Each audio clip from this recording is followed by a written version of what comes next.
All the bits are the best bits.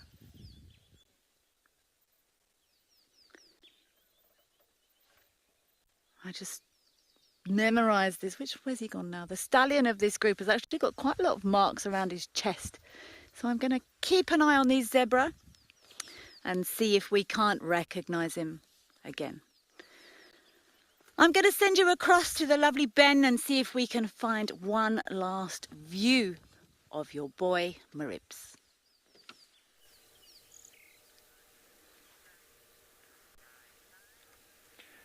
Thank you very much, Kelly.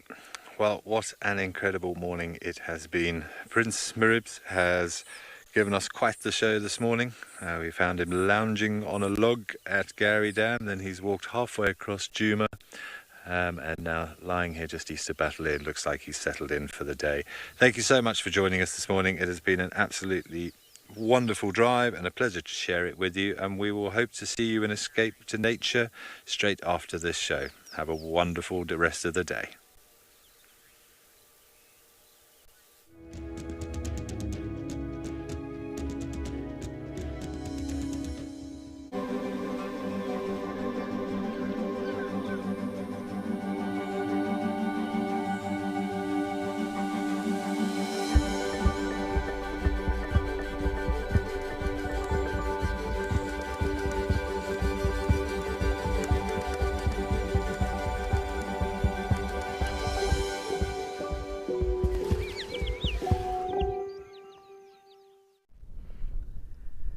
And good morning from Kariega, where we've had a beautiful morning so far. Perfect conditions, sun's out with a light little bit of cloud cover, a little bit of cirrus clouds, and it's another cracker day to be out and about. Just to introduce myself, I'm Nick. I'm going to be your photo naturalist for today.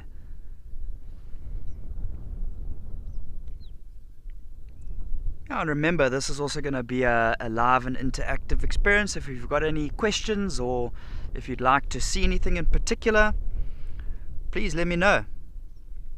Send your requests through and we'll see if we can make it happen.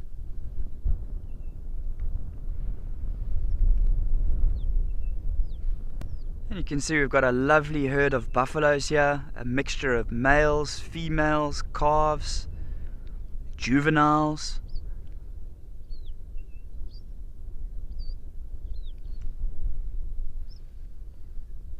You can see this female at the front here, just ruminating slowly, doing her thing.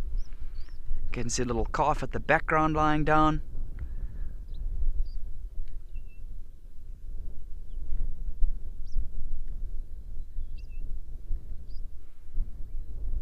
Yeah, so these buffaloes have had their first drink for the day at a small little mud wallow.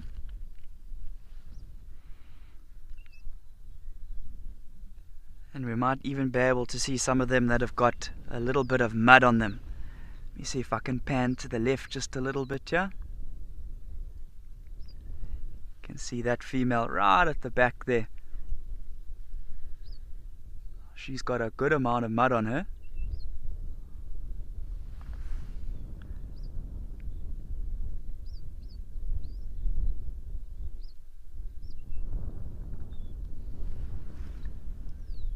And a nice little calf there as well,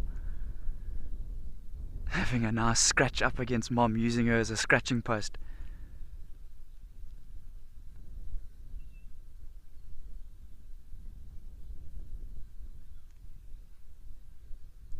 And the little youngster settling down as well.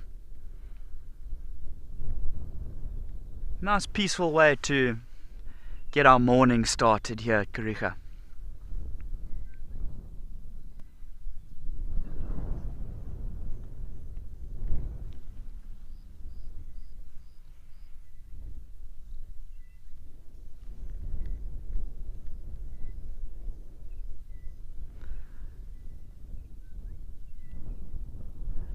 I'm going to sit with these buffaloes for a little while longer, but let's have a look and see what the weather's going to get up to.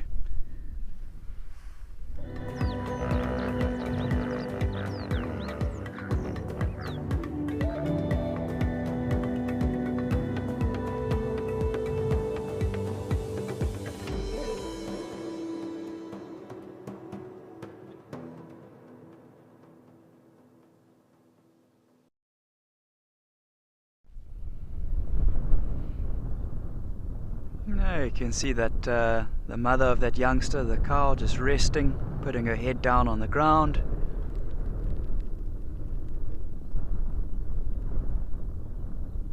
You can see we do have a little bit of a breeze if you look at those grasses there blowing from left to right.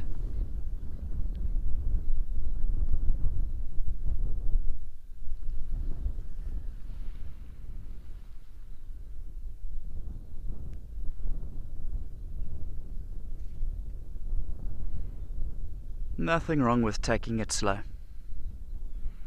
So this herd of buffaloes would have already done some active feeding this morning. You can see how nice and green the grasses are, so there's no shortage of good food here. They have come down to a little mud wallow to have a little drink. Now it looks like they're looking to bed down, settle down for a little bit.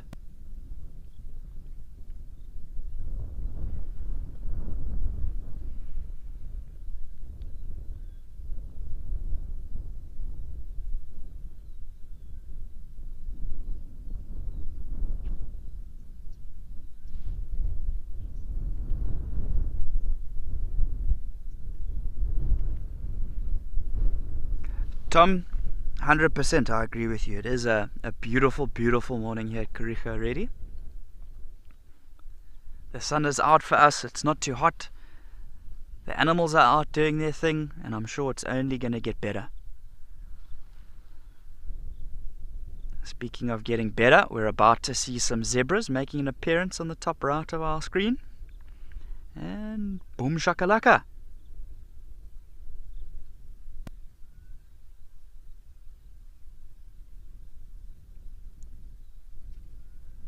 Look at that. Too good.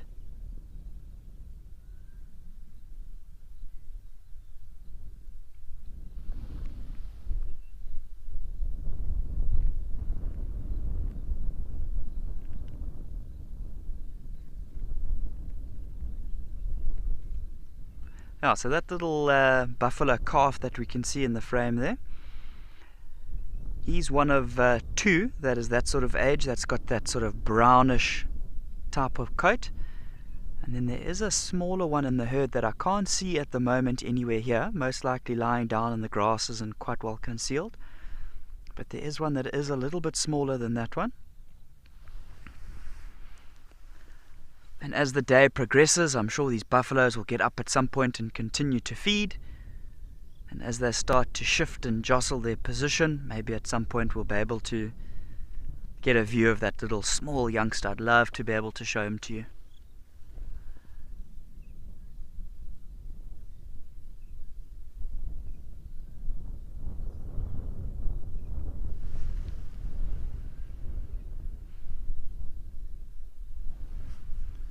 Just going to pan to the left a little bit and show you the rest of the herd here.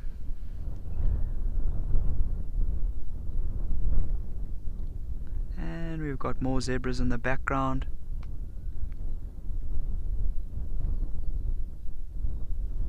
I think that's more than likely our same group that we saw earlier, walking from right to left.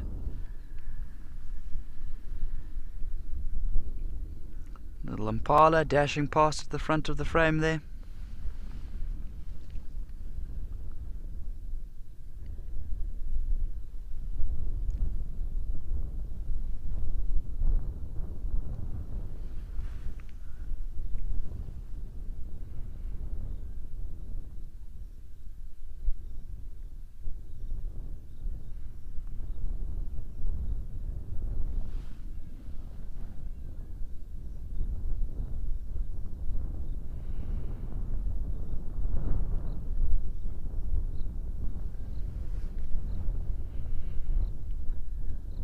I must say I'm loving the fact that there aren't as many of those little insects and midges flying around today compared to yesterday, as I'm sure the buffalo are as well.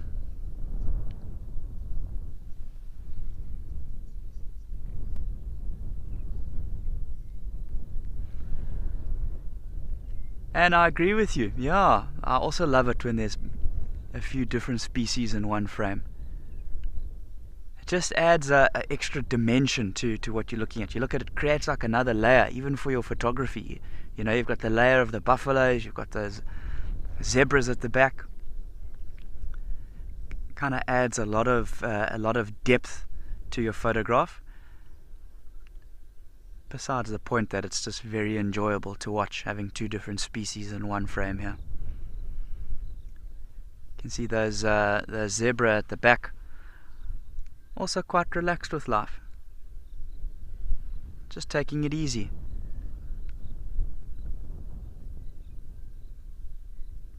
Slightly younger one on the right hand side there. We'll have a look and see if those adult zebra do walk. I did see a zebra yesterday, quite late in the afternoon, that had a very bad limp on it. So I'll keep an eye out today and see if I can find that buffalo, at least that zebra, and see how it's doing.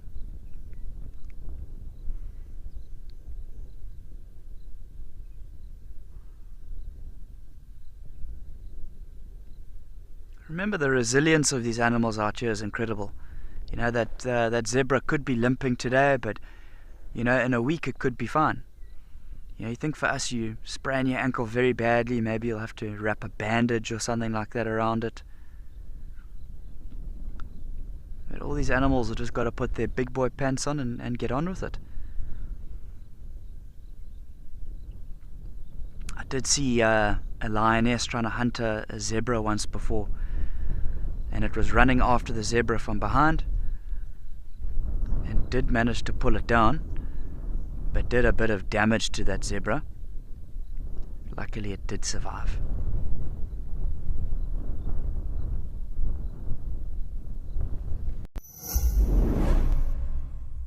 Wild Earth is excited to announce the launch of our massively updated app.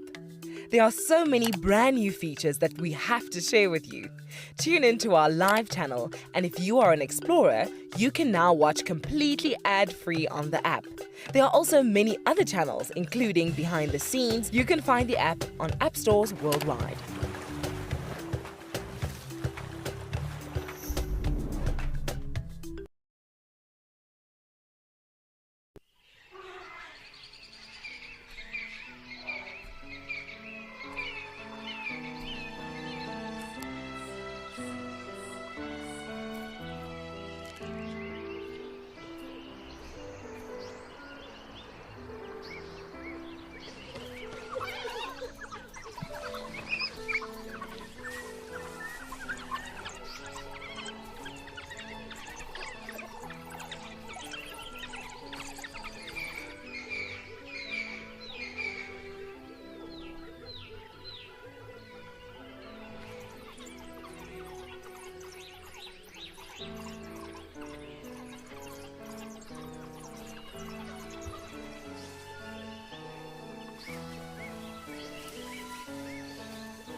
And you can see that buffalo in the center of the frame there. Beautiful big bull, big male. He's had himself a nice mud wallow. You can see his coat is kind of glistening with the mud that he's got on there.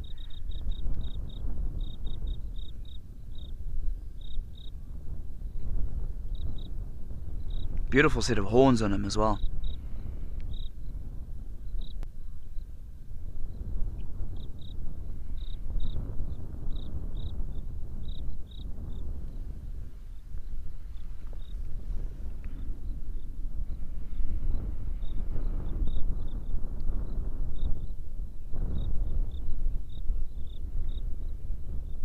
Now, I've always had a healthy respect for buffalo.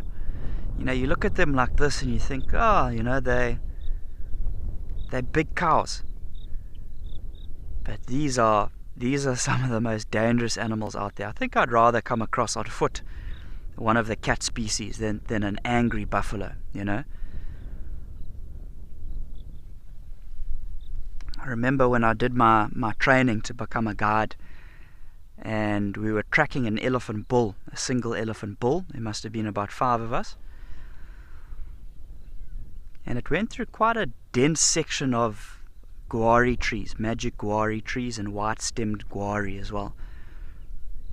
And it became quite tough because the height of those trees was a little bit higher than we were in certain stages. Then it would open up a bit more. But the tracks of this elephant bull were quite fresh.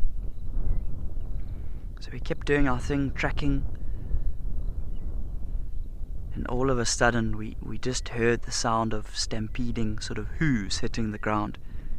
We looked up ahead, and there was just this dust cloud up ahead. You know, I think it was 4 sort of trainees, and we had one mentor with us, one chap who was training us, who'd been a guide for a while. And this stampede of hooves was coming, of dust at least, was coming in our direction.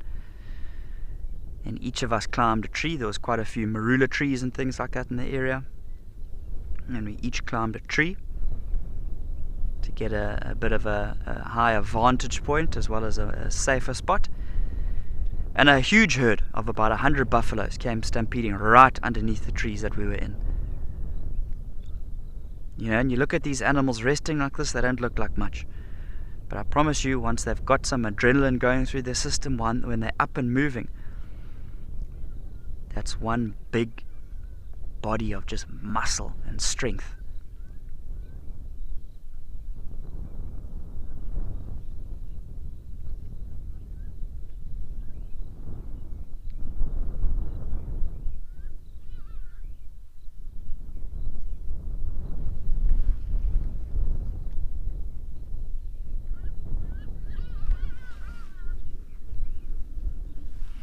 Riley, thanks for your question.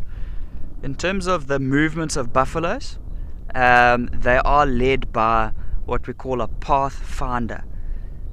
So a pathfinder is usually going to be one of the older females who's got some experience, and she will usually determine the movements of the herd. You can sometimes see before a herd gets up and moves, a few of them become restless and they shift positions and things like that a bit. But ultimately it's going to be that pathfinder who chooses where and when they're going to go.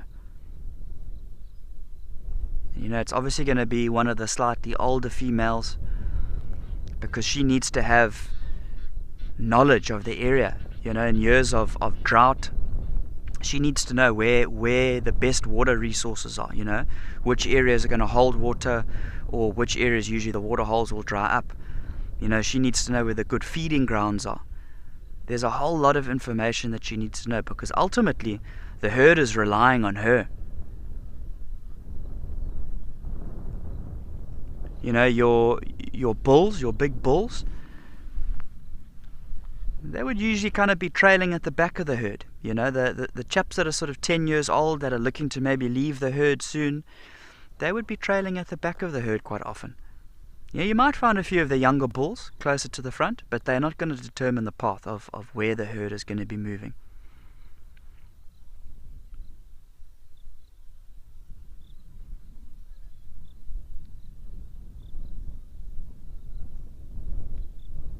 But we have talked about in winter time, you know, and even in years of drought when it becomes harder to find good feeding and good water, which is obviously very important with the buffalo being very water dependent. You know, we've mentioned that we do sometimes get smaller herds which will pool together to join and form slightly bigger herds. You know, then it becomes so interesting, because you've then essentially got a few different pathfinders, you know. Who's going to determine the movement then of when they go and where they go?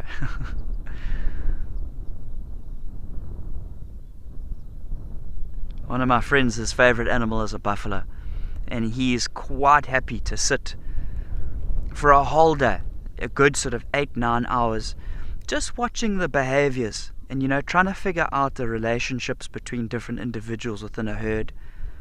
You know, in a big herd like that, trying to figure out how do they determine when they're going to go when you've got a few different pathfinders.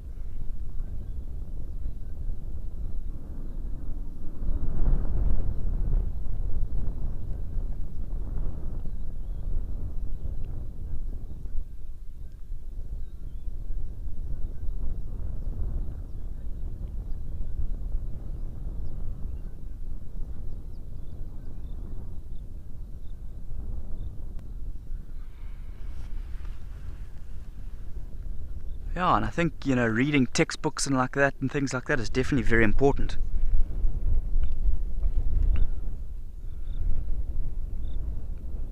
Carol, yes, I agree. The herd dynamics of buffaloes are very, very interesting.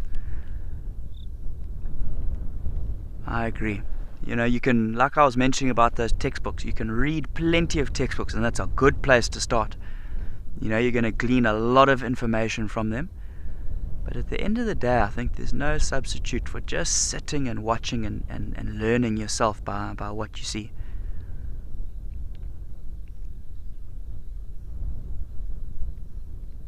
Yeah, it's such a good way. You know, on these reserves, there's always going to be plenty of rangers and trackers and things like that that have lived in these areas and worked in these areas for years and years, that have also picked up on information from just watching these animals that maybe you haven't seen in a book, and learning from people like that is so important as well.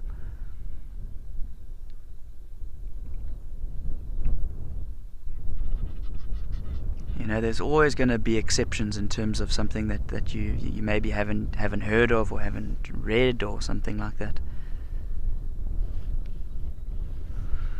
You can see those zebras in the background having a nice little graze there.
Debbie, thanks for the question.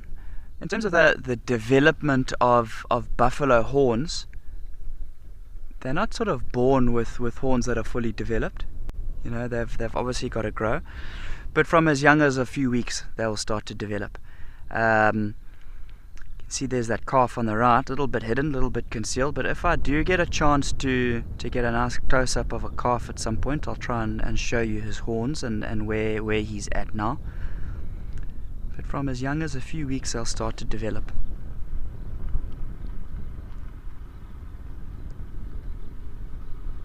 You know, and generally when they do start growing, they're just small little points, and they start to grow vertically, they start to grow upwards, and then from there they start to curl to the side. You can kind of see that young buffalo in the center, slightly on the left, facing to the left hand side. His horns are kind of mostly going straight upwards, of how his horns have still got to develop and curl over to the sides. So it's very interesting watching the growth of the horns.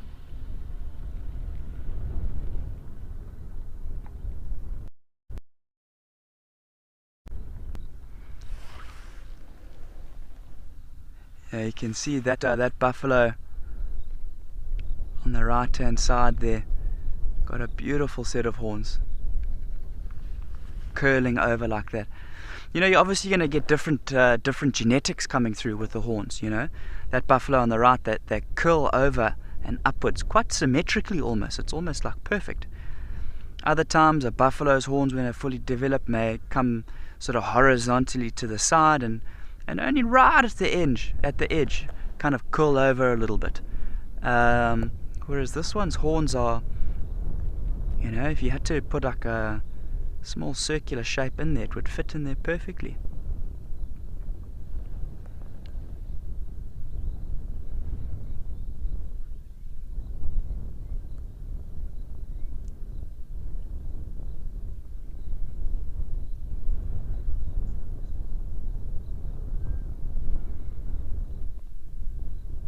Ah, these buffaloes are definitely taking it easy. They're getting a head start on the weekend.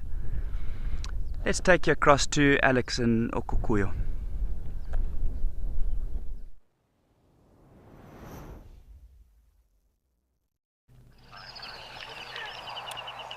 Thanks, Nick, and good morning, everyone, and welcome again to Escape to Nature. And we're here in Okukuyo, Etosha, Namibia. A fantastic start to Friday morning. Lovely to spend some time with buffalo, obviously in Kariega. So quite a few guinea fowl, a gemsbok and some springbok. And it does look to be quite overcast here at the moment, the most overcast I've seen it, and hopefully this is the bearing of good news with regards to rain coming through. And it should make for quite an interesting day, because this cooler weather may dictate some other species coming through. There's some impala walking off in the background as well. I do want to just take us in a little bit closer. Let's just see what is going on. And obviously enjoy a good start to Friday morning. That's really cool to see buffalo. It really can be quite cantankerous. I have at least 3 friends that have fallen prey to their temper, if you want to call it that. And we will get into that. But for those of you that don't know, I am Alex, and I'm also coming to you here from Okukuyo, from Mashatu, and from Djuma. And that being specifically on the dam cams. But really a great and happy Friday to all of you that are joining us today. Really quite a cool morning here. Some zebra walking off in the background. And different scenes as well. It's not often we get overcast weather like this. I am expecting some different behavior. And we'll obviously have to see how that plans out. Really can be just a waiting game just to see how it goes. So with some different weather, let's see what happens throughout the course of the day. It's really quite cool. But I suppose getting back to those 3 instances with buffalo, a very good friend of mine that trained with me, and 2 of these instances actually happened up in Pafuri in the northern Kruger. But what happened to her was that she was walking through woolly caper bush through the fever tree forest, and it's well renowned that area for that fever tree forest. It's probably one of the most beautiful things you can see. But walking through that really thick woolly caper bush, she stumbled across a dagga boy, and thankfully she had her rifle with her, and that rifle actually saved her, because it was the thing that buffered the buffalo's horns, and basically that boss of their buffalo, and it did throw her around, and she did end up in ICU afterwards. But that really was what saved her life, was the buffer that rifle gave her as she came through the bush. So that was one of the instances up there. And then another being actually my sister's boyfriend, who got off his vehicle up in Pafuri just to check to see if his guests could alight for sundowners, and a cow came through the mapani and took him off his feet, and then returned to come back on him, and he actually had to kick it in its snout. And then it did run off, and fortunately, although shaken, and it was very shaken for many months after that,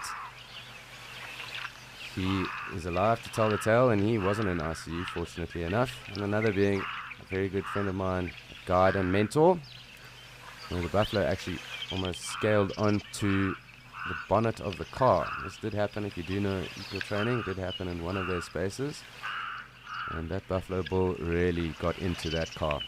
So they really are cantankerous, and they aren't bovines you want to mess with. They really are animals that are almost like armored tanks. It does look like there's a Kori bustard here too.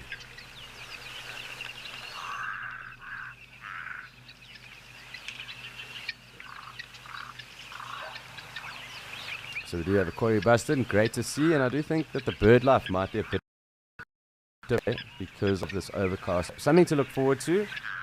Sometimes with changing weather systems and the climate also, or the climate just getting, closer into that wet season, we can expect some different behavior and also some different bird life coming across the waterhole. So let's just keep our eyes peeled and our ears obviously in tune.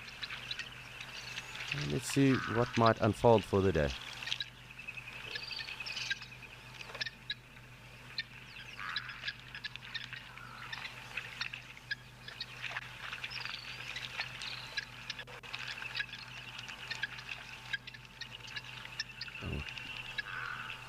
Ever so slowly approaching this almost prehistoric looking Kori bustard, and really cool to see them here. We do get a lot of them in Mshatu, but nice to see them across here in Okakoyo too.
Really quite fascinating watching this Kori bustard drink.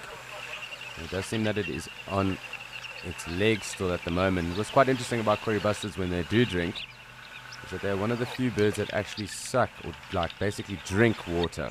Normally they peck in and kind of scoop water into their mouths. So you would see that with ostrich, and we'll try to show you that if we do see ostrich today, just because it's a bigger bird and we will note that behavior. However, with this Kori bustard, they do drink or basically draw in water into their mouth and then swallow, which is not the normal way that birds drink. And also when they do drink, they kind of fold their knees, but their knees fold concave to us, so they basically fold outwards, or backwards. So you'll notice that they almost form like a perfect 90-degree angle, but this one does look like, because of this rocky terrain, that it is standing up. So normally when they do drink, those legs kind of fold back and it forms a 90-degree angle, and they sit on their shins perfectly perpendicular to the ground, and then draw that water into their mouth. So really quite cool watching this, and it's always fascinating watching these kind of big prehistoric birds. But it is also time for us to say good morning and happy Friday to Andrew in Amakhala.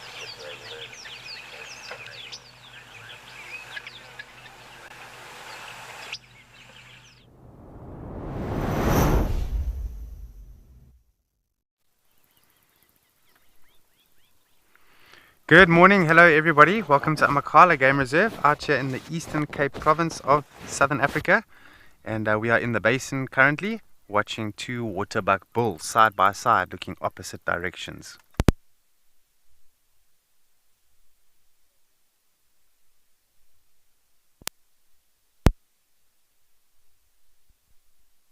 Good stuff, good start. Waterbuck facing side by side.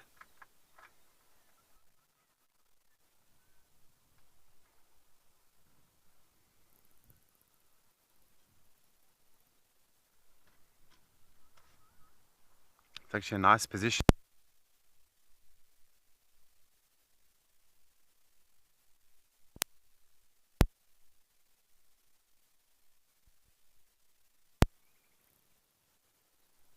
And definitely going to look after each other that way.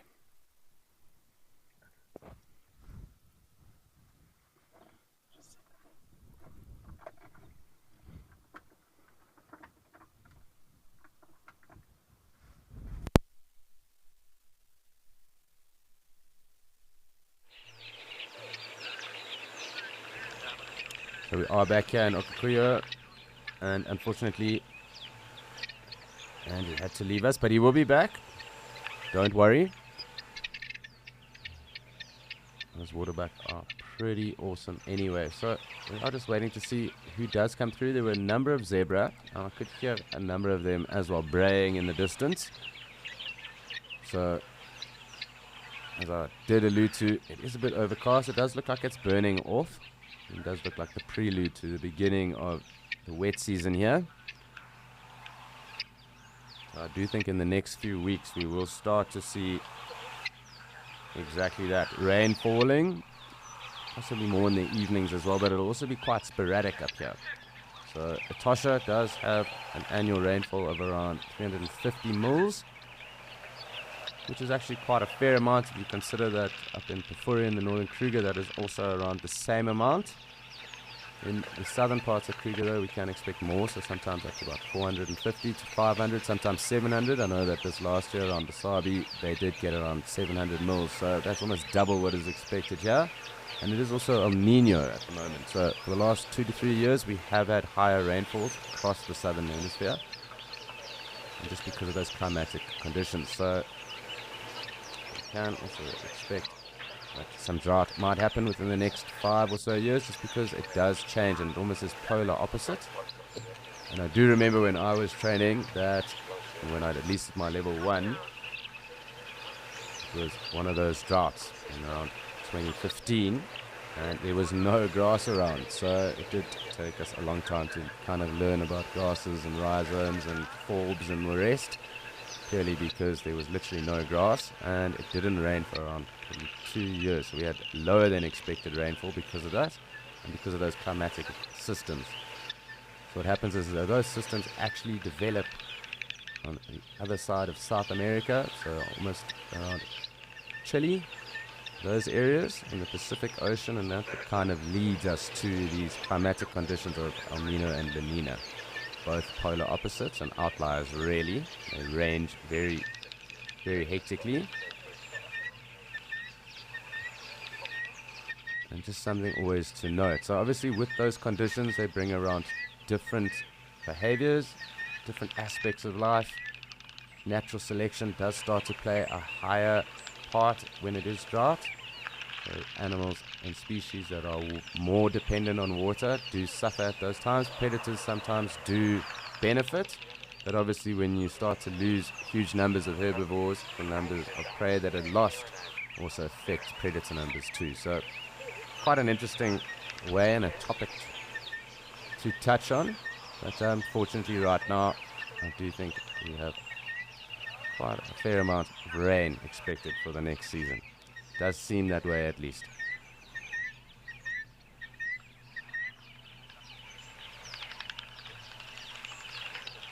Hi, Sarah. And that is an awesome question because I have quite a few favorite summer bird calls, and it does depend on the area.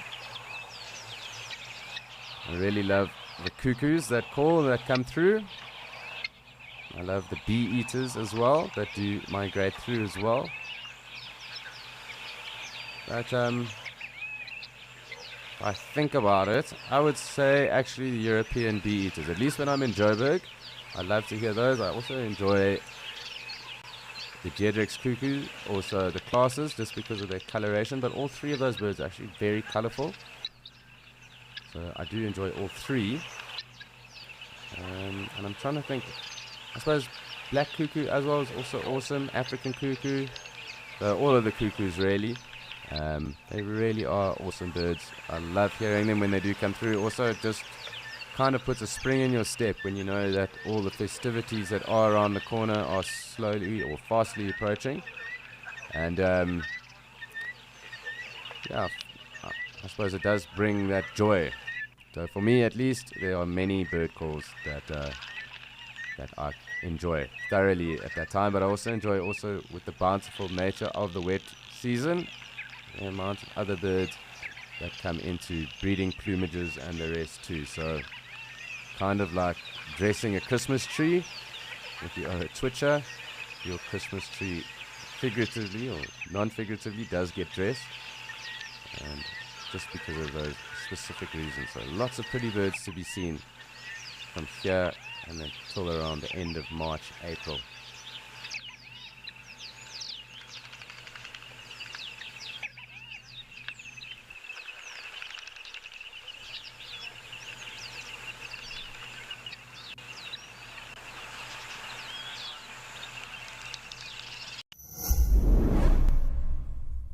The updated Wild Earth app is here, as well as 12 hours of fresh live content a day for free.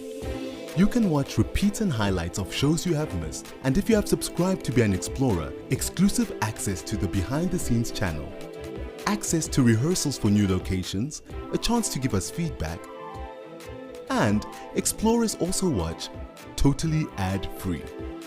Download the app today.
So I did just get asked a question about what is my favorite summer bird call, and I suppose I'd like to ask that back to you viewers as well. What is your favorite summer bird call? And the next thing, I suppose this is also a quiz for you. I did mention one of those species, being the bee eater, and I'd like to know from you how many species of bee eater are found in Southern Africa, or South Africa specifically. There are a number of them, but if you have that answer, please do send it through. It'll be interesting to know who is on their twitching game this Friday, and I will give you the correct answer once you have sent those presumably correct answers through, but I will also say who is correct and give you the correct answer as well. But that is the question, at least for now. How many bee eater species do we find in South Africa?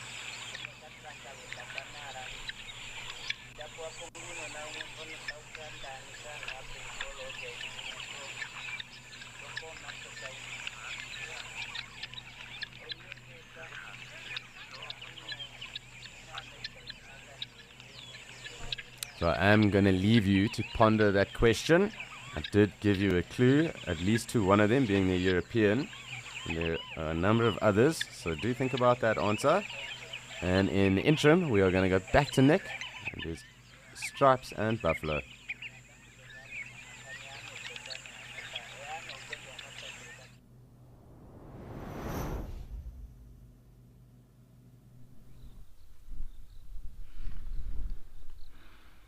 And welcome back to Kariega. It looks like most species are taking it easy today. We've had our buffalo sitting down. You can see we've got 2 zebras lying down. One on the right hand side of the frame and one on the left. And we've got a lovely male rhino here as well.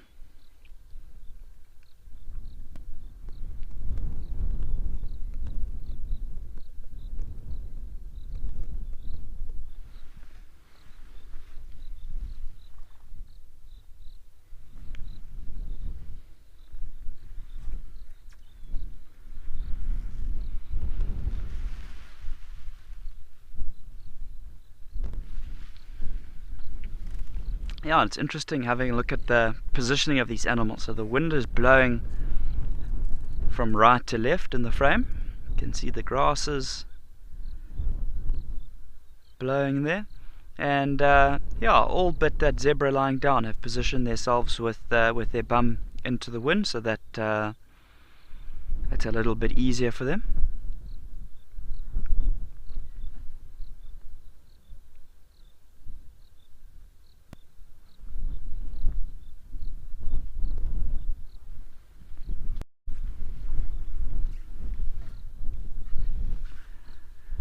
Now that zebra standing up just behind that rhino, he is a beauty.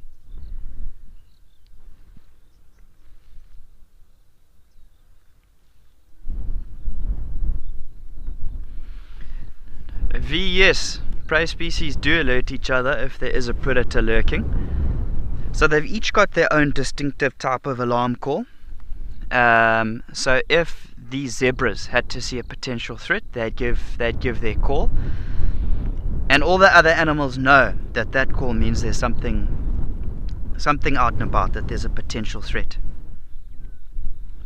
You know, if there was vervet monkeys sitting in the tree and the monkeys had to spot something, they would give their alarm call. And that would alert everybody. So they definitely all work together. You know, in terms of things like monkeys and baboons being around, a lot of the other prey species, they actually quite enjoy it, because they do have very good eyesight, and also because they can climb the trees, they can get a little bit higher, they've got a better vantage point. You know, if you look at this rhino, you can see his ears are going all over the place. So he's listening quite carefully. For him, his eyesight isn't the best in the world. You know, so it's nice for him that there's all these different species around here to keep a watch and stay alert.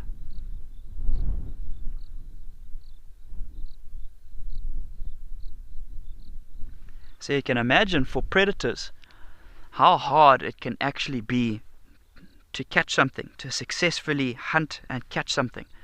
You know, if everybody's working together, You know, you could have baboons up in the trees, you could have zebras here. You know, we've got the rhino we can see just out of the frame to the right. There's some eland. You know, if there's impalas as well, that's easily, you know, 20 different sets of eyes. So it's not easy for predators sometimes. You know, and then on top of that, if you think of, just for an example, let's take a pride of lions. You know, if there was, let's say, 4 lionesses in the pride and they started to hunt, if there are youngsters in that pride that are learning to hunt, because, you know, it's a lot of it is trial and error of learning the fine art of hunting. When young lions get to around a year of age, just short of a year, they think that they are the best hunters out there.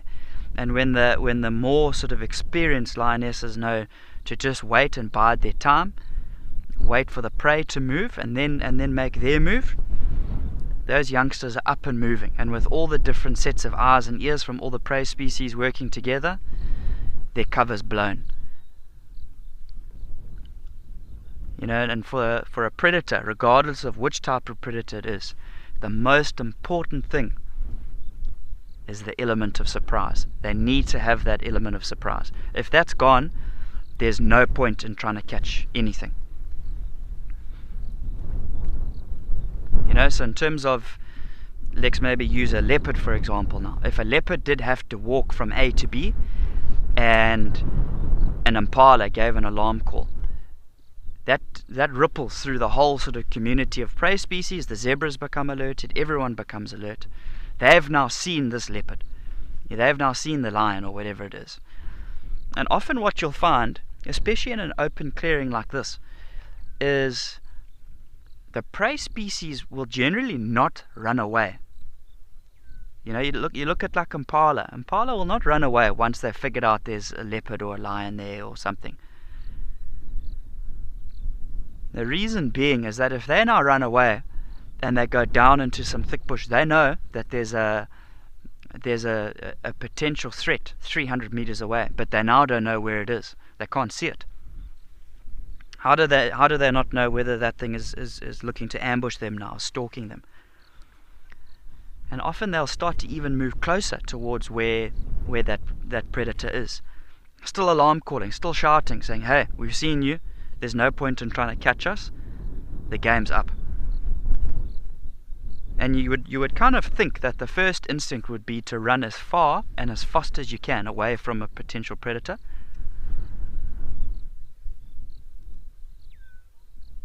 You know, in thick bush, their strategy might be a bit different. But out in the open, they're going to shout to that predator and let them know, "We've spotted you. The game is up."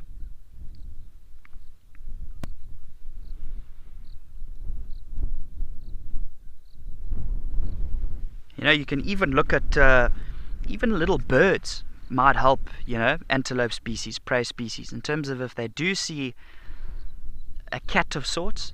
You know, you look at something like a rattling cisticula. It makes this or their characteristic call, and it frustrates those predators so much.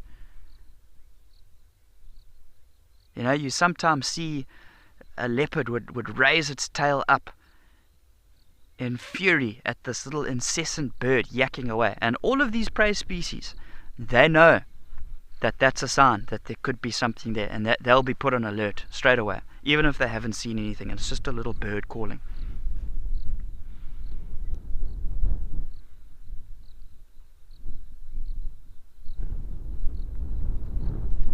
Oh, nature's incredible when you look at all those little intricacies and things like that.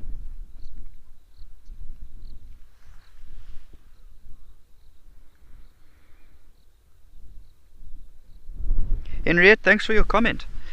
Yeah, animals, they do seem to be quite intelligent. Huh? You know, working together definitely helps.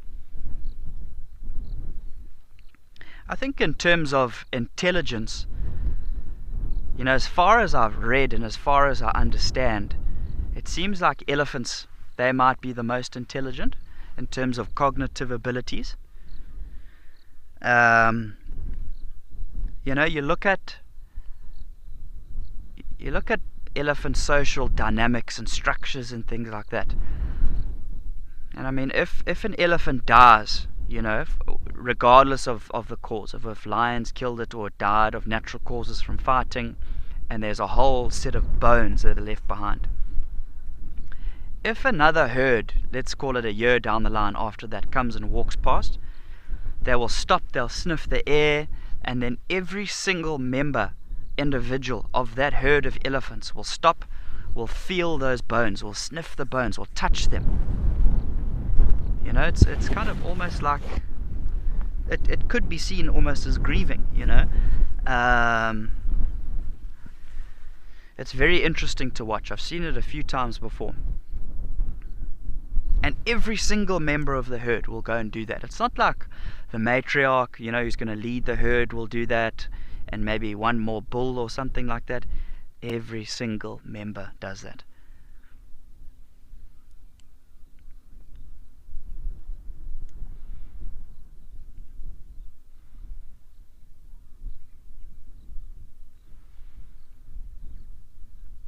I've seen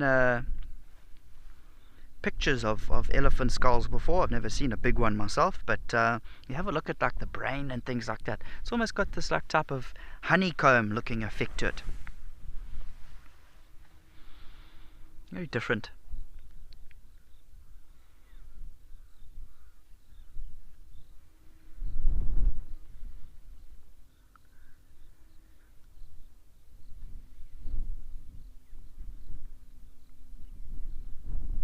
Talking of honeycomb, I did hear a honey guard, a greater honey guard calling this morning. It's got that characteristic call of Victor, Victor, Victor. I haven't seen one in a while, but it is a beautiful call.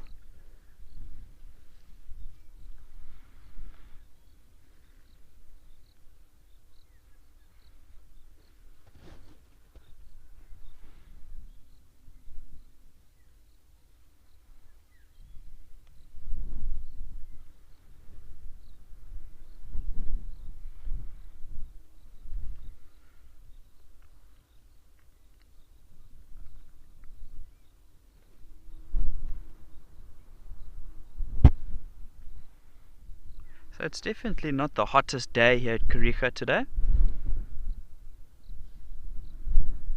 But I am parked relatively close to one of the mud wallows in the area. And I'm really hoping that closer to midday this rhino bull will get up and go and have a wallow. Protect his skin from the sun, protect his skin from some of the parasites and things like that. Yeah, I'm hoping he's going to read the script and do his thing, strut his strut.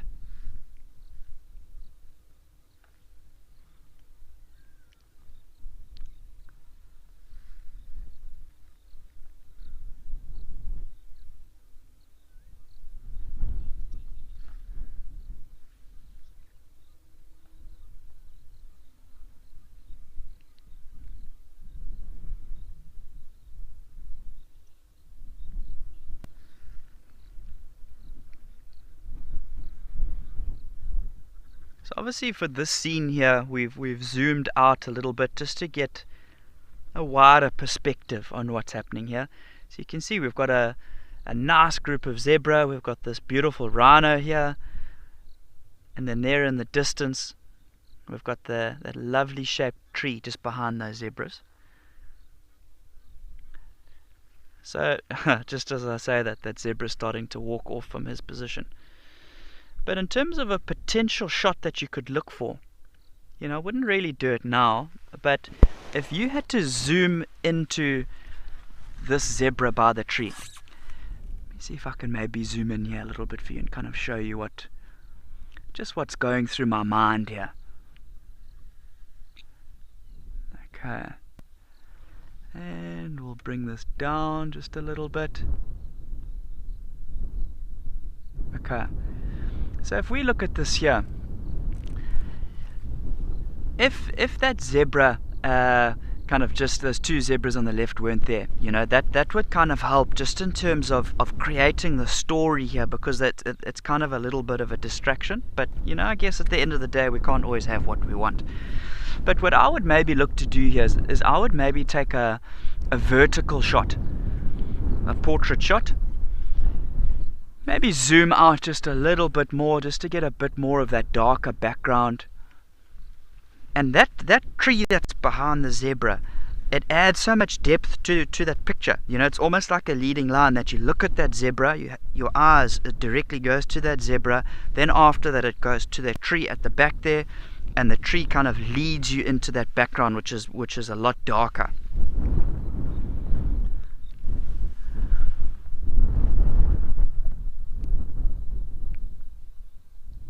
That's kind of what would be going through my mind. It's such a nice shaped tree, obviously from all of the browsing from the giraffes.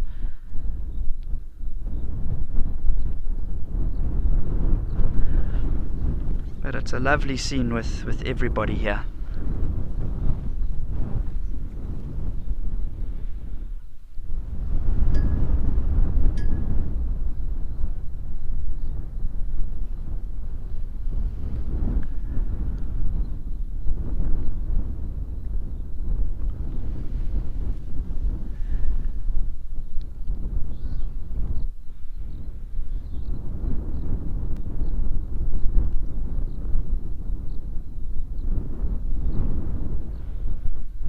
Have a look at that rhino's ears there, how they're swiveling and listening all over the place.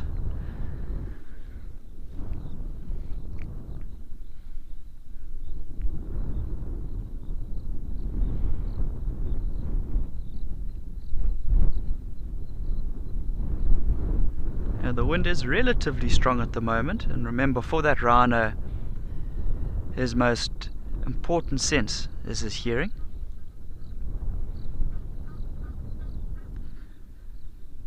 Normally what we do see coming up into the summer months is that the wind should start to increase a lot throughout the afternoon. So we'll have a look and see what happens.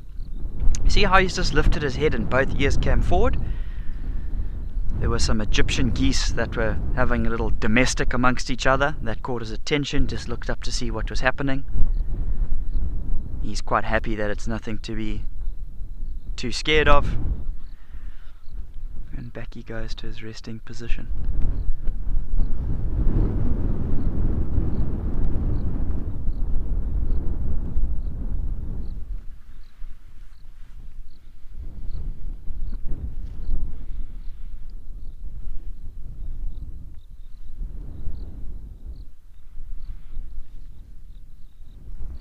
Yeah, I'm really hoping, like I said, that this rhino heads down to that mud wallow. You can see on the side of his body how he's got those almost like little folds of skin. And you can imagine if he does go around and coat himself in mud, how certain patches will get much more mud than others, and that'll create so much texture there. It'll be nice for a sort of a close-up shot, some of those different folds and things like that. Look at that by his shoulder area.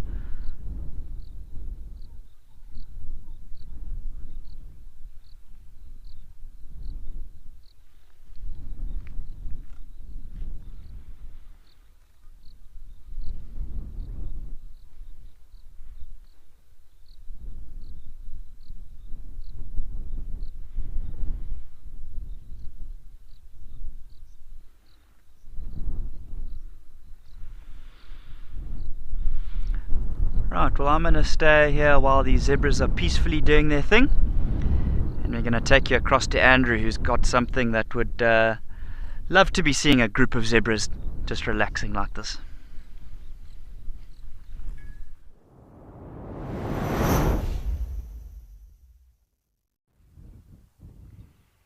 Okay, so we have got one magnificent sighting of this male lion just next to the road here, very close to Richards Crossing.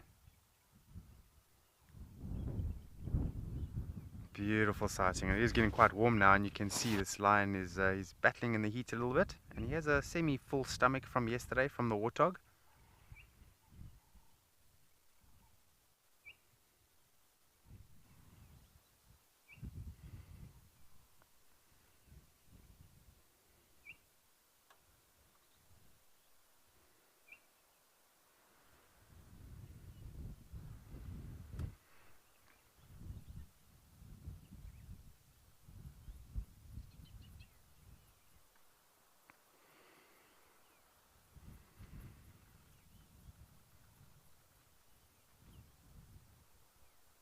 And I think this male lion is actually a very, very good spot here because the river lion is just next to him. So if he does get hot, he'll just go in there.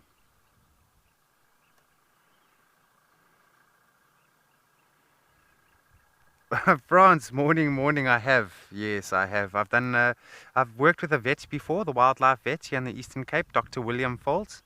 And he's actually here based on Amakhala, which is always a treat. But I did some work with him, and we did some conservation work and so on. And part of that was they did dart a lion, and I got to feel a lot of the things. So the mane, I got to examine the teeth, have a good look at the eyes, the bottom of their pads. So I know the mane looks very soft and fluffy at the moment, but it is quite a well-developed hair. So it's very coarse, not bristly, but very coarse. And that's going to be his protection, so it needs to be quite coarse.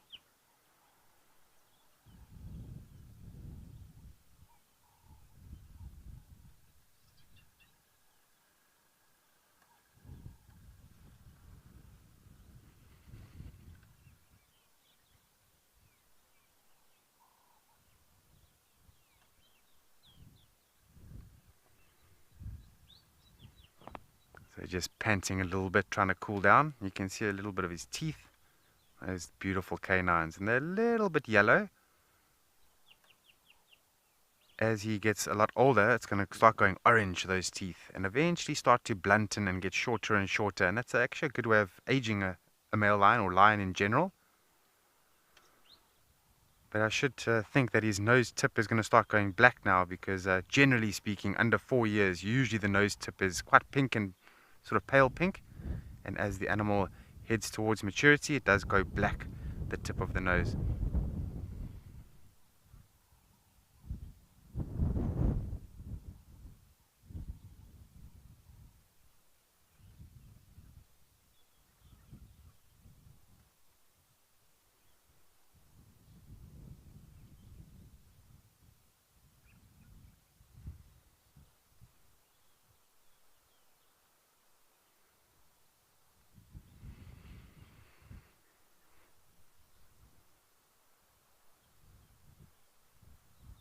Definitely got a nice little spot of shade there. He looks quite comfortable. I don't see him moving anytime soon, but I could be wrong. And also from where he is now, he's able to look through the bushes into the plains area in the basin, and we'll be able to see some, never know, impalas that are walking around there or any general game.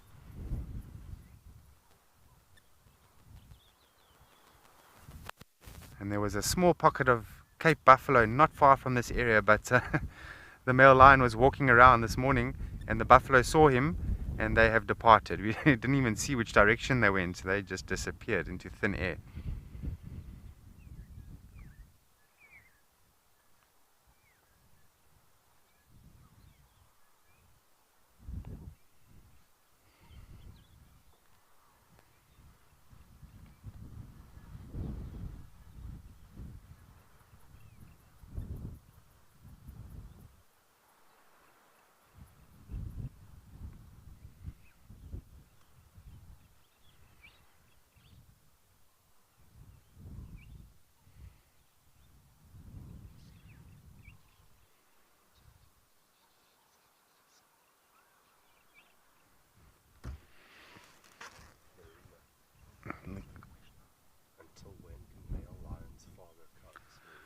Marina, nice question. Thanks for your input there.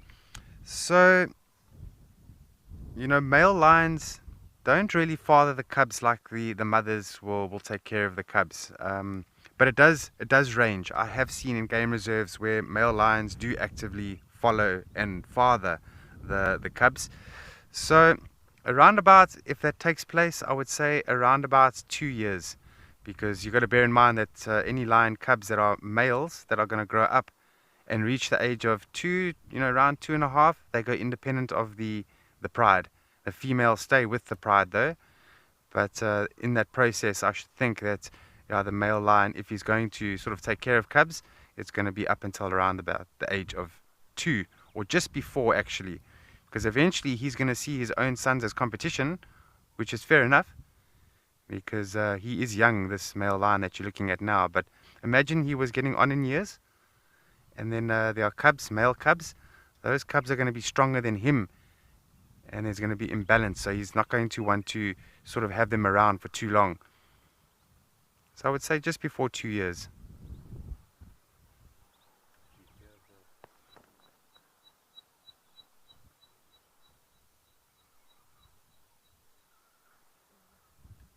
Yeah, it's actually well spotted, well noticed there, Morgan. So we can just hear in the thicket the cubs are making some noises. They're begging for milk from the mother. And just hear these little lions asking for milk.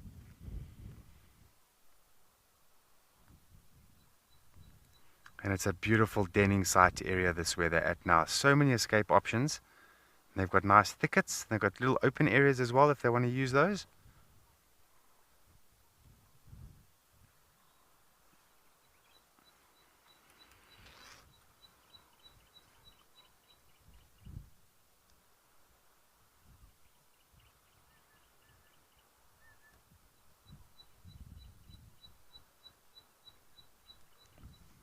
And the Nediki calling, and a bar-throated Apellis also calling. Cluck, cluck, cluck, cluck.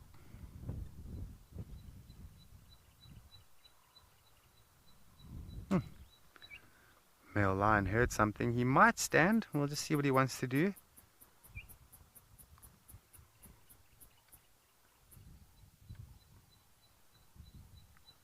But it's actually quite interesting that if you ever see male lions and there's a sort of a territorial dispute or a bit of competition that's taking place, the male lion raises that fur on the mane and makes him look so much bigger than what he is. And it's a clever tactic to try and just confuse your competitor that you're bigger.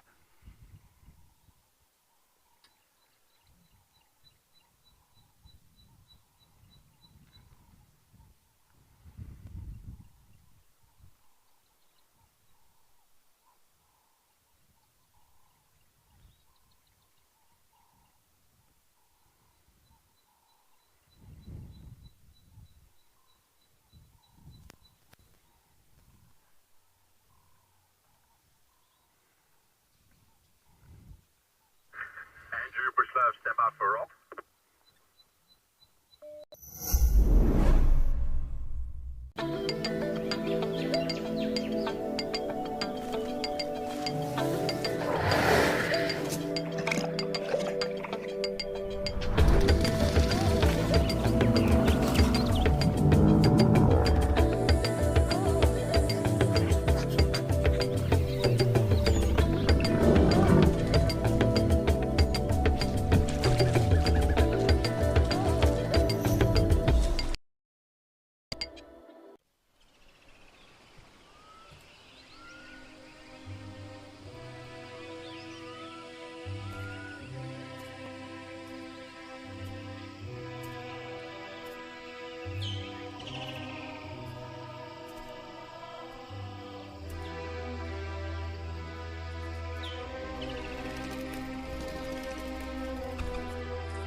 He's really getting uncomfortable there. It seems panting a lot. Seems like he's thinking of a spot to get up and go to.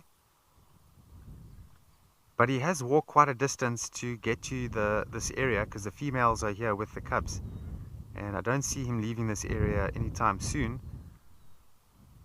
But as we know, it's quite a difficult time for lions during this time of the day because they, especially the male, he's got a well-formed mane which is going to make him hot. And this is the reason why they sleep for most of the daytime when it's hot and then get mobile when it's much cooler.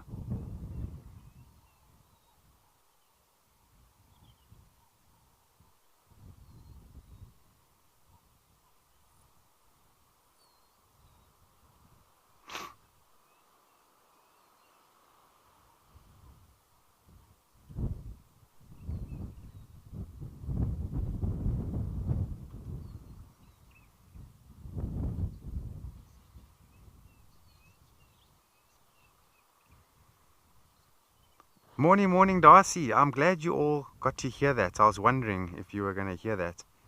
It's always nice to hear young lions, you know, just making some sounds because they only really make those sounds when they want something from the adult, i.e. milk. So that male's just got up now and gone into the thicket there. And I think he's actually socializing with the females now.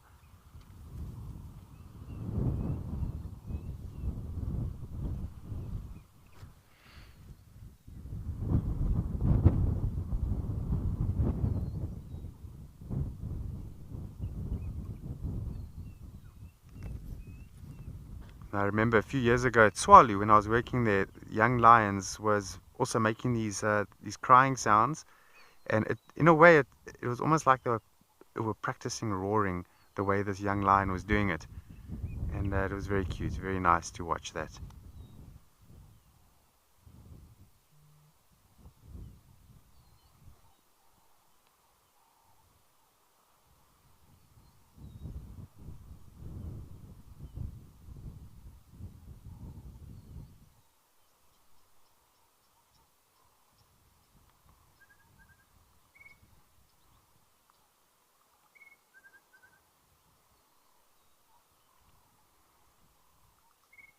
Oh, this Bok Mikiri is having a good time here. The Bushveld telephone, we nickname it. No, I can't see it. And that's usually the case. Usually you see you hear the Bok Mikiri, but you seldomly see them. It's part of the Bushreich family.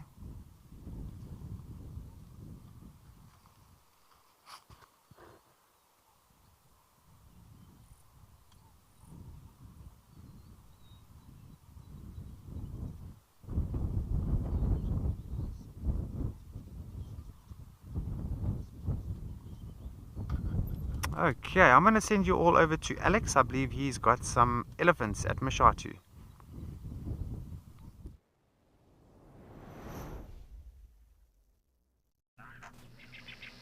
Thanks, Andrew, and really awesome to catch up with those lions in Amakhala, as well as listening to the cubs. What a nice way to get into Friday. But we do have an elephant here, and being the land of the giants, what better way to showcase Mashatu than to bring you some elephants right here live in this interactive and immersive experience. So please do send through any questions, comments, points of interest, things you'd like to chat about. We love to interact with you, the viewers, and we also love to answer your questions. So if you do have anything that you'd like to ask, please do send that through. And also just a reminder, I did pose a quiz just now, and that quiz is on how many bee-eater species are found in South Africa. And I gave you one of them, being the European bee-eater. And I'd like to know how many of them are here. So if you do have the answer, send it through. And at some point throughout the show, I will also let you know if you do have that answer correct. And I'll also give the correct answer as well. But we are here with this beautiful elephant. It's really, really lovely to catch up with them after a couple of days of rain in Mashatu. Did mean that the waterhole wasn't as active.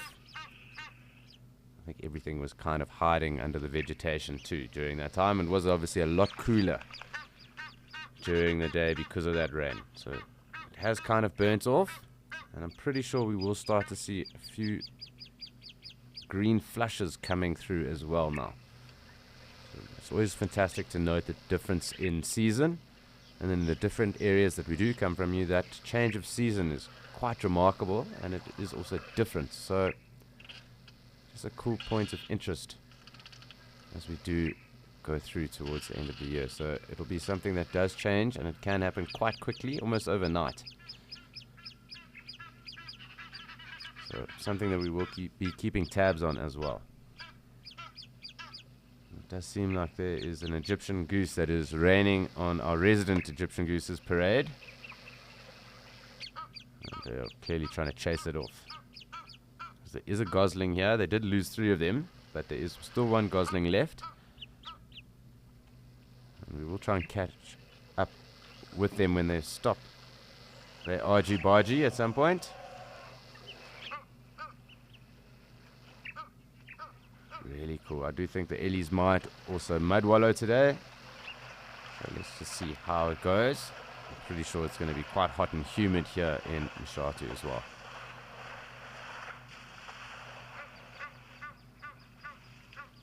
And relatively, this elephant actually has quite big tusks for a Mshatu elephant.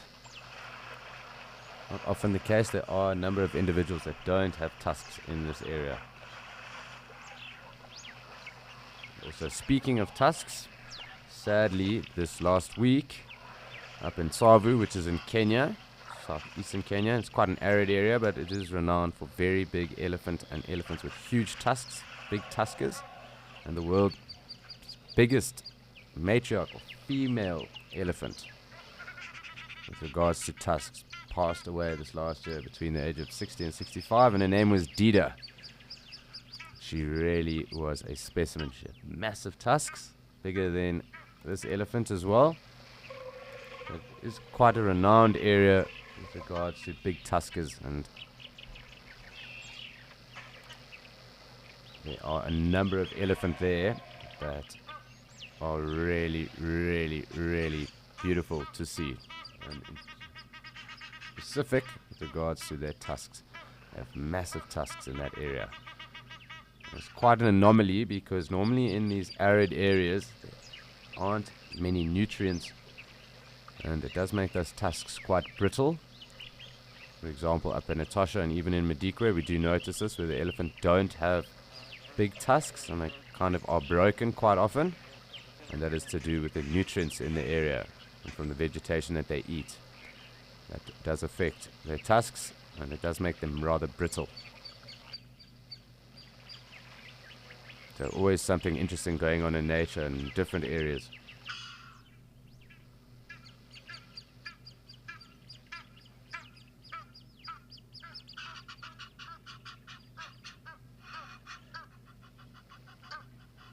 It seems that this Ellie has lost a portion of its trunk, and I would assume that that is from a snare. And you can see at least maybe 2 to 3 feet of that trunk must look lost.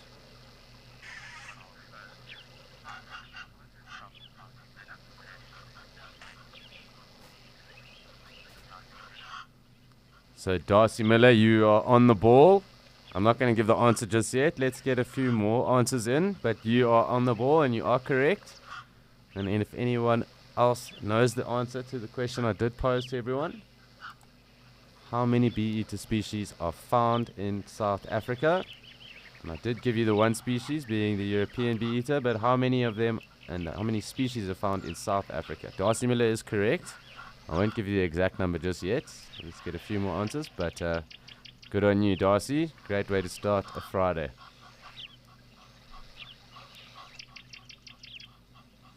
You can hear that Cameroptera in the background. Quite a small bird. Really quite pretty as well.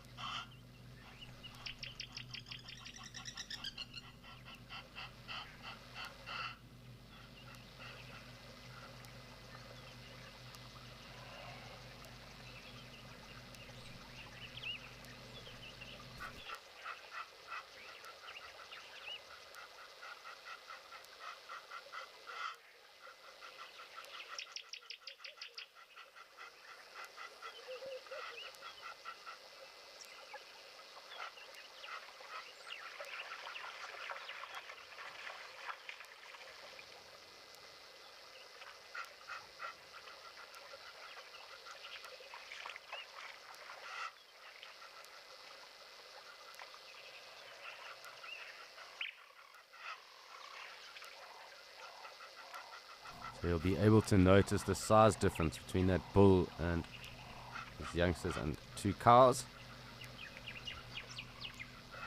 It really is quite a bit bigger and stockier as well. And these cows should be getting ready to drop calves. Wildebeest generally do drop their calves now. It's seasonal like Impala. And they do look quite a bit different to these adults. They are almost like a fawny, yellowy color.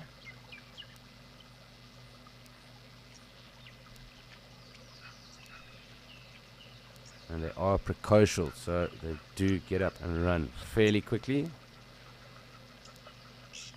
And they are able to keep up with those herds, or with the herd, almost immediately, if you consider. So precocial being that they are basically developed, almost the same size as that underbelly.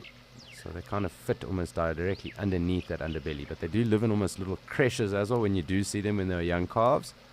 And you see these almost little fawn things. They kind of look like Great Danes with horns. Fawn Great Danes, that is. But quite an interesting thing. About the same size as that then.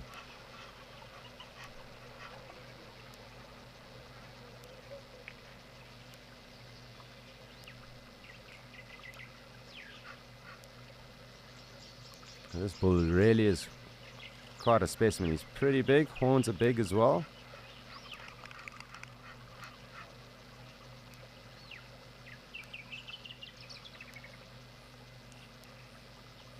Not winning any awards on the looks front. However, they are really, really special animals and very determined and courageous as well.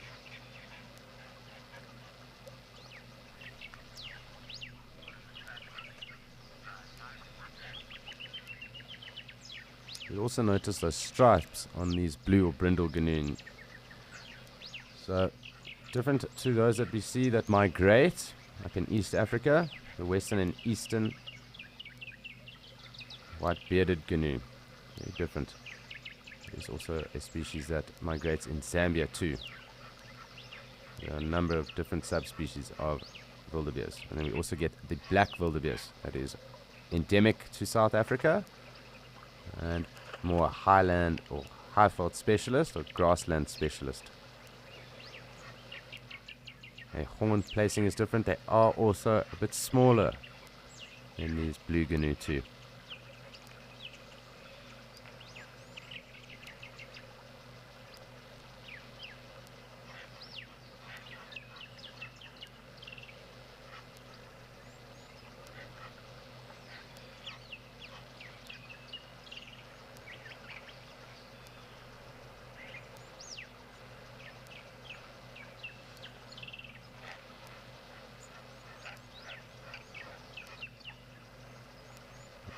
Just hear some blue wax bulls in the background.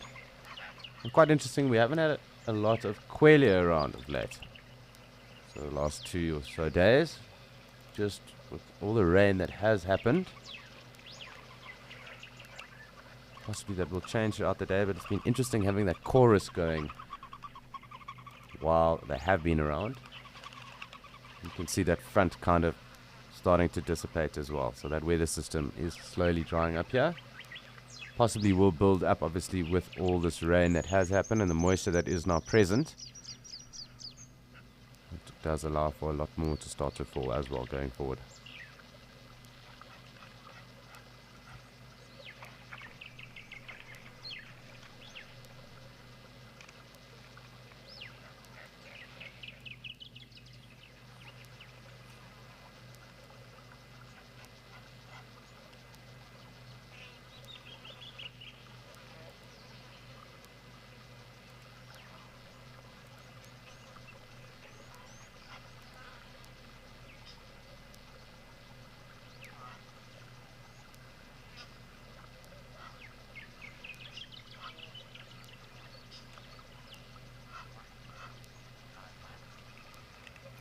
So it's great to have our wildebeest with us at the moment.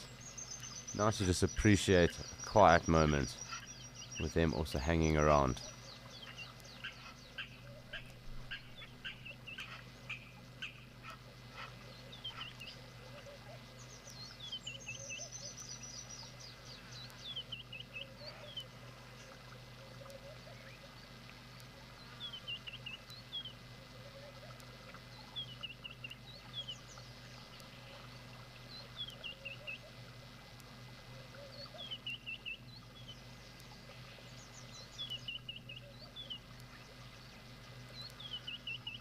So slowly making their way off. And I am just keeping my eye out for some of the smaller animals that do join us here. Sometimes jackal, banded mongoose. Perhaps we might even see that troop of baboon that has been around.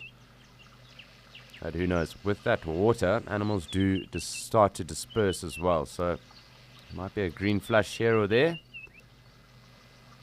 And it does mean that they will find that water and that nutrients from that vegetation that they do consume then. So it'll be interesting to see how it all pans out and what might actually occur here and what species might pop up, because there might be less competition around the waterhole then.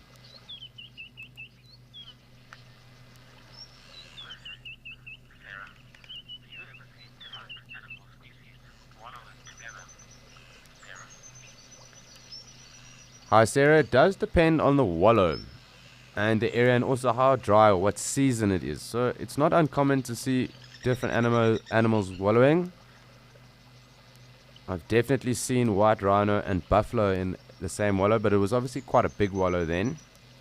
And I've also seen buffalo with warthog too. So those are generally the three that will wallow.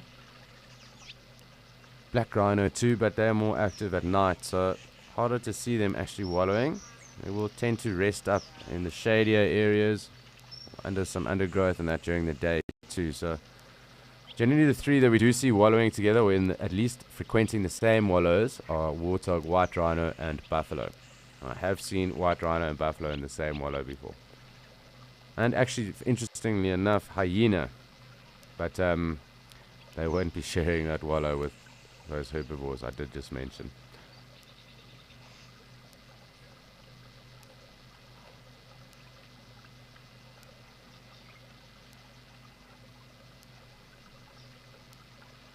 It does seem like our wildebeests have pushed off. And I still haven't seen a crocodile for a number of days now. I did think I got a glimpse of it the other day, but they don't necessarily need to eat every day either. Being reptiles and ectothermic, they obviously slow their metabolisms down. And that does also mean that they don't need to eat as frequently too. So we did note that it did eat. It must be about 2.5 months ago. It can go about 4 to 5 months without eating anything. But there must be good catfish in this dam as well. So it would also supplement its diet with that catfish as well. So who knows? Maybe it even decided to go down to the Limpopo, which isn't too far from us. It's around maybe a kilometer and a half away. From here, kind of where that green line is, if you can see that green line on the distance, that is where the Limpopo River flows on the border between Botswana and South Africa.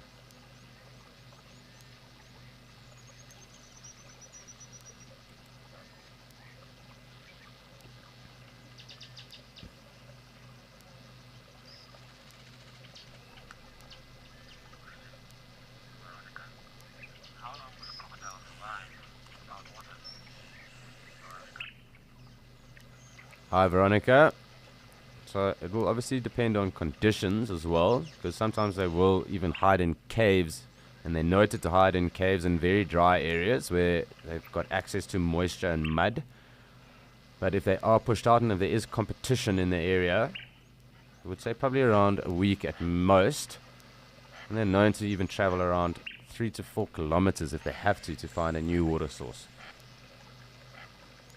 So they are known, and there are areas up in the Sahara and the Sahel where they do hide in caves, and they sit in these caves where there is mud and moisture for them. And obviously where there's competition with other animals, so if they are in a water source or a pool with hippo, they will get pushed out as well. And there's also intraspecies competition with regards to big males. And obviously when that water source or that body gets too small, those crocodiles then also get pushed out. So it does depend on the area as well. But I'd say maybe maximum a week without moisture. And they'll generally try and move at night then, and they are known to travel at least 3 to 4 odd kilometers. So it does look like we are waiting for some friends to join us here in Mashatu again. Did have that one Ellie at least while we were here, and a number of them just before that, and obviously our wildebeest. But it is time for us to go and see what is happening in Okakuyo.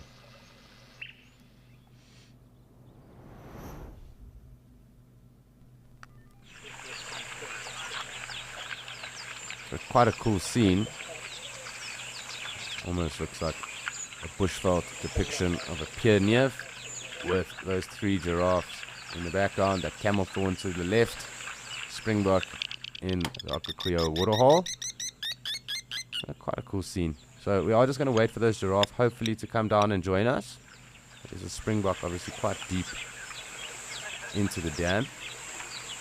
It's always fun watching giraffe approach and then drink too. So once they do get close, I will zoom in. Quite a nice setting. Almost a perfect canvas at the moment.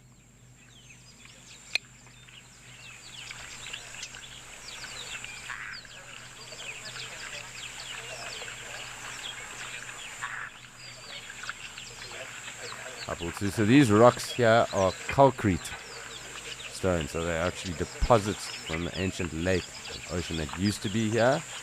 These calcrete deposits are basically mineral deposits. So the saline deposit that will have dried up. You actually get these deposits down in the Eastern Cape too, because that is also where the ocean used to be. So that calcrete being calcium rich. Quite a good mineral source for animals that might need calcium and that here in this area at certain times of the year to supplement their diet.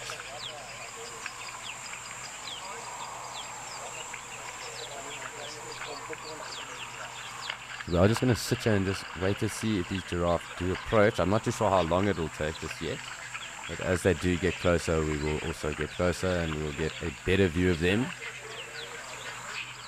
Looks like they have got the memo and are slowly moving through to us, so we'll just see how long it does take. And then zoom right in and enjoy a very nice sighting.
Hi Candice, that's a fantastic observation you just made, and that is generally because giraffe, when they are drinking, are at their most vulnerable. So making sure that they do survey what is around obviously does play quite a part to making sure that they are safe. So they don't want to get tricked into anything. They do have very good eyesight as well, and obviously being that tall, it also affords them ability to be able to survey a greater area of land. But being that vulnerable around water, it's obviously crucial that they know what is going on.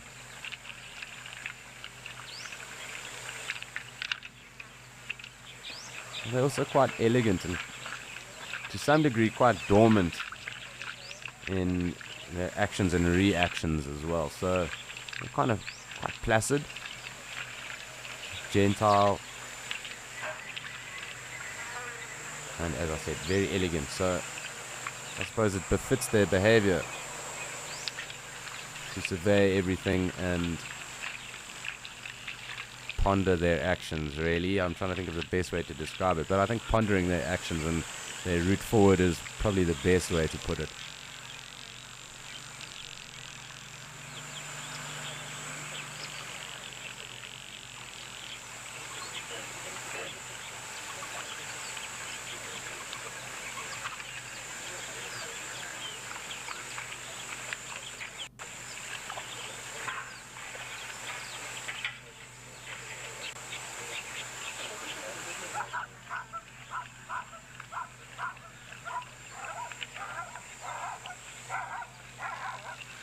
You can hear the zebra braying in the background too.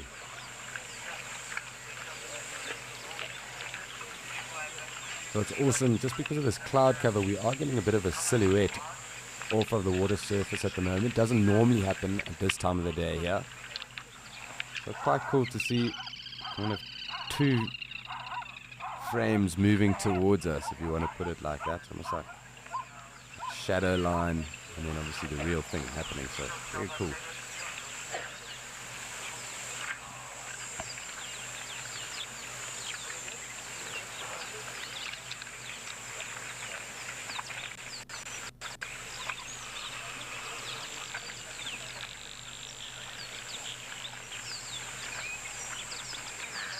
Hi Taylor, yes, it's awesome to hear actually. It's something that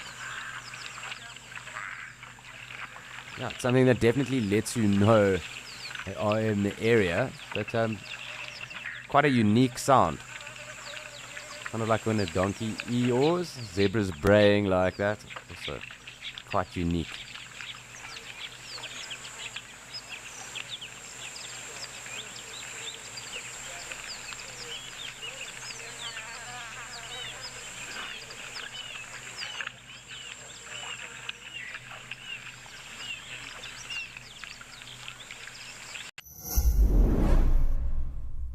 Every day brings something new here on Wild Earth. Whether it's ostriches dancing at Amakhala, elephants chasing wild dogs at Madikwe, or a royal leopard standoff at Juma.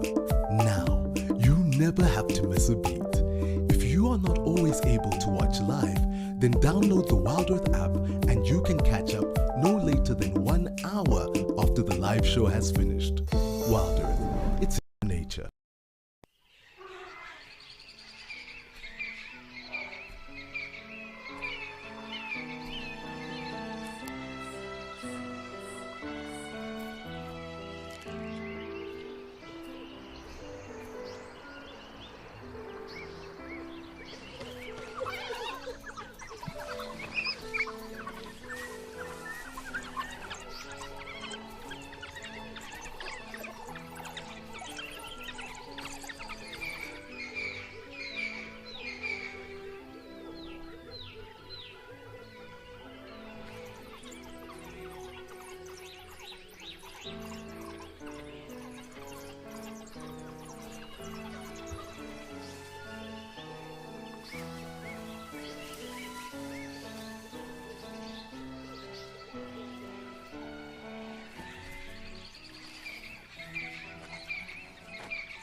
It's a fantastic scene right now with these three giraffes, the springbuck and kudu. Really great to just take it all in.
So really awesome and fantastic scenes here in Okakuya. But it's time for us to go to a very different landscape, and we're going to go and join Nick in Kariega.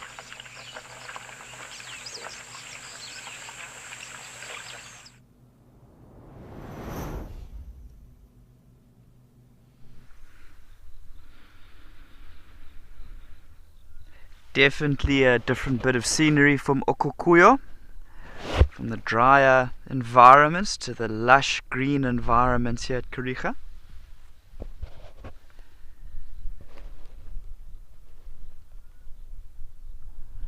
And our herd of buffalo have slowly started to rouse themselves. We've got one chap that's photo bombing us here at the front.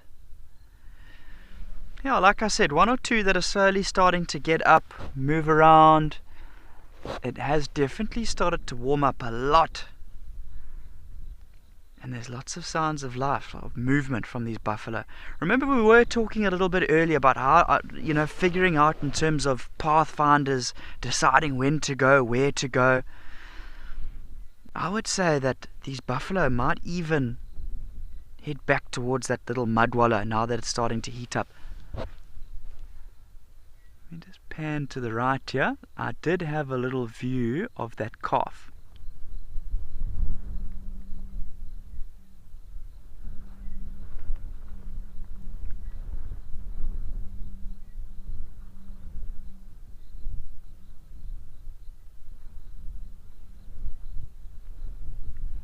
Where is it hiding? It was here somewhere. There's its legs, just at the back there. This was the little one I was telling you about. He is playing hard to get.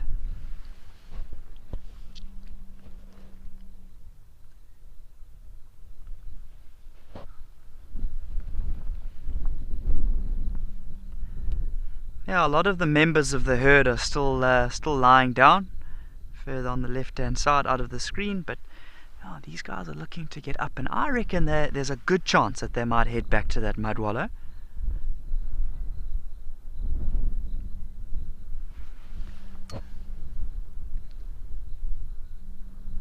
There's that little one at the back.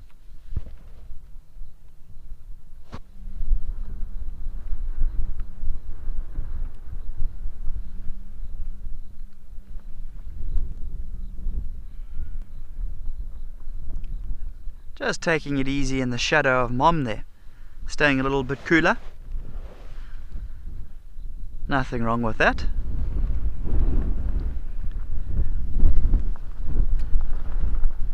Just going to take you to the right here. There's a beautiful pose from this buffalo.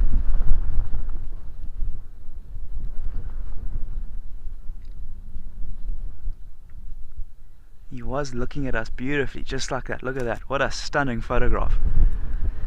See the ears both facing forward. He's got his head lifted up a little bit, looking at us.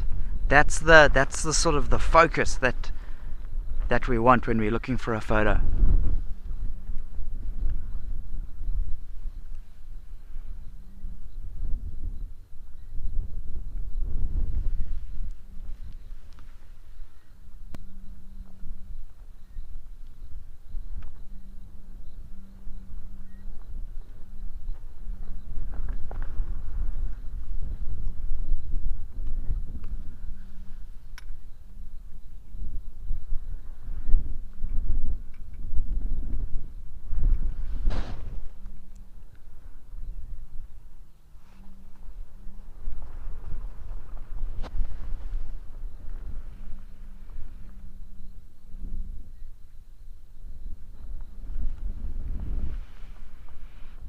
Now that we've got a little bit closer into him, there we go. That's the pose. Look at that.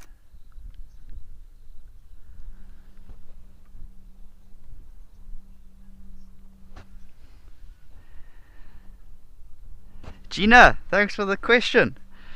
Yeah, in terms of my love of photography for animals, I think it just naturally developed over time. So my family, everybody loves the bush, and we've all really enjoyed visiting game reserves, and started just taking photos from when I was a small little boy.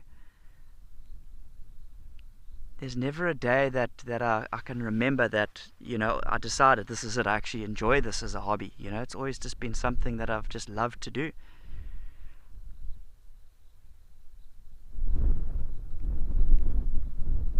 And yeah, I think over time, your skills develop, and small things like talking about, look at his ears facing forward and things like that. It's small things like that over time that you look to better.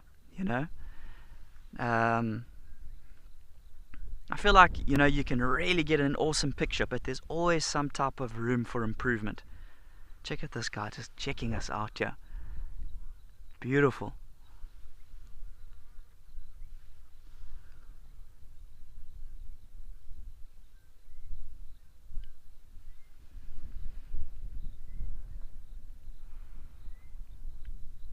Yeah, I've got a few pictures printed in my house. I've got some on canvas, I've got some framed.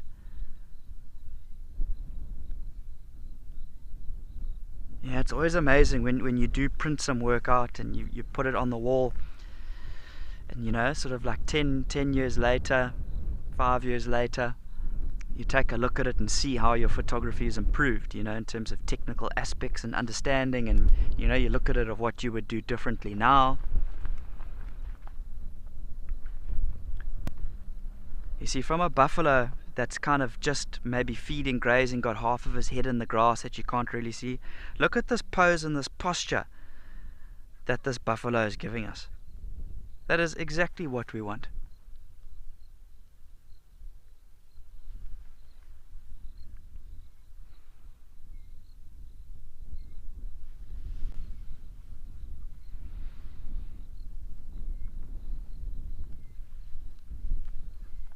One of the other buffaloes to the side has just caught his attention there.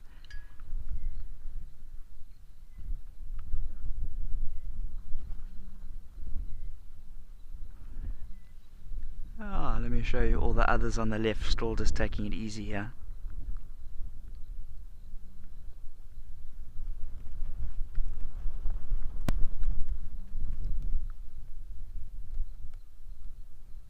Oh, that youngster better watch out. Otherwise it's going to get a load of mom's breakfast on its head there.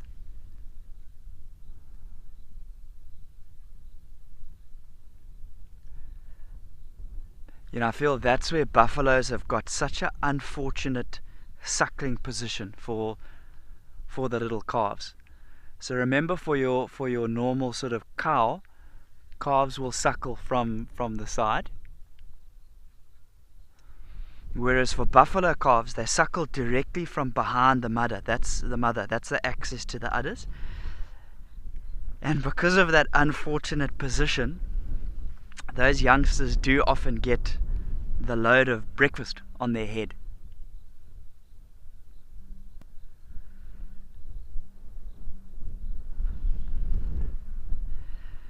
So one of the pictures that I've still got in mind that I'd love to get, which I'm sure a lot of you are going to laugh at, is a small little elephant calf behind mom, and mom dropping a little I'm going to laugh at this because a lot of people are going to think you weirdo, but dropping a ball of dung, going to the toilet, and it's halfway in the air, about to kind of hit that youngster. I'd love to get a low angle of that and frame that and put it in my bathroom. Silly shot, but I'd love to get that. Yeah, look at that one having a good scratch there.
Yeah, you can see that buffalo on the left hand side.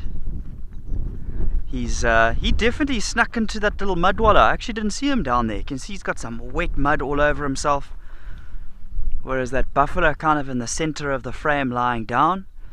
Remember we did say that these buffaloes did have a little wallow earlier this morning. That would have been from this morning. You can see how that mud has dried up completely.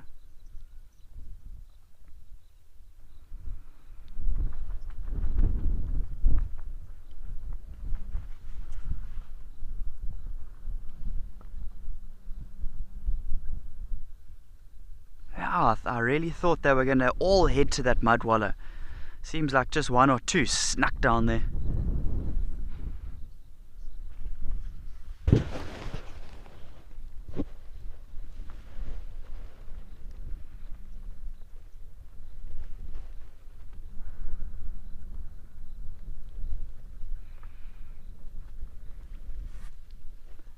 going to see if I can pan across to the right here. We were talking about sort of nice head positionings and movements of buffaloes and things like that. Just want to show you these few that are coming up here. But while we do pan across, I just want to remind you guys, if you do have any questions, any comments or anything like that, please send them through. I'd be more than happy to answer any questions.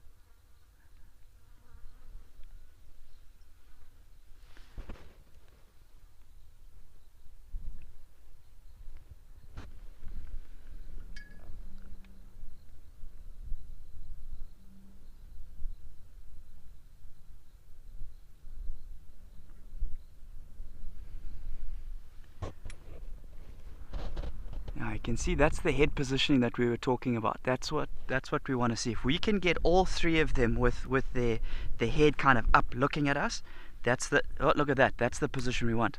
I'm going to snap that photo.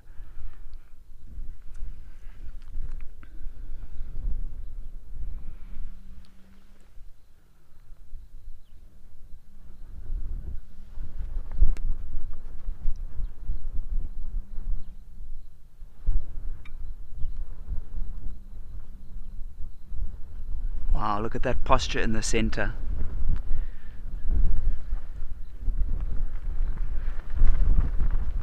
You can see it's got that wet nose.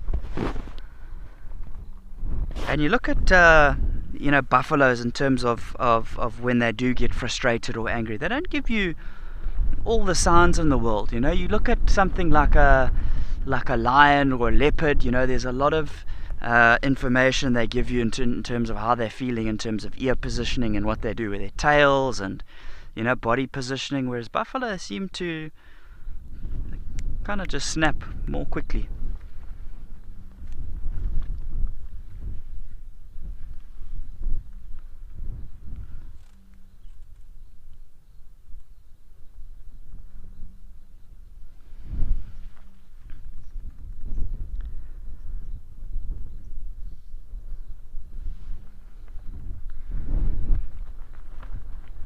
Alright, while these buffalo slowly keep feeding, we're going to take you across to Alex and Mashatu.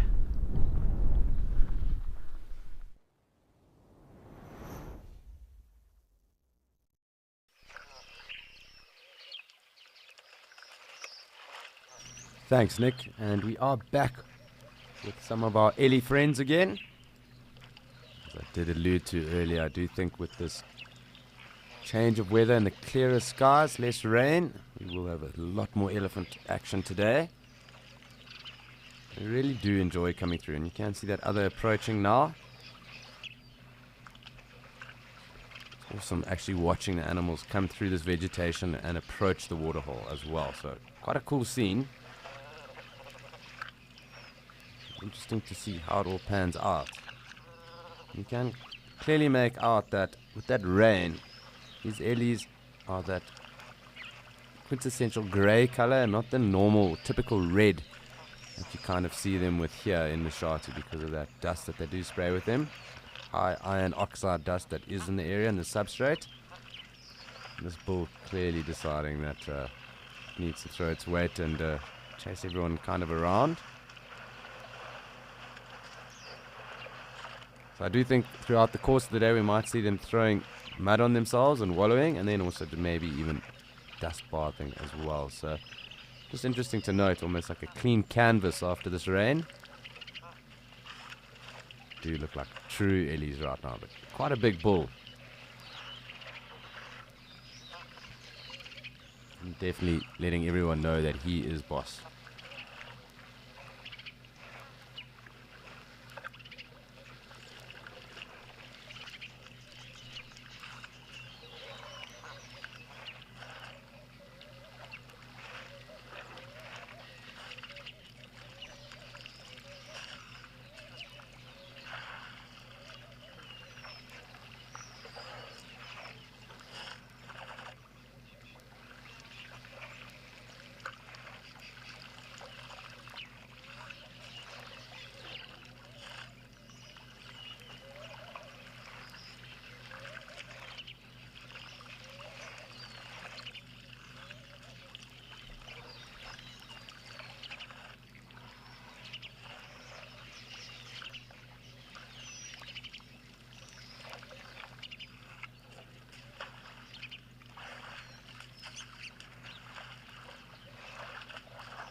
And some more Ellie approaching. So lots of elephant action right now. Got 2 more coming through.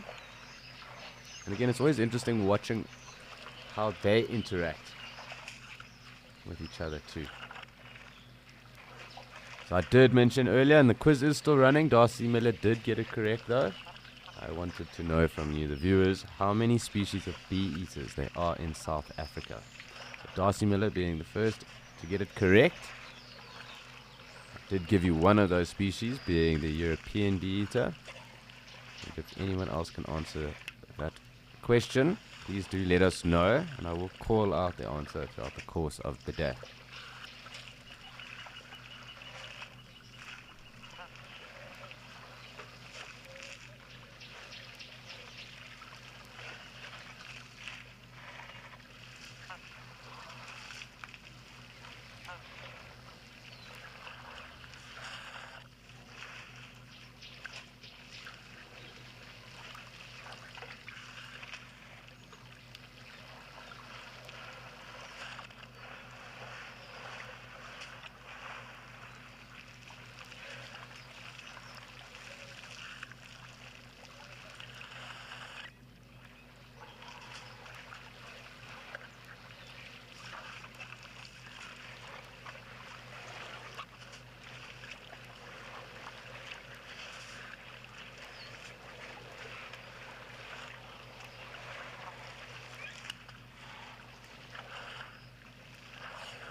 Looks like a couple of them are browsing there as well, so lots going on here at the moment.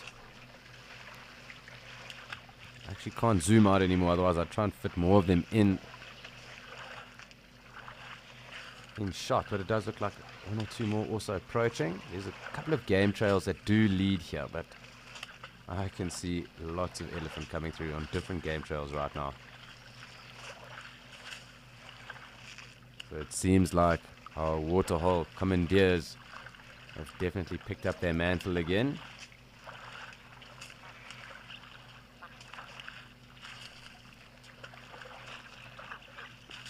And really a procession of them at the moment, just on the left hand side, but 1 or 2 also on the right hand side.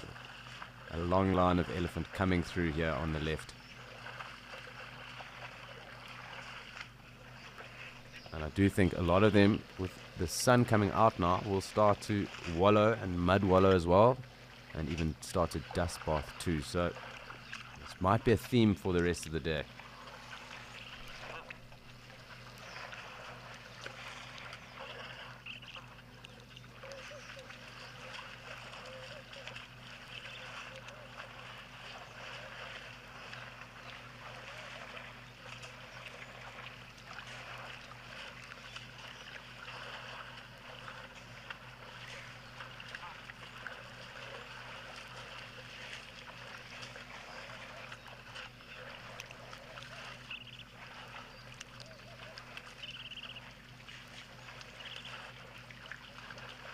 You can just see both of those game trails coming through, and I wouldn't be surprised if there's others behind where this camera is right now coming down as well.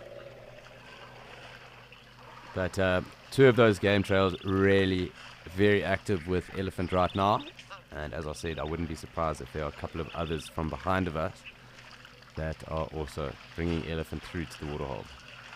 But at least for now, we are inundated, and I, for one, am very happy.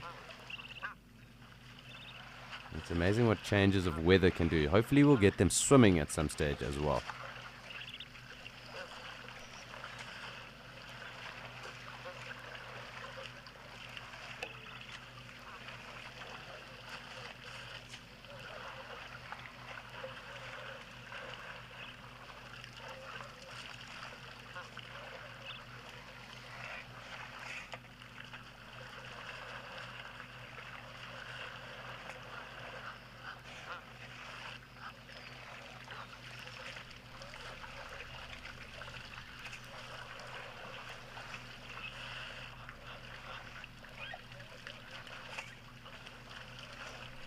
You're so correct, Yolanda. It really is a very, very special sighting, and I'm so happy that it is one of your favorite. It's really so cool to have so many elephant around, and I'm hoping, as I did say just now, hopefully we will get some of these elephants swimming. Nothing better than watching elephants swim. It does look like we're getting the makings of a pool party.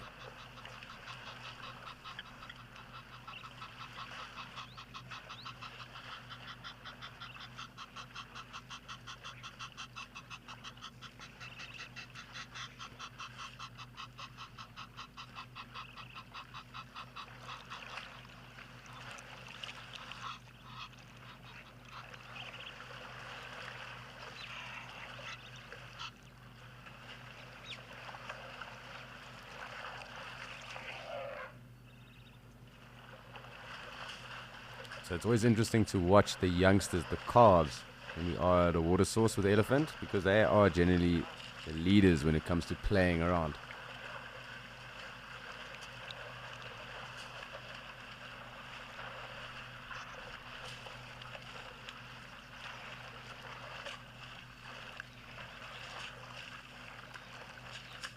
And as I said, I'm just leaving us out on this wider plain at the moment. I can definitely know that there are few elephants here on the left of us. Maybe actually it's worthwhile actually going there. Let us watch this while it also unfolds. And our warthog are also here. More elephant coming through too. Just on the left of us is where they like to wallow at the moment. There was a wallow that was active just on the other side of us, but it's kind of been cut off from the water. It has almost dried up as well. And this is the other active wallow that they do use. So we'll go back just because with more elephant approaching and those warthog, we'll see if the elephant actually tolerate the warthog.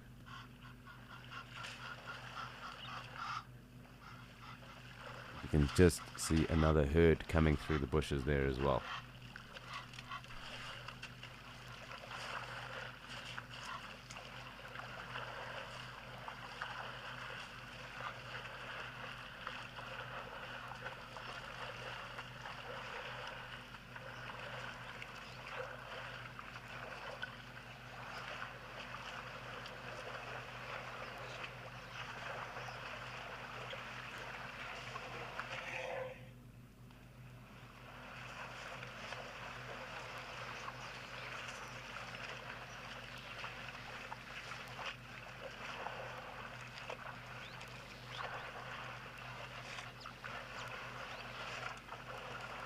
Such an awesome scene unfolding right now.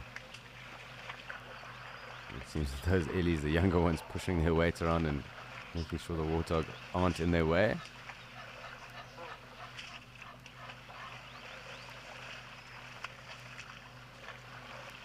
It's so much going on. It's kind of tough to keep your eyes in one position at the moment.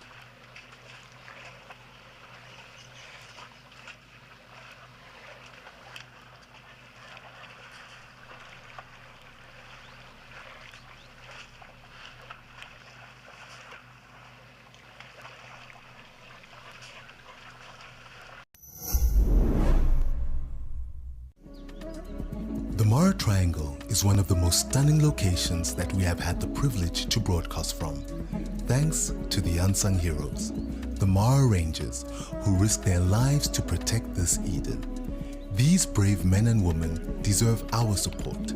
Donate and be one of the helping hands uplifting these rangers, so that we may maintain this icon, the Mara Triangle.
So the Ellies are quite clearly throwing their weight around. Those wildebeest will have to wait their turn.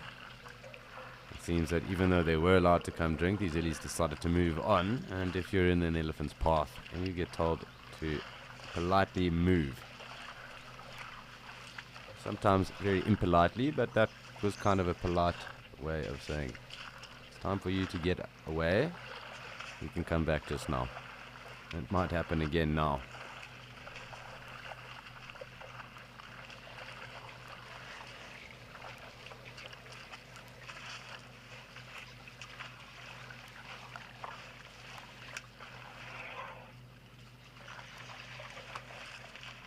Yep. So let's just wait for these elephants to push off. I think these wildebeest will come back. They're definitely hanging around. So I think if these two kind of push on, there will be a gap for them to come and drink.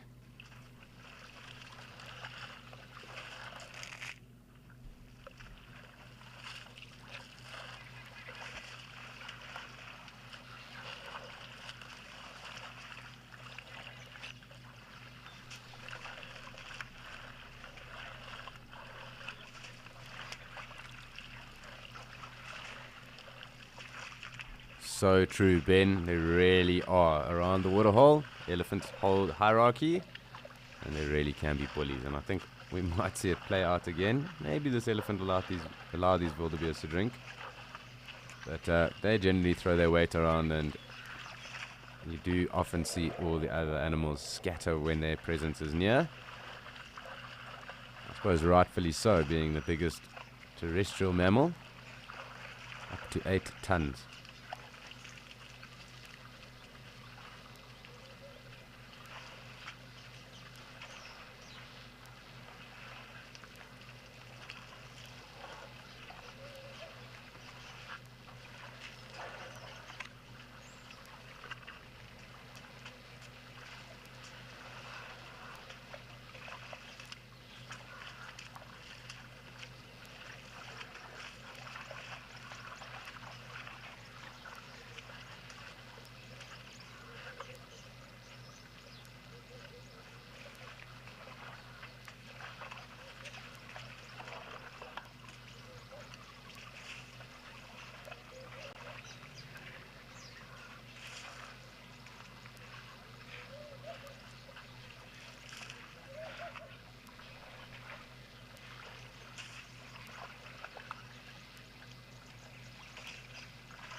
do think those wildebeest are going to try approach her. They didn't get the most game time there at the waterhole, so we'll just wait to see. They're kind of on the bleachers at the moment, waiting for a sub in.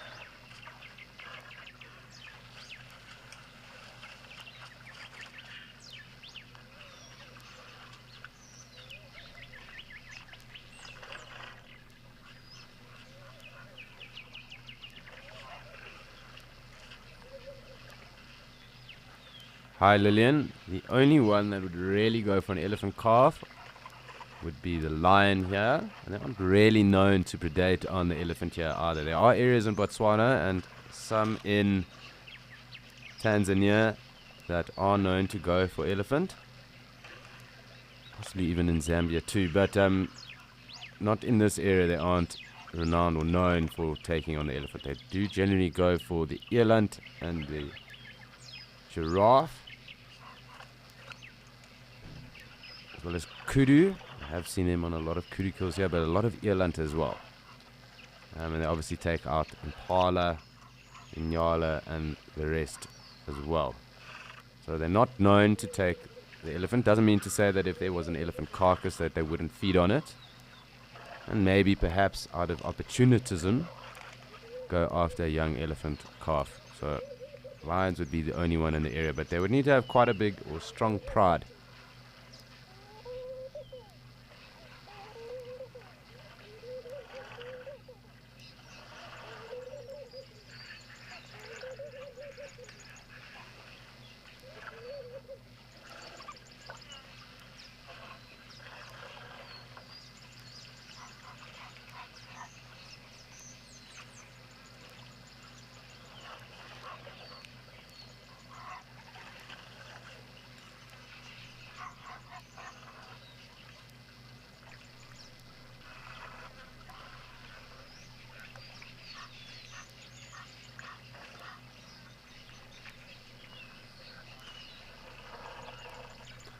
So the wildebeest are off the bleachers and they are getting their featured game time right now. So the elephant are focusing there on very nice fresh water, and the wildebeest are some tranquility without any of the other bullies around. It's their time to drink.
So our ellie action is slowly starting to dwindle at the moment. However, we're going to take a closer look at these ellies. Doesn't look like anyone else is approaching at the moment. But, it's a good time to relax with some elephant as they relax as well. It does seem like one or two are taking a rest, calf drinking, and the others taking some fresh water.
So it's really been quite fantastic having all this elephant action. It does look like it's starting to heat up again slowly.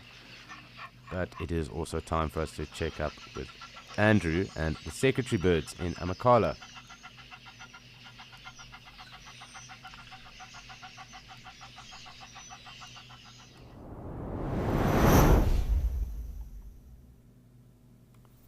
Okay, so we actually lost visual of the lions earlier on, so we thought, okay, let's come back to the secretary bird nesting area and see what's happening. And this is our first actual visual of the chicks over here. And you can just see them through the open parts of the bush there, with their mouths wide open, so they are feeling the heat a little bit.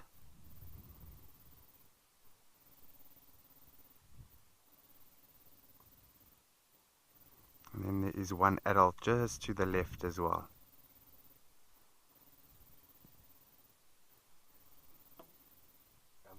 There's a second one there, yeah. There's a chick next to her. Yes, There might be three, because there was one to the right of this one earlier. that's it. So it seems like there's still 3 chicks in here, which is fantastic. There's one right next to the adult, and we did see 2 of them just to the right of the adult earlier on. So it seems everyone is present here.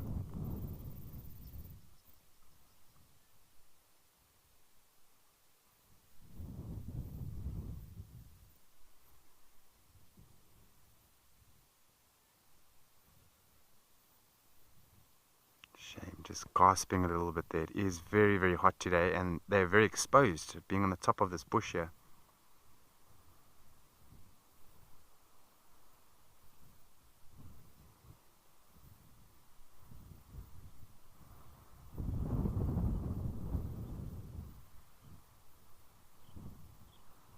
So you often find with the reptiles, when they're feeling hot or cold, they will open up their mouths like this. There's a thin membrane in their mouth which helps them to cool down and also to heat up if they're feeling cold. That's why crocodiles will often lie with their mouths open in the early mornings and in the heat of the day.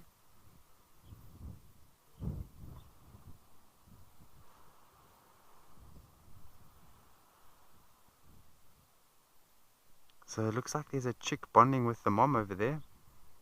Well, I think it's the mom.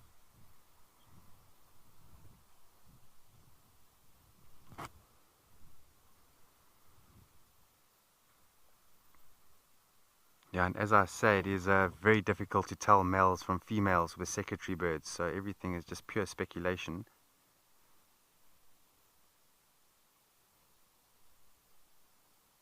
And it's just interesting to see these chicks taking form. and starting to develop that, I think they call it a latter, which is that patch that you're seeing in the color there.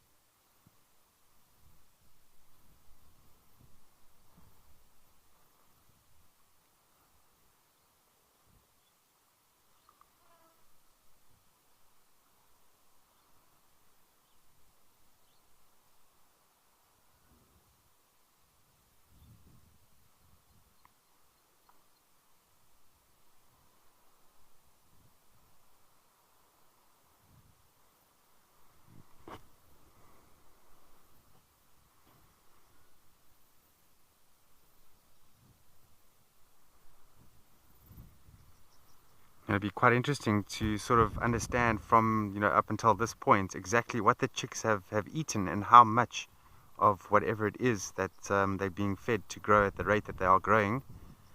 And just to give you an example, just the one day with Morgan and I, we saw the adult feeding them 2 snakes, 2 separate snakes and a mouse. So you can imagine up to date now exactly what they've gone through. Must be quite amazing to understand that.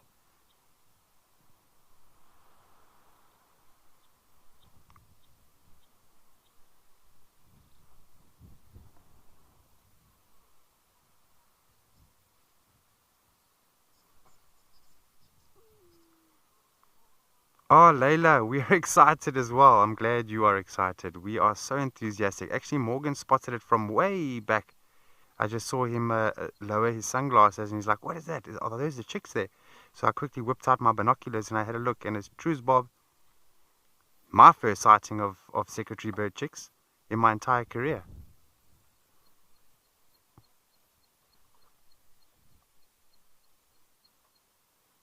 And to get here, we took a little bit of a different route. So we're at the eastern side of the nesting site now, hence the reason why the view is a little bit different to what you might be used to. And this is actually quite a nice little angle here.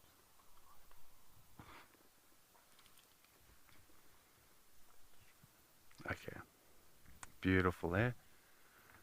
We're just gonna show you around just a little bit. Lots of clouds are moving in. This is beautiful today. Very beautiful.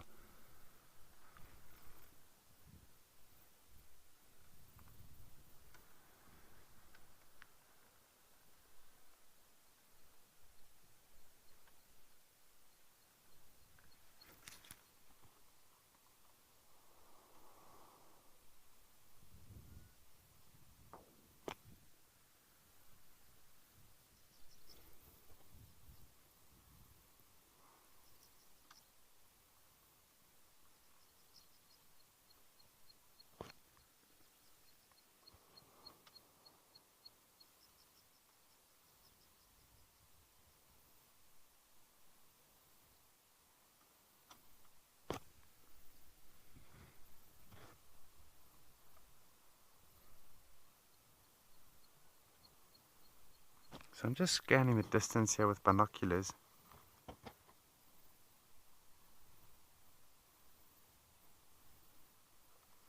And indeed, today is definitely a sizzler.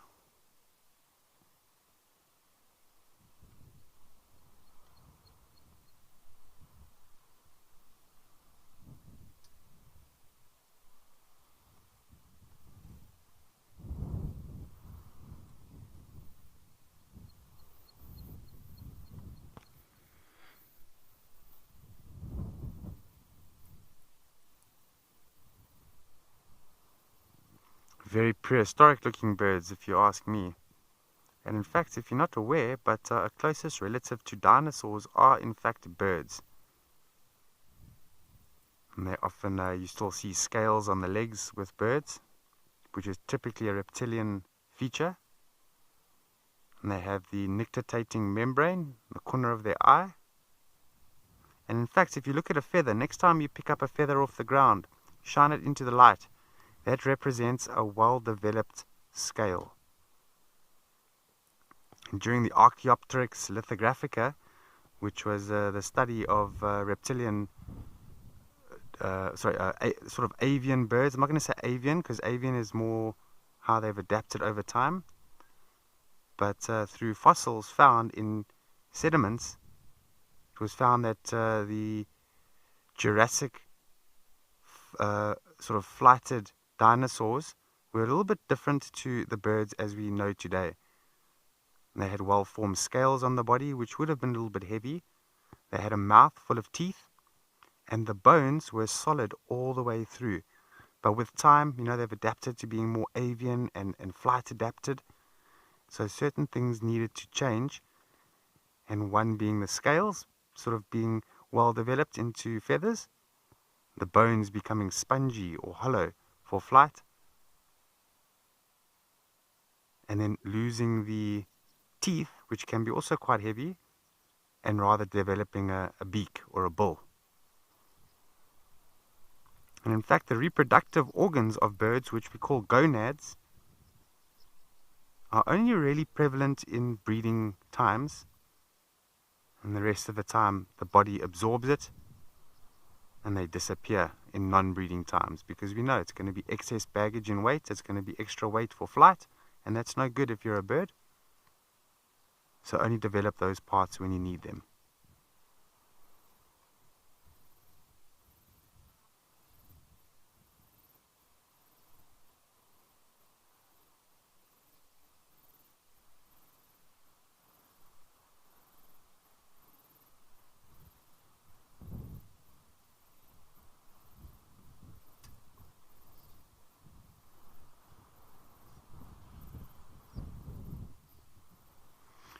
Leon, I should think they do have hollow bones, because they can still fly, and they are heavy birds to begin with. Very heavy birds. It's the heaviest flying bird in Africa. And some Kori bustards, the books say different things. It's quite a varied weight distribution. But according to books, anywhere between 12 and 18 kilograms with Kori bustard, yet they can still fly. So their bones will be hollow, but I think their bones are probably a bit more stronger than that of, for example, doves or swifts and swallows. Some swifts barely even perch, that their feet are so poorly developed that they just don't need feet.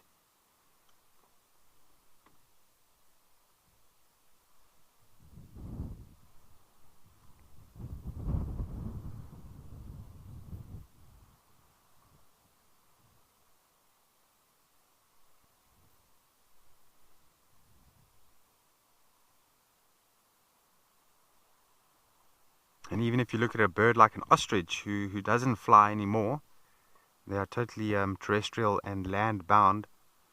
Their bones are also hollow in the middle.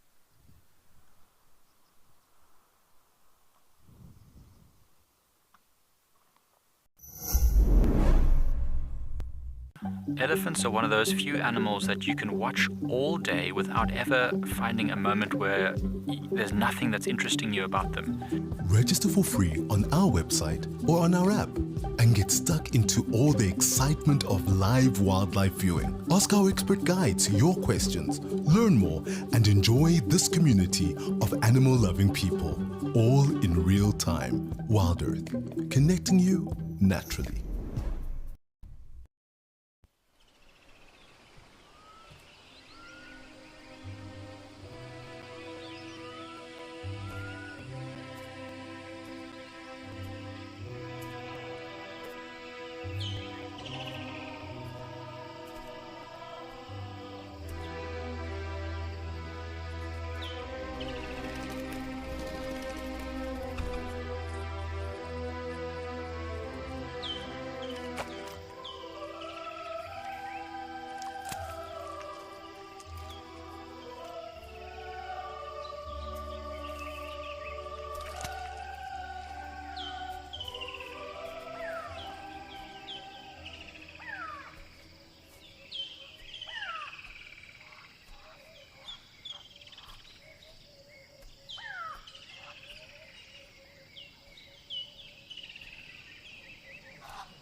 And what I find interesting about seeing the 3 chicks here is that, in some things that I've read, because there is very little known about secretary birds to begin with, but what I've read from one place to another, some places describe secretary birds to sort of practice the siblicide, where the stronger chick will kill the weaker chick. And then other things that I've read is that they don't do that they raise all 3 chicks, provided that there's food availability. And here we are seeing 3 chicks of a certain size, and sort of confirms that they are raising all 3 chicks.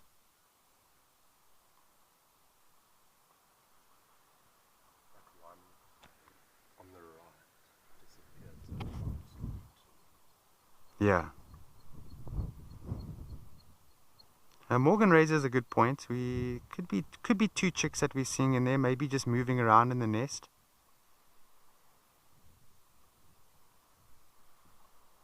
I would love to be a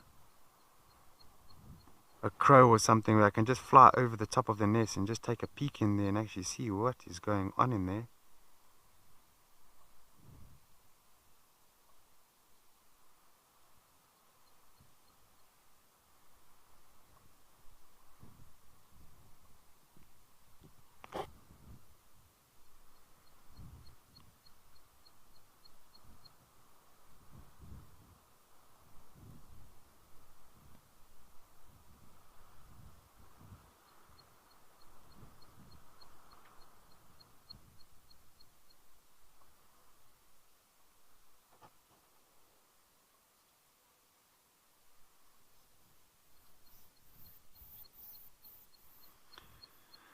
Zach, hi there. I'm not 100% sure on that. I wouldn't be able to answer that correctly if I had to try.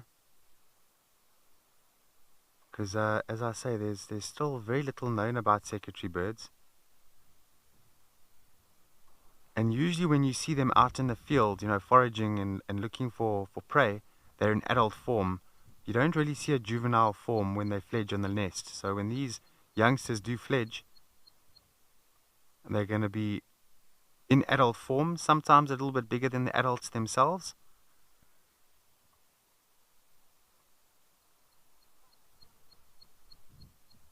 But it would help if there was a little bit of juvenile appearance when they do fledge. Then we could know that, okay, there's 3 juveniles. We would know that they came from this nest, and then we would know, okay, well, it seems like all 3 are alive and well, and so the succession is good.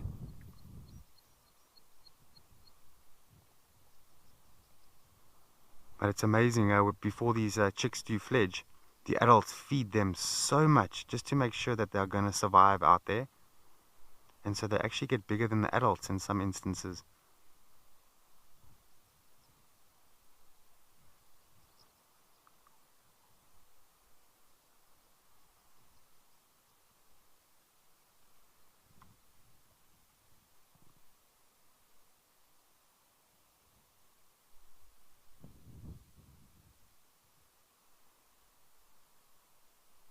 But Samantha, who was working on the dam cams for that while, she actually taught me something very interesting.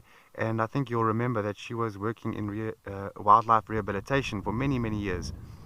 And she told me that the amount of food per day in weight definitely needs to be regulated with most birds.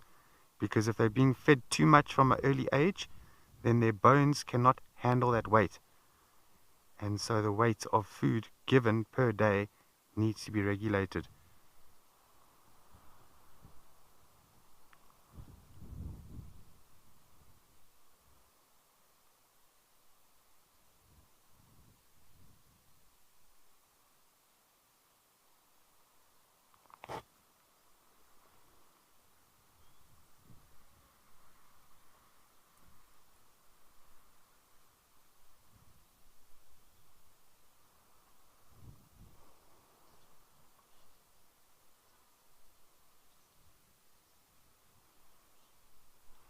Lucille, hello. So Corey Busted in Africa is going to be 1. And then Denham's Busted will be there as well. So that's 2. Oh, Lucille, I apologize about that. Corey Busted, Denham's Busted. think there has been sightings of albatross in Africa as well from time to time. That would be the heaviest known to the planet. There's 3 that I've mentioned. I should think some birds of prey are also in there. Crowned eagle, I'm sure, will be in there. Perhaps bateleur.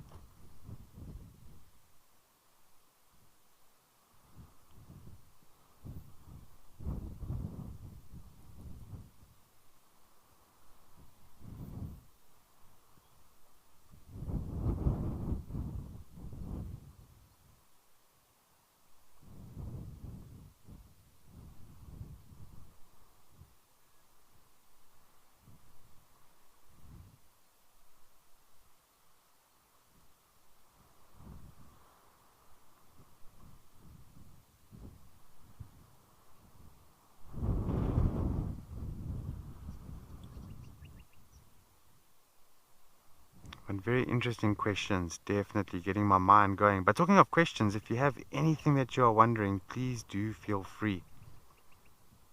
We'd love to hear from you.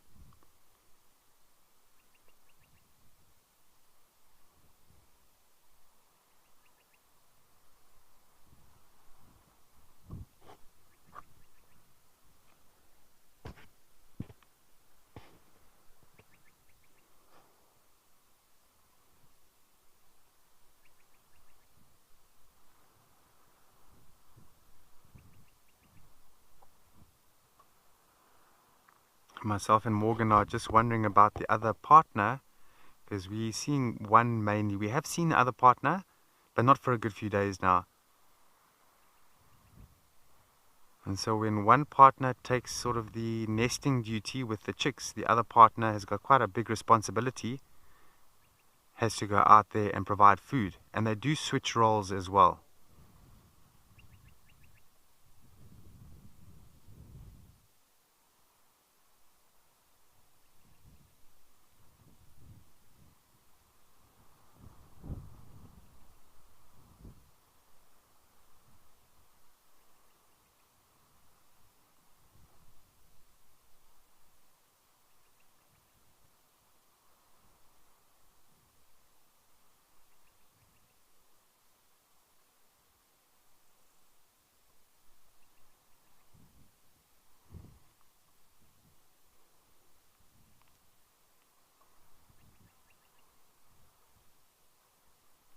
Shame, I can only imagine how hot they must be over there, being so exposed.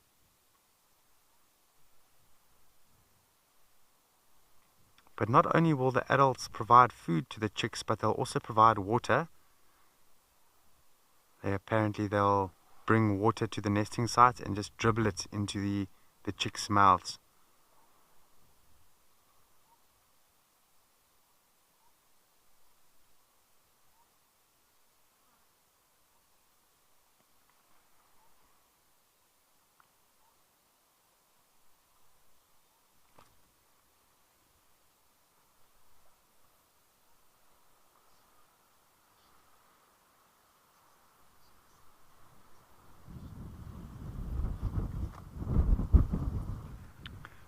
Hi there, Ashley. Yeah, definitely habitat loss is a big one. From what I've read, habitat loss is mentioned many times. As we know, human encroachment is a big issue on this planet. And reserves, they are, forced to, be in, how do I say, what's the right wording I'm looking for? So instead of having one common land, you'll have reserves, and then in between the reserves you have built up areas and so on. That is a big problem for them. And then competition. So if there's a lot of raptors and birds of prey in the reserve, food competition is always a real issue.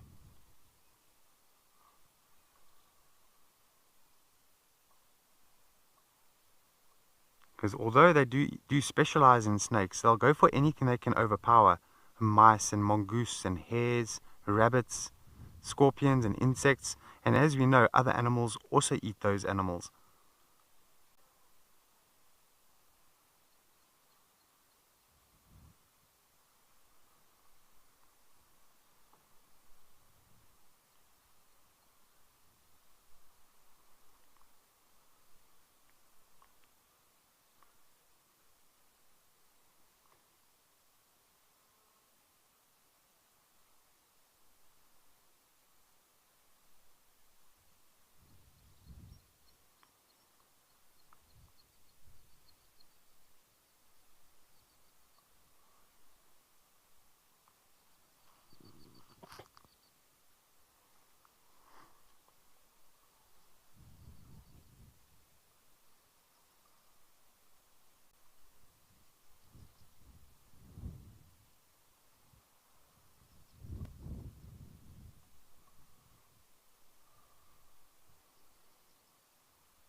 Tumi, nice question. Thanks for your input there.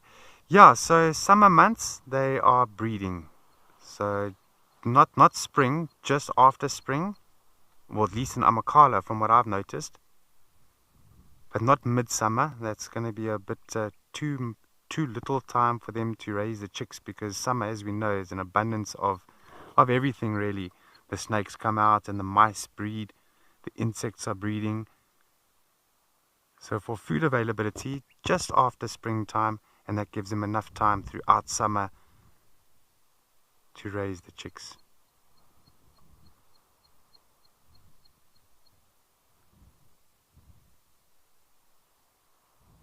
If you think of the incubation period in itself, it's between 40 and 50 days, which, yeah, it's almost 2 months if you're looking at the 50 part. And then raising of the chicks as well. So they're very invested in these chicks. So actually very few of the birds actually breed in the winter months. Very few of them.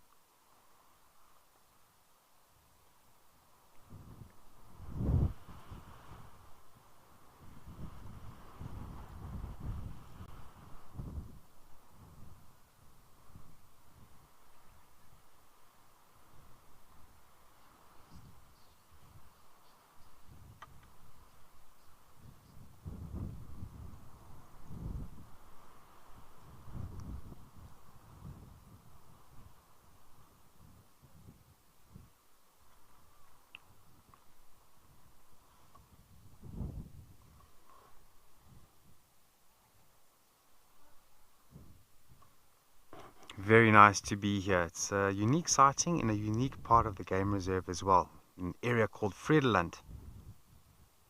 And we are surrounded by very deep valleys out here. And we actually came through a very beautiful one to get up here. Sadly, we don't get too much signal in there, so we can't really show it to you.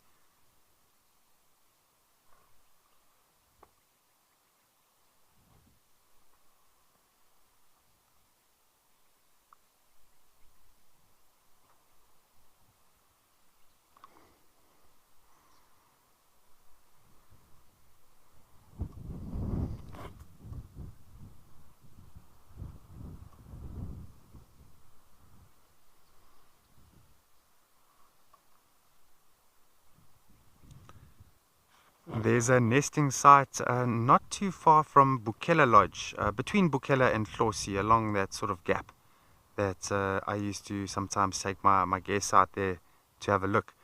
And they're on top of an acacia bush or a Vachelia bush, and usually using the thorn felt, which is a very smart move, because usually thorn felt does get quite thick.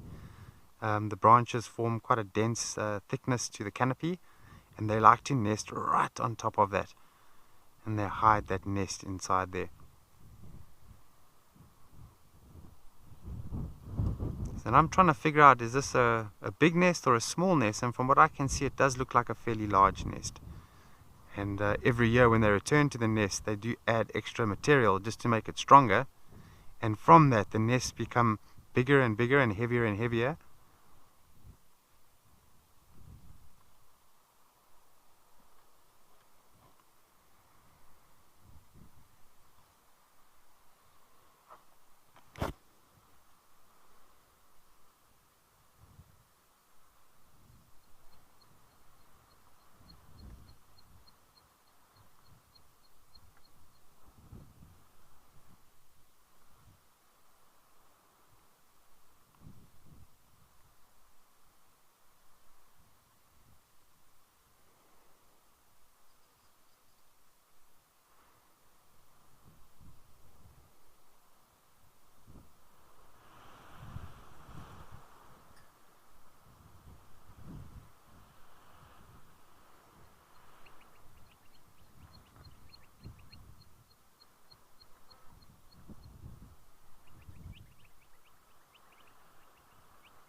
But we'll definitely follow up on these secretary birds as the days roll on and keep you updated as to what's going on here.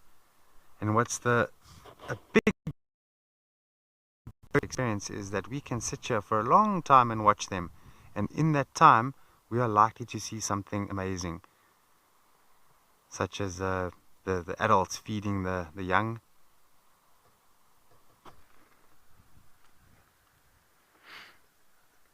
Okay, beautiful landscape out here and some beautiful clouds rolling in.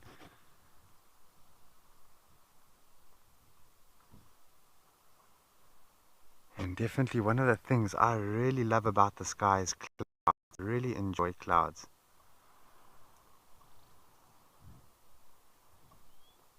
Some awesome shapes up there.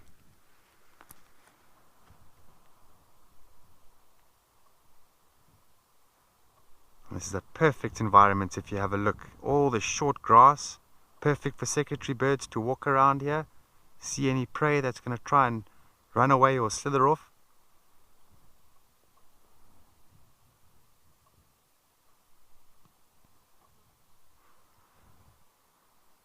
And let me tell you, there are some big puff adders here in the Eastern Cape, and I've seen some monster puff adders on Amakhala. I think some of the biggest recordings of puff adders are in the Eastern Cape. So plenty food opportunities for these secretary birds.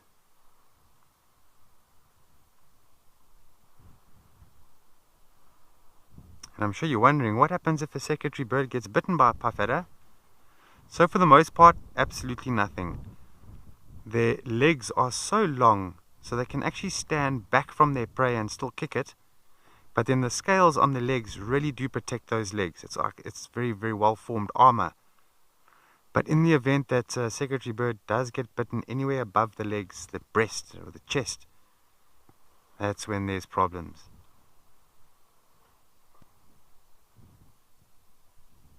You ever see them walking? It's almost like they're walking on stilts.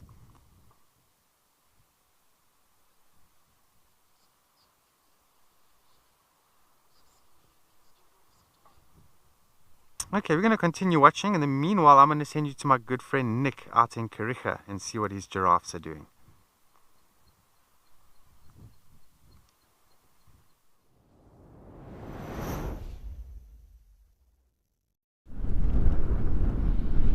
And welcome back to Kariega, and we've got a lovely bull giraffe here. He's just been doing a little bit of browsing on the shrubs that we can see in front of him there. And there's a second giraffe right at the back. You can just see his neck sticking out. Little bit of a older bull, this chap, by the looks of things. Yeah, just having a look at his head, you can see he's lost a lot of the hair around his horns, on the side of his horns, on his face there. Even if you have a look at his tail, look how he's he's actually missing his tail hairs. Shame. That's it's not going to be a very useful fly swatter now.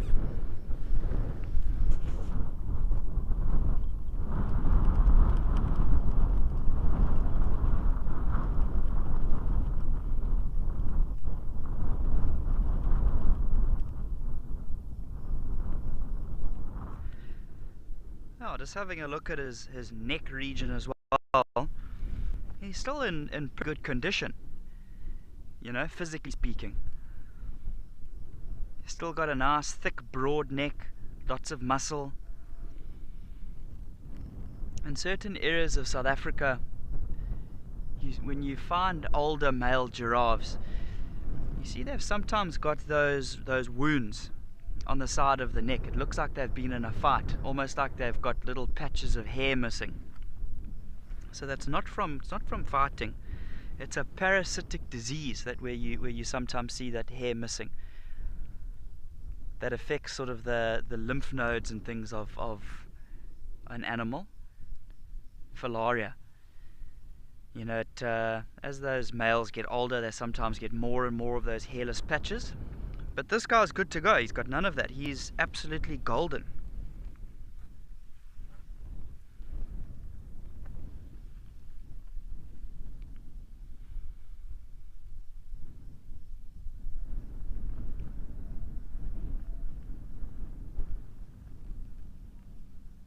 Yeah, trying to use that little tail of his, that little stumpy tail.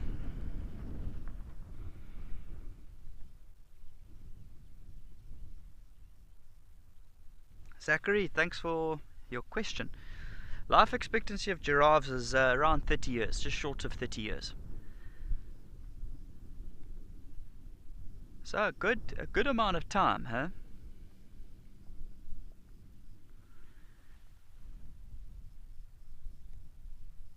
Yeah, this guy's still got a little bit of a way to go, but he's, like I said, he's still in good condition. Physically, his, you'd kind of think that, a slightly older male like this one, his chest would be a bit bigger. Shoulders and things like that, especially the chest, I guess, yeah. But maybe genetically he's just not the most gifted chap, but he's still a beautiful specimen of a giraffe.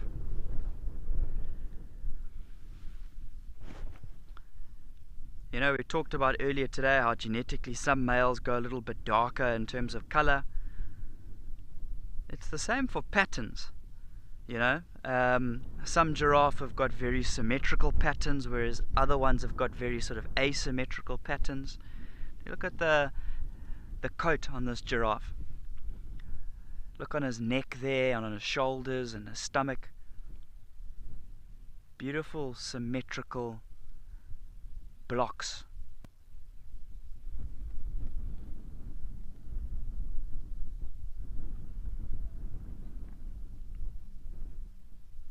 And look at the difference, in the small little blocks on his hind quarters. And you compare those little blocks to his stomach there, it's mesmerizing. You look at all these different patterns here.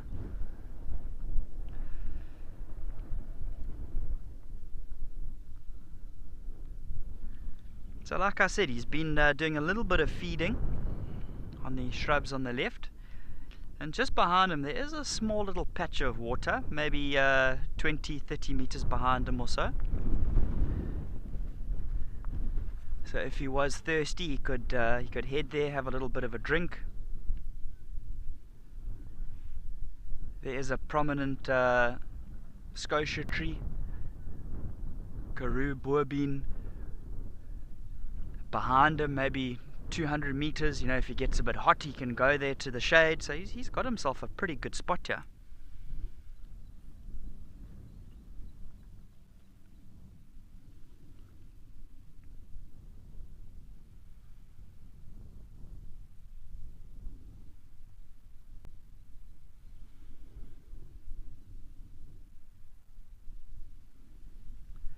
See how both his ears are facing forward and he's watching something.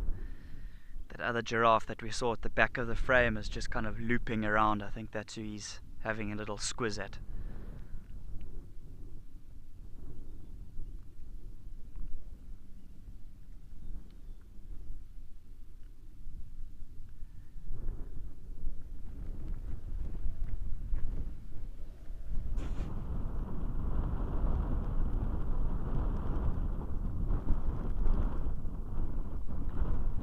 Tim, thank you for your comment. I agree, it's very special to see him up close like this. Have a look at all those different patterns that we talked about. And he's very relaxed, he's behaving like we're not even here, which is what we want.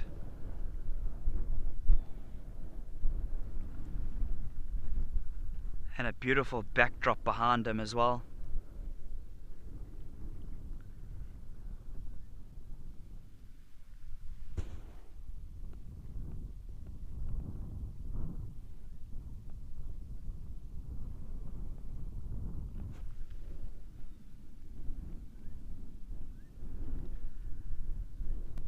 Yeah, so obviously in terms of health and hygiene, we've talked about the oxpeckers, that they'll come onto the giraffes and remove the ticks off of them, which is very helpful to the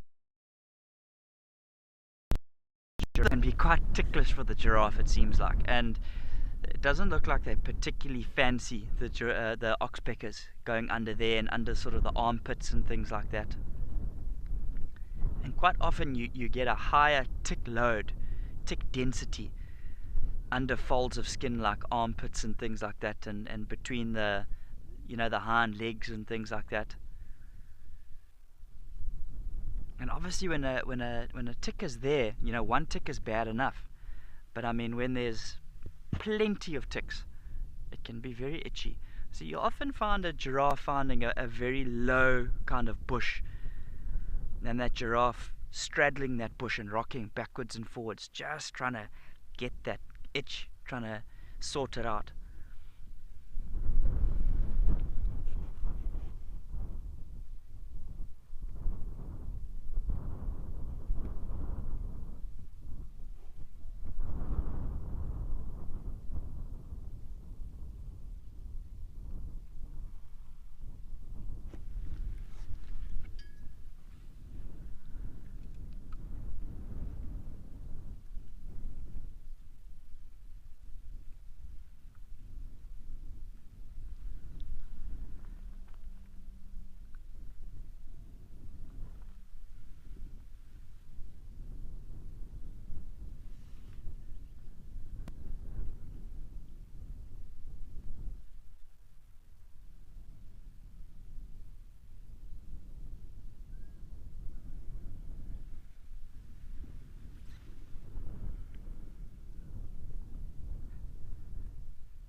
I don't know if anybody has heard of the documentary called Vanishing Kings.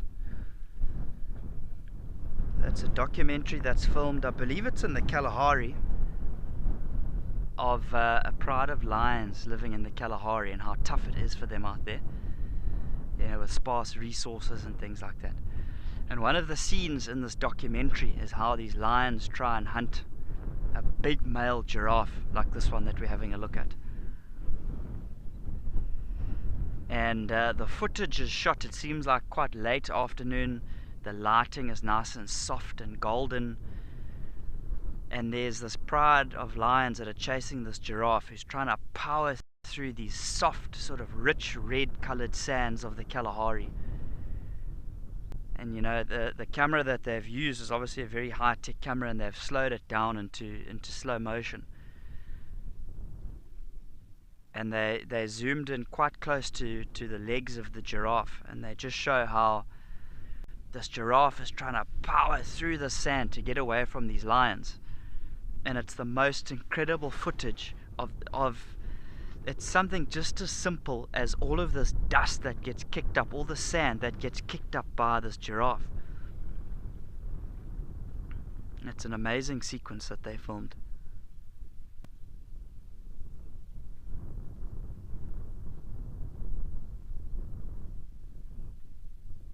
In terms of hunting giraffe, that's not an easy task, that's a tall order.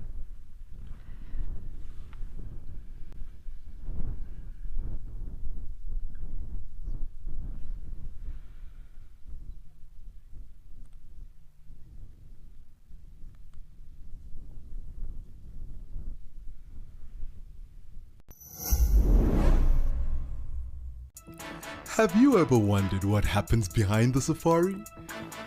And jump!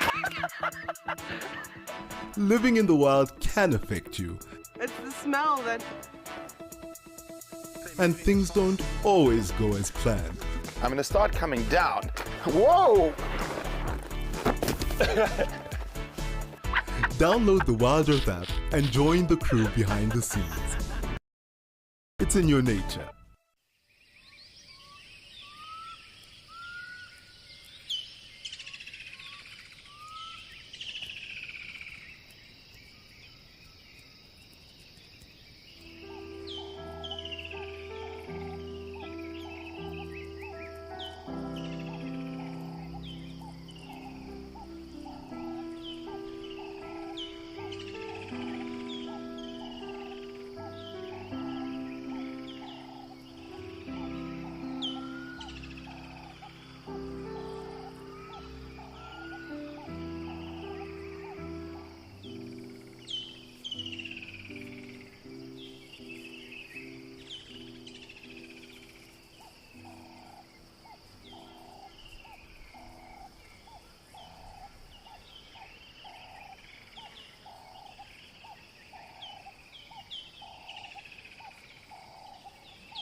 but you might see him starting to comb through that longer mane, that longer little ridge of hair on the top of the giraffe's neck there, having a look to see if he can find any ticks. It'll be amazing if he did that for us.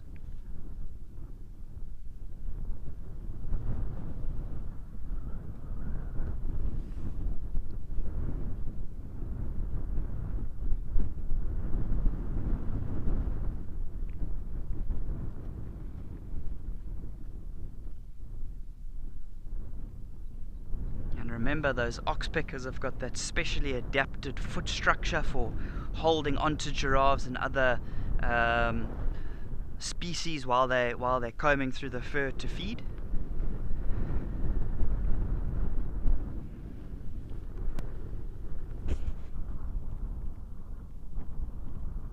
Now I'm just looking at him with my binoculars as well. I don't know if you can see that just below the ear of the giraffe. All those little black dots there, those are all ticks. There's a second oxpecker just on the shoulder region of the giraffe now.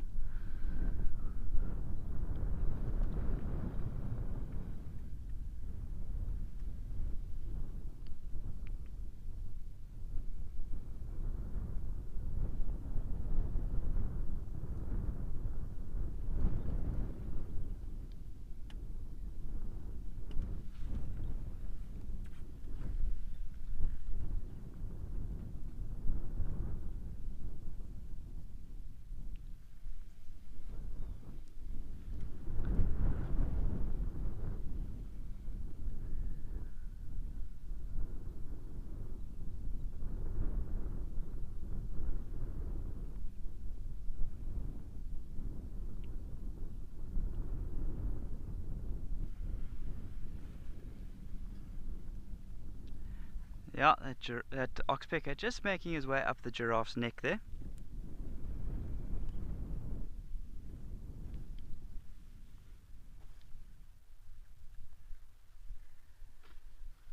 Little bouncing movement as he makes his way up.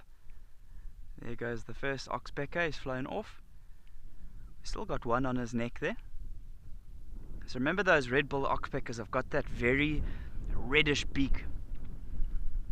And then like a yellow eye ring around the eye, whereas that yellow-billed oxpecker's got a red-tipped beak, but a yellowy color to the base of the beak itself.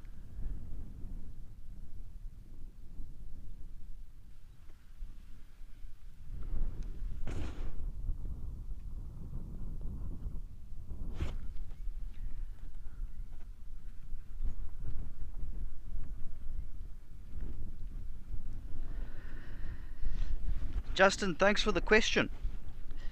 How does a giraffe ruminate with such a long neck? It's a work of nature.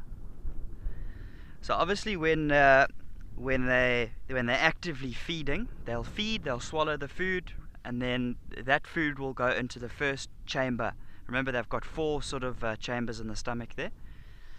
Then from there it gets regurgitated. In terms of it's making its way from that first stomach up to the mouth, it's called waves of peristalsis. It's just basically muscular movements and things like that that are going to force that food upwards. So in humans we have a similar thing. When we swallow food and it goes all the way down to our stomach, there are waves of peristalsis that will move that food downward to the stomach. And it's such a powerful movement that even if humans had to be upside down and swallow food, that food would still make its way to the stomach. I'm pretty sure we wouldn't feel very comfortable, but that would still work. In terms of a giraffe, I'm sure those waves of peristalsis are just as strong, or probably even stronger. And not that any giraffe has been put on his head to test it out. But yeah, that's a very good question. The answer to your question is waves of peristalsis. I feel like that's the big word for the day as well.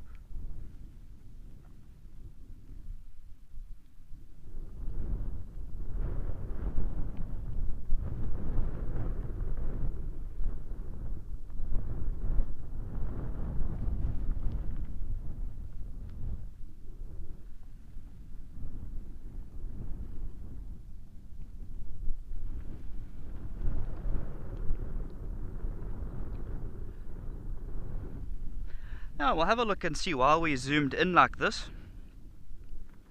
If he does have to swallow that mouthful of food that he's got, we should see it moving all the way down the neck region. And if he does regurgitate the next one, we should see that come up as well.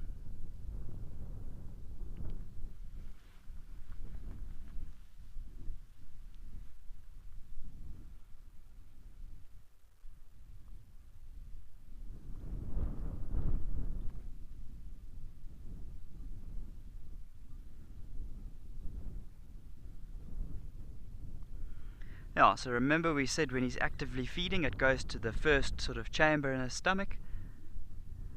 That's known as the rumen. So when he's finished that mouthful now and he swallows it again, that'll bypass that first sort of chamber, the rumen.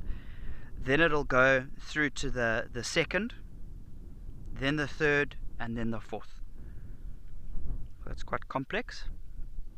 But to all of our little fundies out there, so the second, third, and fourth chambers, those are the reticulum, the omasum, and the abomasum stomachs. And then obviously when all of that has been digested and the giraffe will drop its dung. For such a big animal, giraffe drop remarkably small little pellets, little dung balls for the size of the animal. And when you do see it, they're sort of scattered quite far apart because of the height that it's being dropped from. Remember, it's going to be a good, like meter and a half drop. So when it hits the ground, it kind of moves off to the side. It jumps all around the place, especially if it's on a very hard surface as opposed to like a grassy covering. And then you have a look at the dung of most ruminants. It's very, very well digested.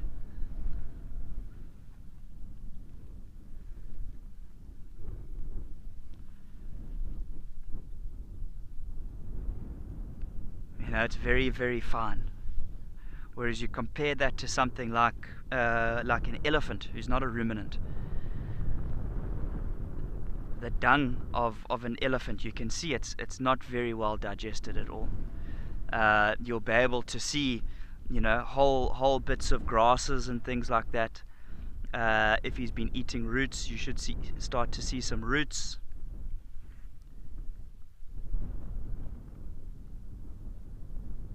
Remember, elephants are only digesting 40% of their dung or so.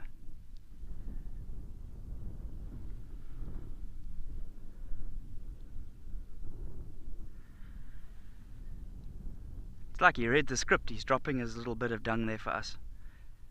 So interestingly there, his dung was coming out in kind of clumps. Did you see it? It wasn't small little individual pellets, if you want to call it that.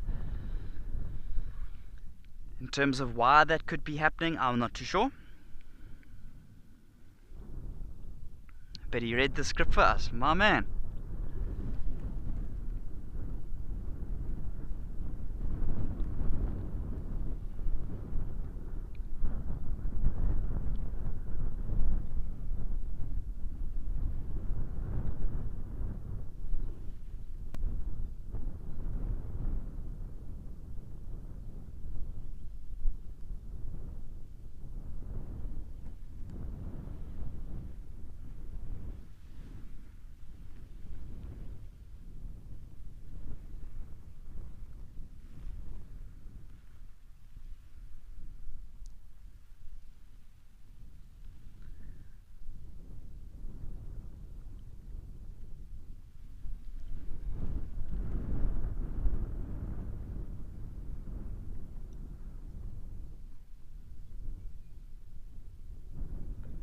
There we go. You can see it looks like he's just swallowed that bolus of food there. The next one just popped up. Yeah, I think the angle that we're at here is not the easiest angle to see that movement going up and down the neck there. But it's a very interesting process, huh? ruminating and peristalsis and all these things.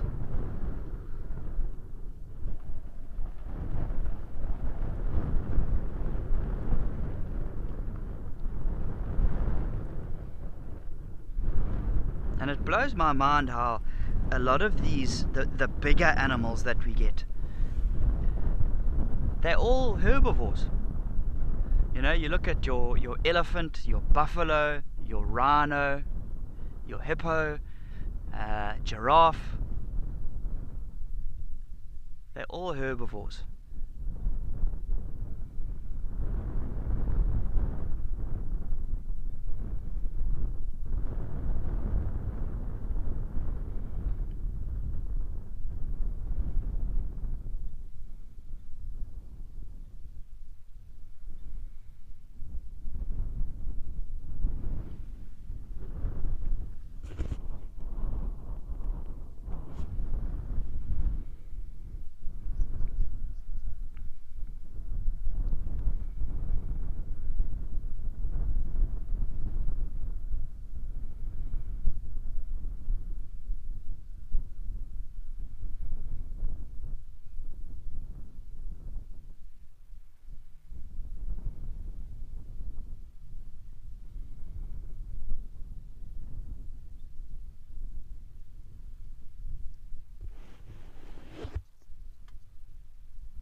Oh, but these are all very good questions. Thanks for all the comments and the questions, guys. I really appreciate it.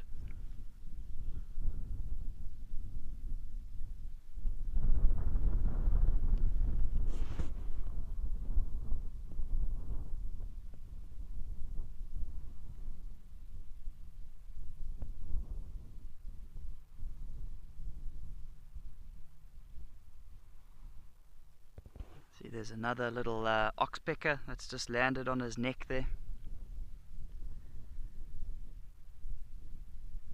He's doing a whole lot of calling. Not sure if he's calling for his buddies to come and join him. But not too much active feeding. Off he goes again. Yeah, remember we did have that herd of buffalo earlier on this morning. That would also be a nice spot for him to go to.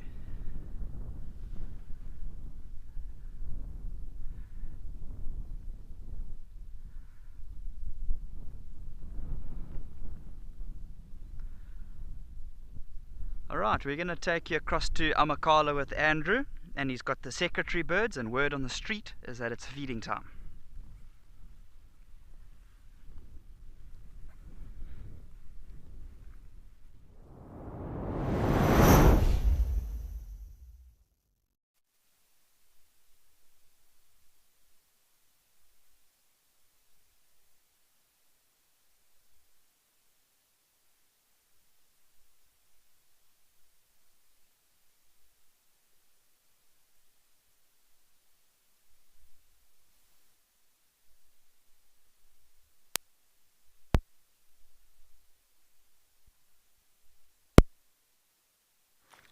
Definitely feeding time. I just caught the end of that, but very interesting to see. But she has sat down now and she's busy socializing with those chicklets now.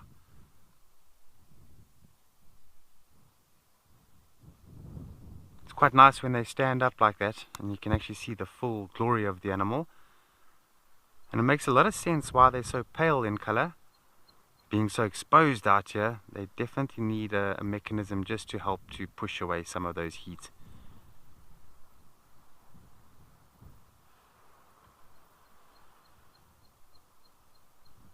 They've got the most beautiful long eyelashes.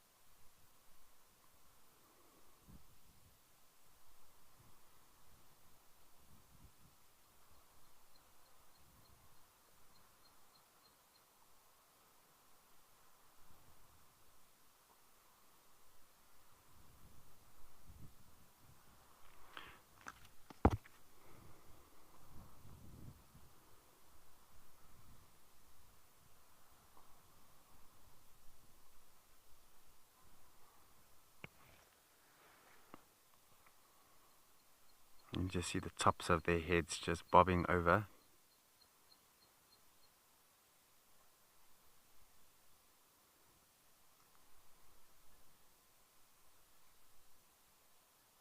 So from what I've read, apparently the female takes the sort of the day role with being with the chicks, and the male, he takes the night role being with the chicks. And it can change. And any food that is caught out here in the bush and they return it back to the nest, they regurgitate it to the floor of the nest. And then in some instances it's liquid, from what I've read, and the young chicklets will eat that. But as they get older, it becomes a little bit more whole, the meals.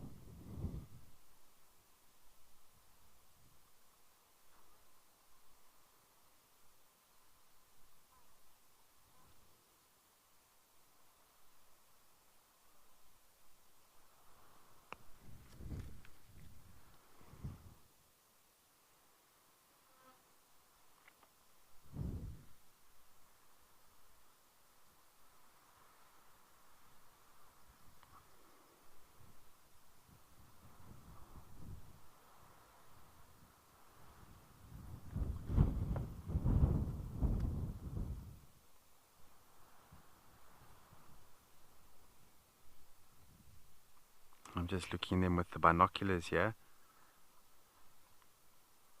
There we go, standing up a little bit.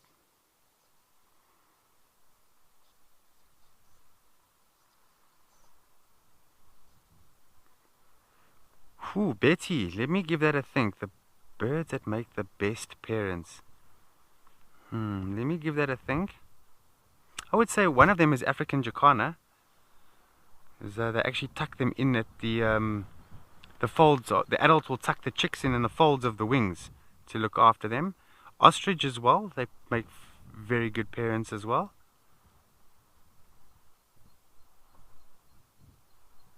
And also hornbills, so yellow-billed hornbill and the grey hornbill, crowned hornbill. And the mother actually seals herself in a natural cavity in a tree and will stay with the chicks, and then the male is the one that will feed all of them through this little opening in a cavity in a tree. Very good parenting. And of course the raptors as well, so eagles, black eagle, the crowned eagle, fish eagle, really do look after their young.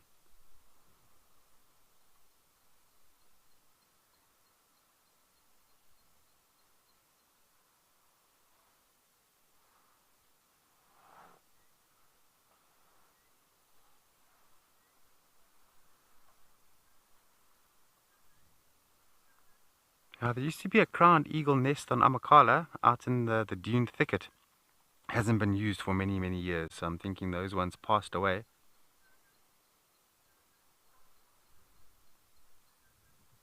And I know where Nick is, in Kariega, there are some active crowned eagle nests there as well.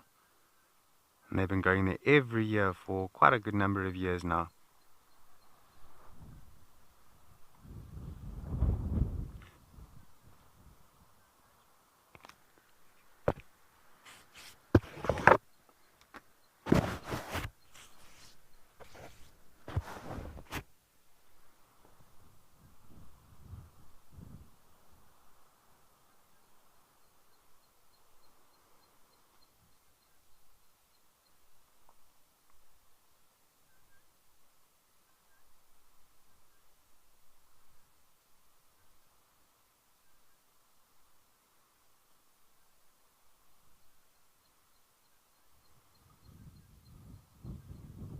And they're all sitting quite comfortably again at the top there.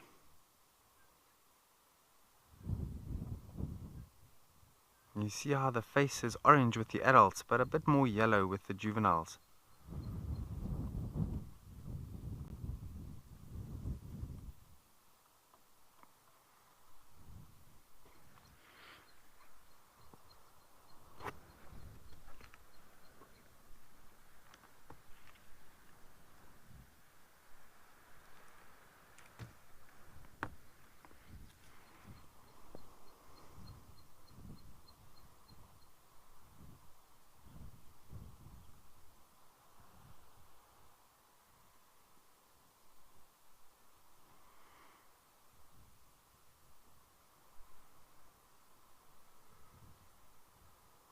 So I have a question to pose to all of you and see if you can send in some answers. But why are birds' eggs oval and not round? And it's a simple explanation, and I'll give you some time to give it a good think.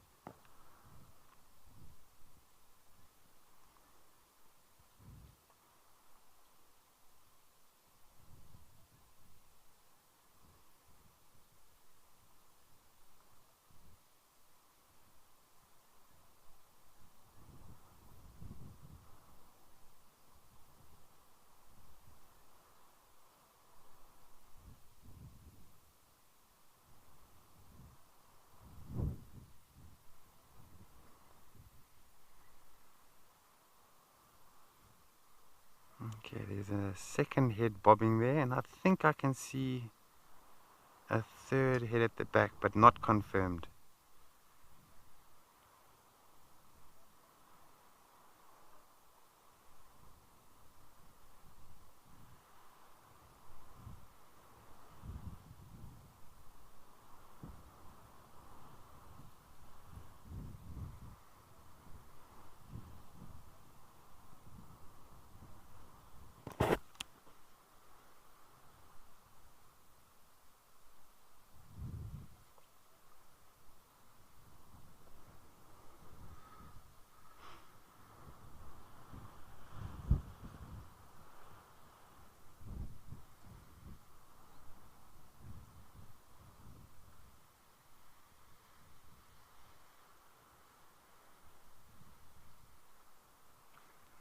So I'm glad that there's actually a bit of a breeze that's blowing. I think it's going to be much better for the secretary birds, other than the blaring heat.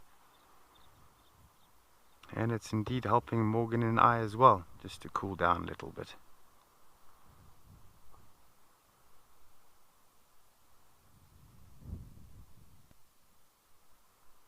It seems like they've closed their mouths, so I think that they are cool enough as it is.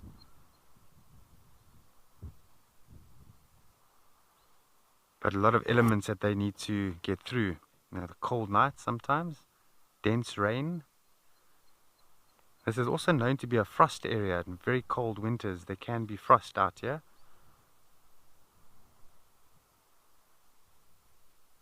I don't know if Amakhala has ever recorded snow in the past, but I know the mountains and Hogsback, not too far from here, they've had snow before, quite a few winters in a row.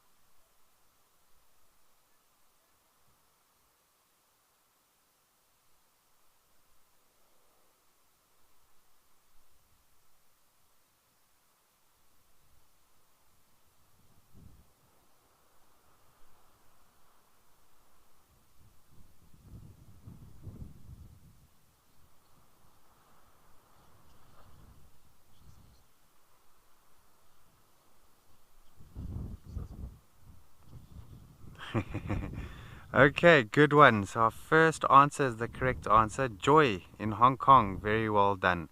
And I've actually posed this question to a few people before in the past, and usually the answer doesn't come out. But you're right. Oval eggs is going to help to keep in the nest or stay in the nest. They don't roll out the nest. That is the prime answer there. And then also, you know, the shape of the animal in the egg. If it's an oval egg, it's going to accommodate the animal a lot better than that of a round egg. Otherwise, they tend to slouch. But the primary function of an oval egg is to prevent it from rolling around. You are quite right.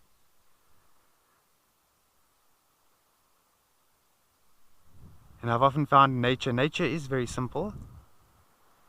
And when I have posed this question to other people in the past, they are looking for more the sort of the, how do I say, it's the scientific way of why. But if you look at it simply, quite right, just to prevent the egg from rolling around.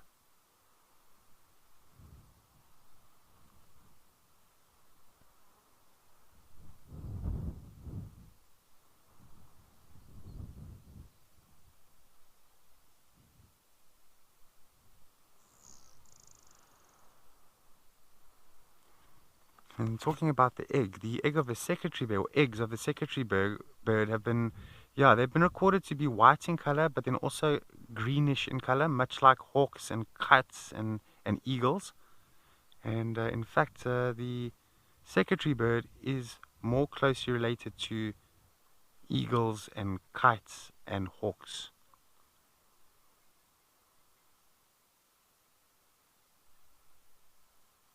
But they are put into their own breakdown altogether. But their closest relative is going to be kites and hawks and eagles.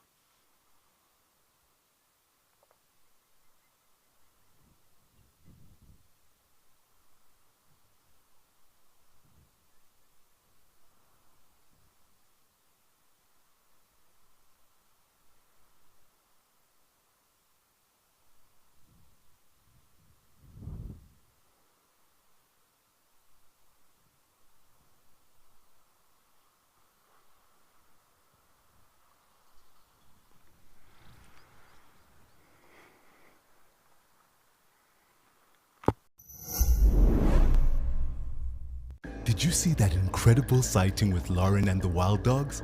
Oh, and on the Sunset Show yesterday, Tessa saw Maribs. Are you someone who only has time for the best bits? Well, we have some great news for you. It's absolutely amazing. Download the Wild Earth app today and you can watch the best highlights from each safari show. Look at this. Every single day. Look at how fascinating this is. Wild Earth.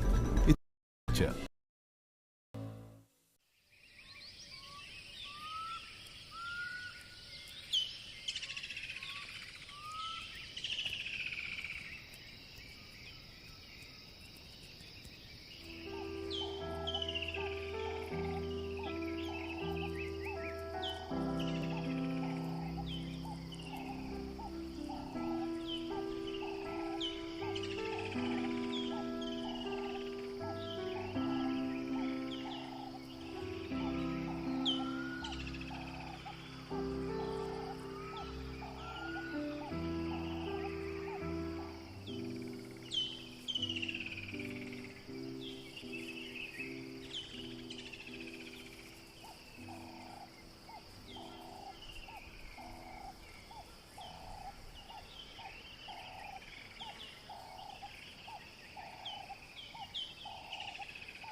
I think it'll be quite something if the other partner does return and bring some food.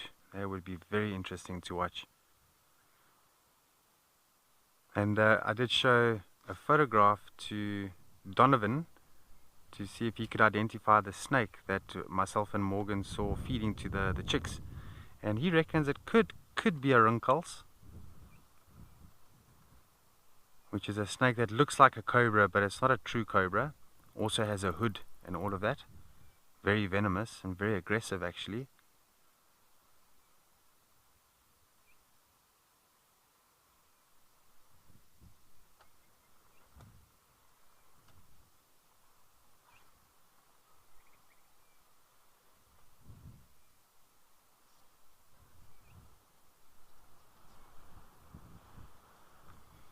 Hannah They feed on all sorts, and hello by the way. They feed on all sorts, so I'm going to say it like this. They're going to feed on anything that they can overpower. So it can be things like even insects, big insects and locusts and things like that. I think they would love locusts, especially when they arrive in their swarms, which actually happened not too long ago. Locusts cause a lot of havoc on the neighboring game reserves as well as Amakhala. And then hares and rabbits, it seems they enjoy mice and snakes. Other birds, chicks, and they'll probably go for eggs as well, I'm presuming. So anything, they're very opportunistic.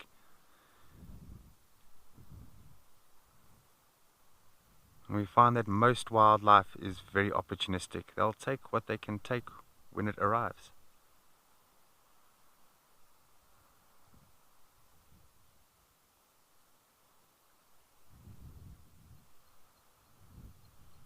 And a classic example of what I'm saying is, for example, a fish eagle. The name says fish, and we automatically think that fish eagles only eat fish. They specialize in fish, but they eat everything else, even small antelope.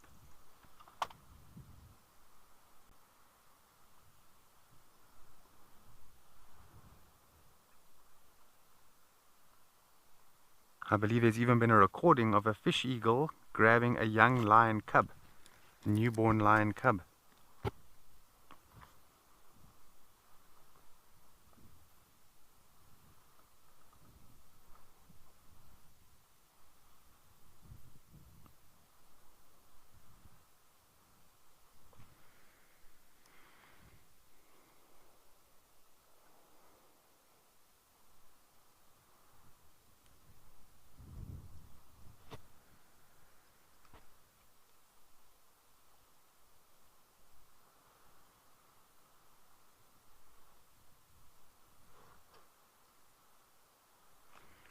I think these secretary birds are getting quite sleepy now.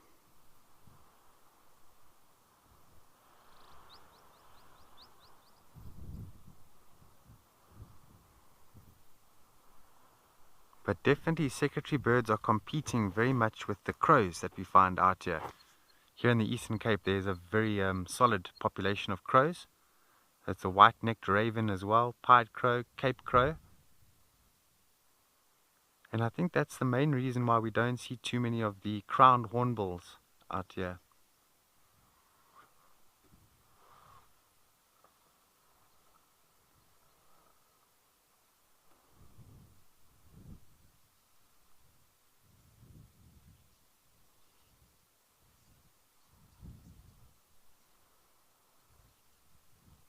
Ah, thanks Adrian, you're very, very welcome. Glad you're enjoying it. We're enjoying it as well.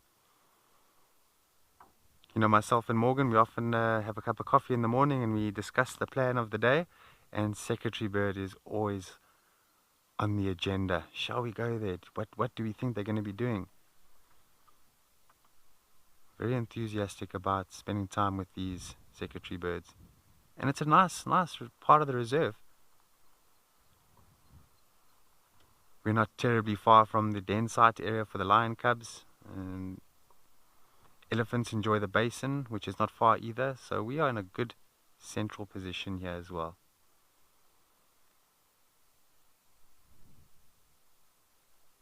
I'm looking forward to showing you how a secretary bird walks around the land and hunts and stomps its feet on the ground, trying to flush anything that's in the area. Snakes, they hear that coming and their instinct says, get out of there, let's go. And so it'll try and slither off, and that will pinpoint exactly where it is.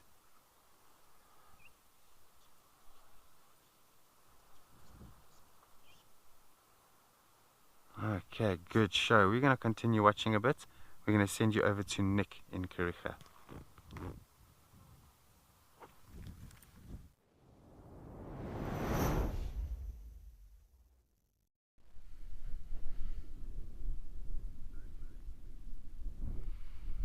Yeah, so we've got a lovely trio of giraffes here.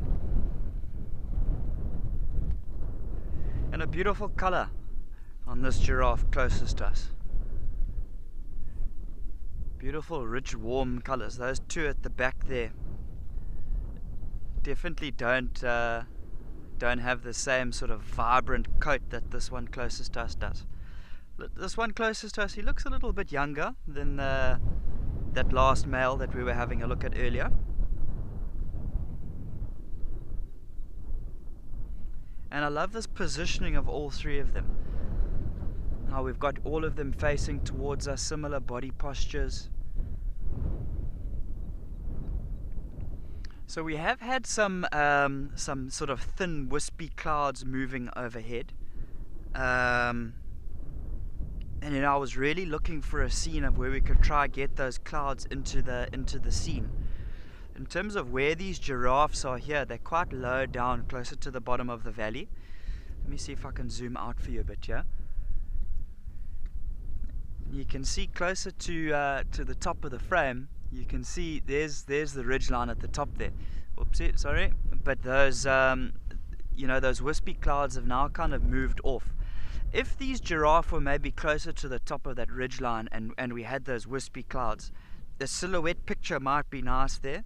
But you can see here, if I continue to zoom out, and even if we did have those wispy clouds there, how these giraffe would kind of just get lost in the foreground. There's nothing that's making them pop. If you look at the background behind them, how you've got those orangey sands and things there, they're relatively similar in color, especially to that giraffe closest to us. So I feel that's why it wouldn't be the best option.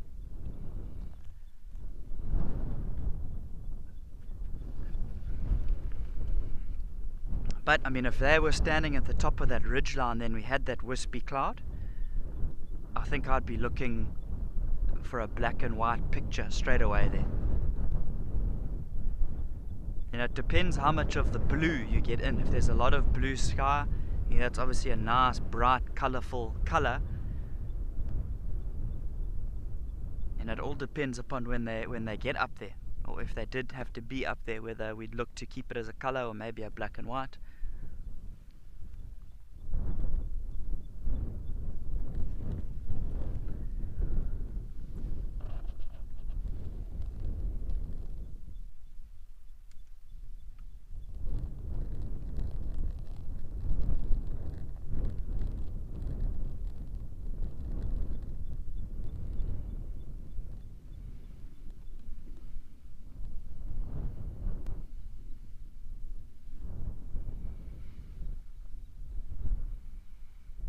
You can even see, without zooming in, we were talking about the horns of giraffe earlier. This one closest to us, he's got no hair right at the top there.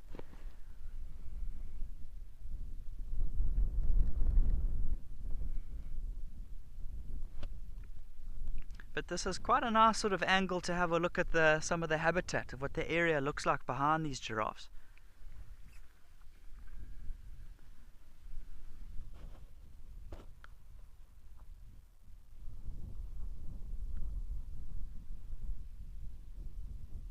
You can see quite barren patches. There's little bits of prickly pear, there's going to be needle bush there, there's going to be our euphorbias there.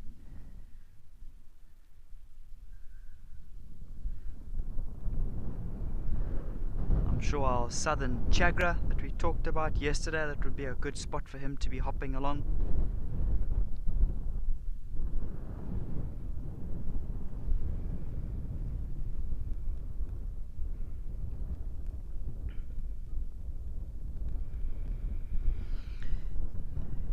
Jacobus, in terms of the kit, the camera lenses that I use to photograph animals, I've got a wide angle lens, a 18 to 55 millimeter lens. Then I've got a sort of a medium focal range lens of 70 to 200 mils. So that's a f2.8. That's going to let in a lot of light for early morning photography and late afternoon photography, where those colors are nice and rich and vibrant, and you need to up your ISOs and let in as much light as possible. So that lens is a real cracker for that time of day. And then I've got a 150 to 600 as well, just for a little bit of reach. If you're looking to maybe get a nice portrait shot of something, even for a bit of bird photography, having 70 millimeters as your maximum focal length is going to be probably a little bit short on the focal length spectrum. So those are the three main lenses that I've got, Jacobus. I think the lens I use the most, I'd say, is probably my 70 to 200. It's a tack sharp lens, really good quality. And my favorite time of day to photograph is late afternoon, when you've got that beautiful golden light, as well as when the sun is actually set, but there is still that ambient light around before it actually gets completely dark. Particularly if you look at photographing lions and leopards, their eyes, the pupils start to dilate, they open their eyes up a lot more to let in as much light as possible. I love that time of day. It's very challenging to photograph in, but the color tones that you get, and also the the positions of the animals in terms of what they're starting to do, and eyes opening up and things like that.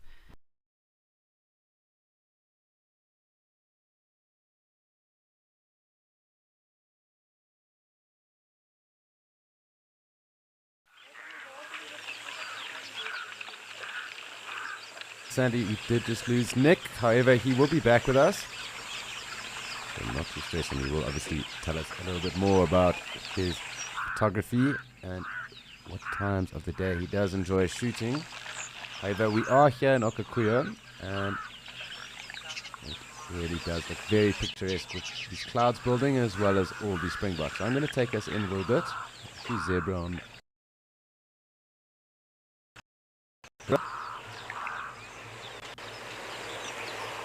And the springbok that are in the water.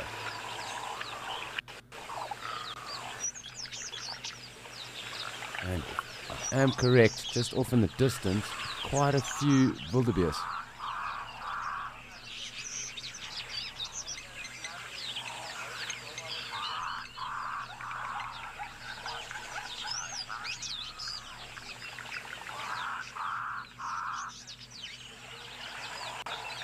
So there's a few zebra and wildebeest that are pretty close to us, but almost on that tree line. It does look like quite a few wildebeest back there. So interesting just to see, and I'm wondering if they will come down. So something just to be patient about. It really is starting to look quite picturesque up here with all that green starting to pop through. A month or so ago it was really barren and there were no leaves on any of those trees. So fantastic just seeing the change of season.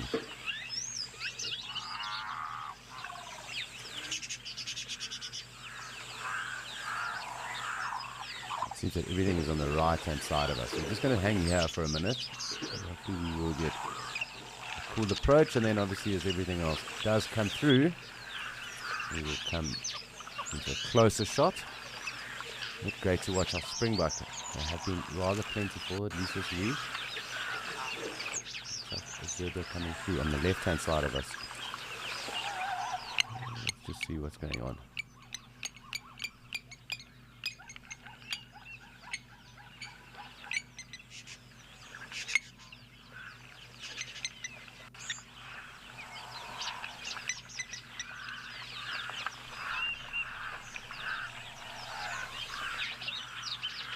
So I did get asked an interesting question the other day of how many teeth a zebra has. And in fact it is 40. I just find it rather interesting because it's not something we think about every day as to how many teeth animals have. But in fact, zebra do have 40 teeth.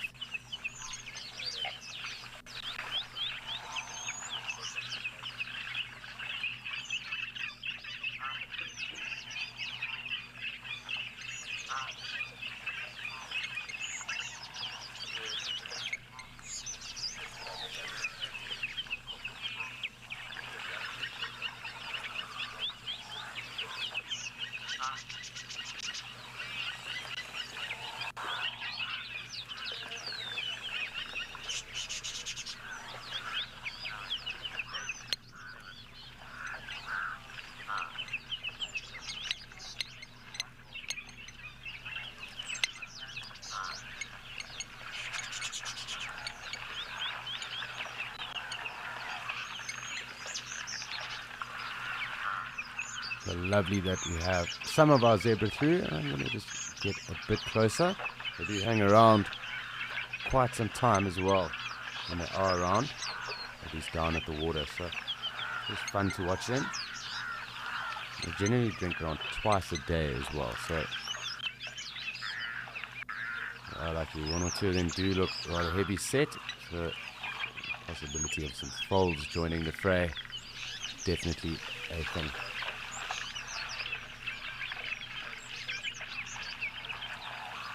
So it's always fantastic watching these stripes come down. But it is also time for us to head back to Andrew and see what that secretary bird is up to.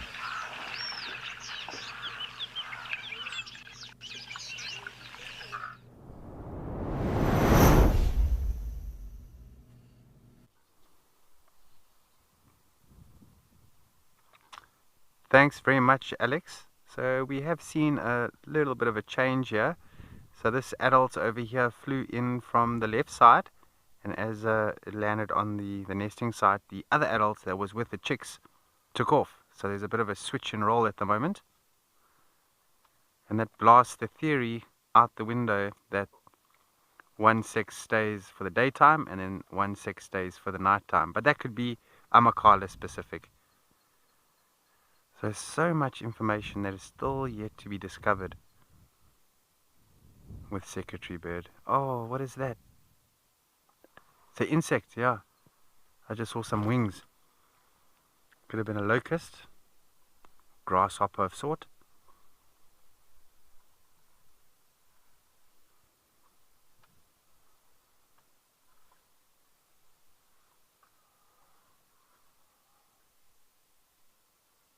It's just so pretty how they stand with their back level like that.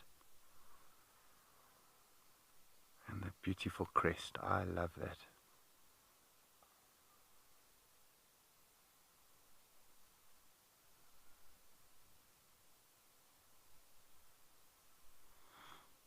So I'm not sure if the word crest is the correct word, because the crest is usually directly on top of the head. Those feathers are behind the head.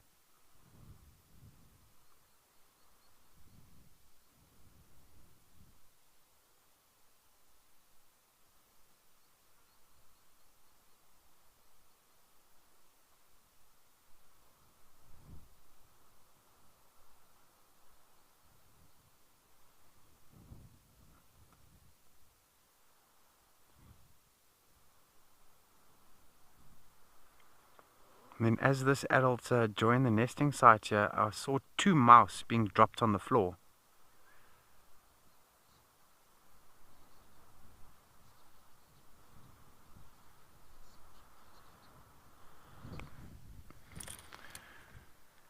Alexander, they are very big birds, aren't they? Very big. So I did read up, I'm just going to rack my brain. I did get the size. It was a few days ago. There's so much I read about secretary bird. Just give me a second.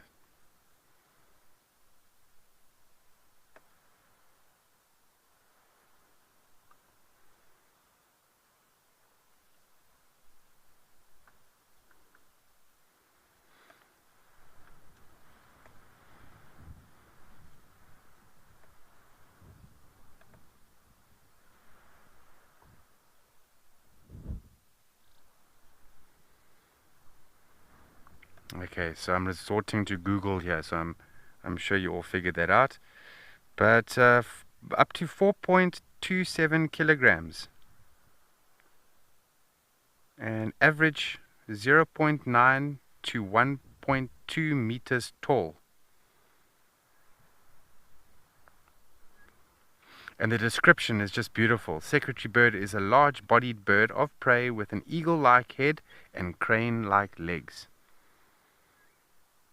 Oh, there's a snake. Snake, yeah. There was a snake there that just got fed to the chicks. I knew I saw a snake earlier on. Oh, that happened so quickly.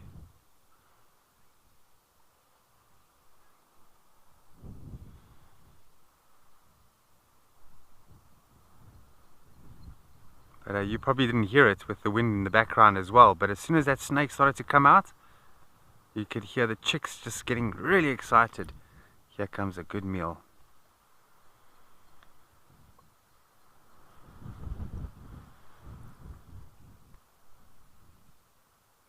So you're just feeding it along there.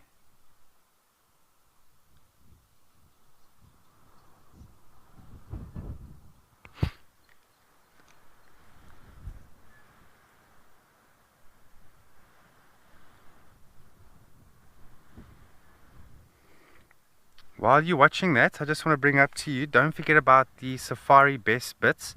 So if you're not able to watch the full experience, you can always download the Wild Earth app and you can watch highlights from the best bits from each of the experiences. And this also includes Escape to Nature, which is quite nice.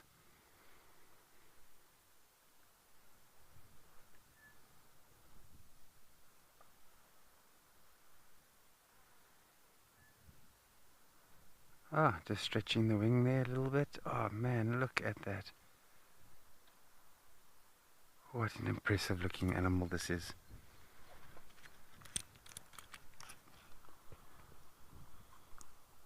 So as I was saying earlier on, when this adult came and rejoined this nest and the other one took off, I saw 2 mice being dropped on the floor of the nest.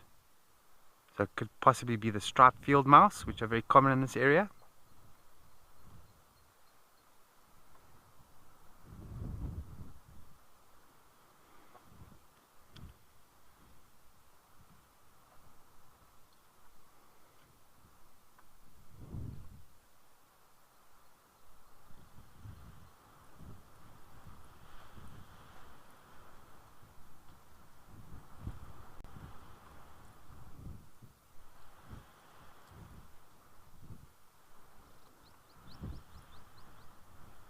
Looks like this adult wants to maybe take a seat there.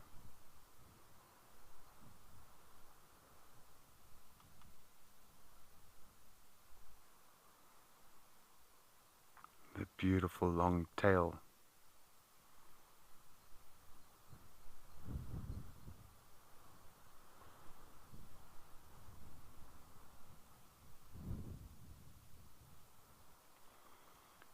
Yeah, must be very successful in terms of, catching prey, because while we've been here, we've already seen 2 snakes and then also 2 mice and 1 locust. Yeah, today, yeah. Earlier on there was a snake there. Yeah.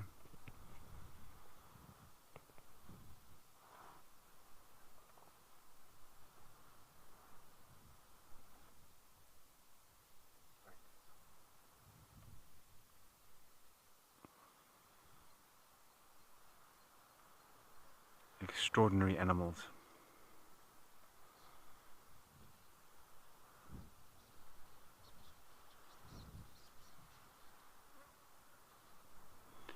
Evelyn, hello. Oh, the special characteristics of a secretary bird, for me personally,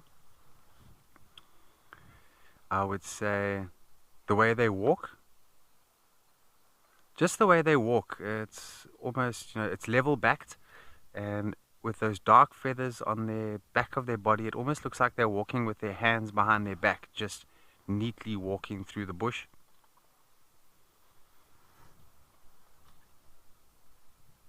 And they're very, very long legs as well. See that level back I'm talking about? And they're quite distinguishable in flight, with that long, long tail and long, long legs in flight. And the times that I have seen them in flight, quite a few different times I've seen them being mobbed by crows. So it does seem like in flight they do get bullied by the crows.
so just eating a few things here. I'm just trying to figure out what is eating there.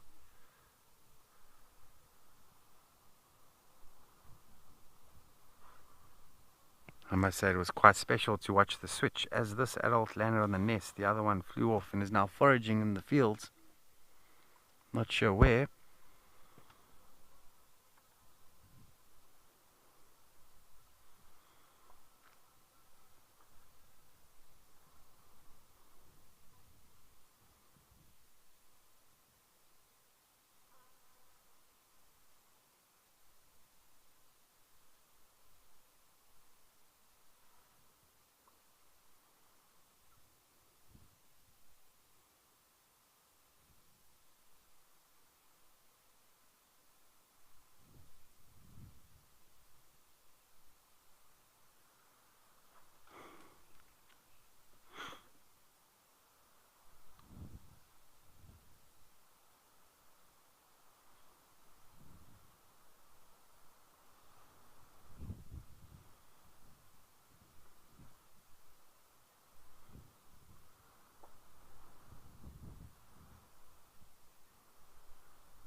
Alex, the sound of a secretary bird. It's difficult for me to mimic it, but it's very raptor-like. Like almost similar to like very similar to it's a call of its own, but it's very similar to that of a yellow-billed kite. Very similar sound, but also very different. But it's very raptor-like. And by saying raptor-like, if you're familiar with raptor bird calls, definitely they do have a call that you can hear in the sky that it's a raptor, sort of like a shrill or a skreek, and sometimes even chanting, but not the secretary bird, more like a shrill or a skreek.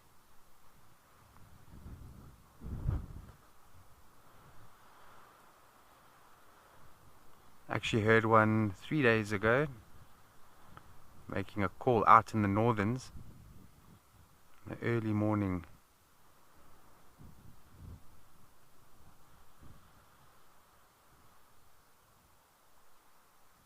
Yeah, I think the northern part of the reserve is ideal habitat for secretary birds. Nice open grasslands that goes on for quite a while.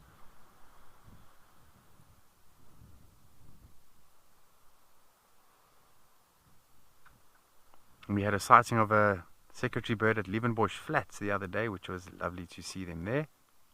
And then Homestead area, I've seen them quite nicely there, which is more closer to Bukela Lodge.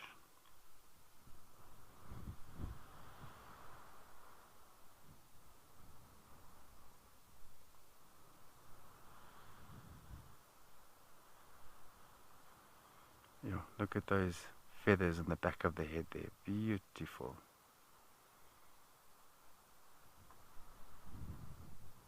Very fluffy towards the neck area.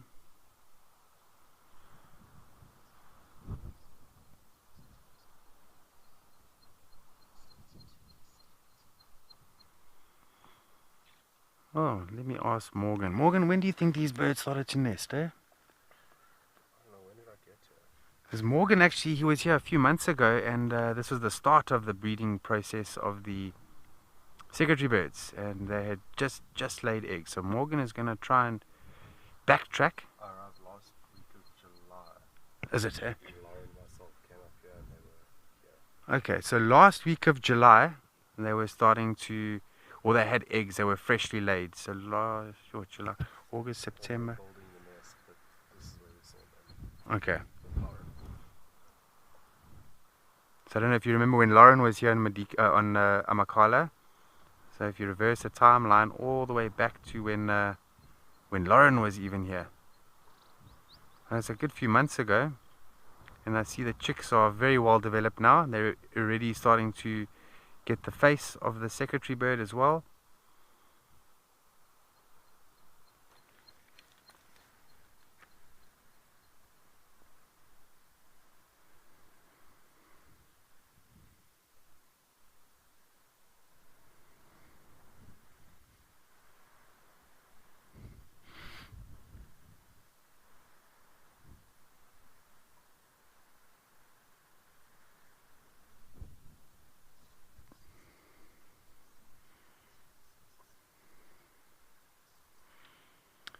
From what I've read, Susie, yes, from what I've read, depending on food availability.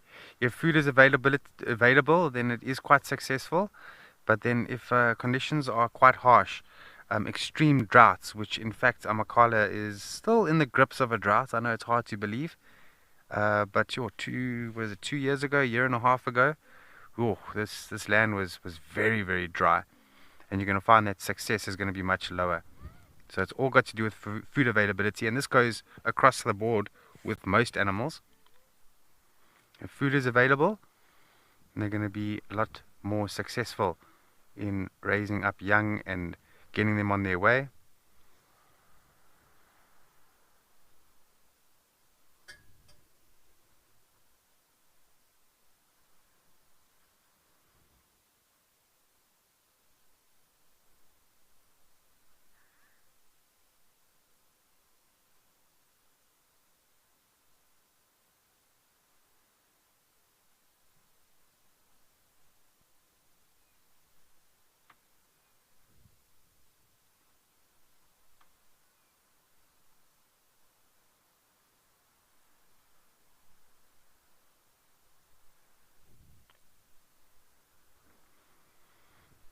I'd love to see a secretary bird egg. I really would like to see what it's like. The size and this greenish color that they describe.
Beautiful, standing upright there on the top there with a level back.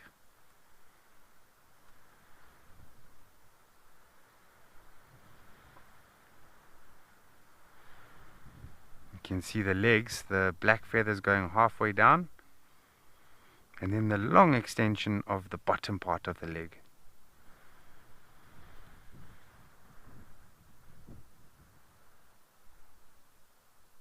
I think the legs must be at least 30 or maybe a bit more centimeters long.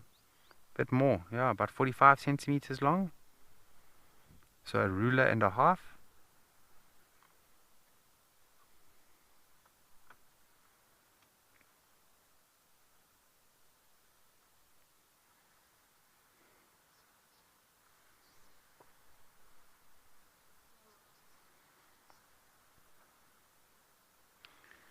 Good stuff. We're going to continue watching the secretary bird and see what they get up to. In the meantime, let's head off to Nick in Kariega.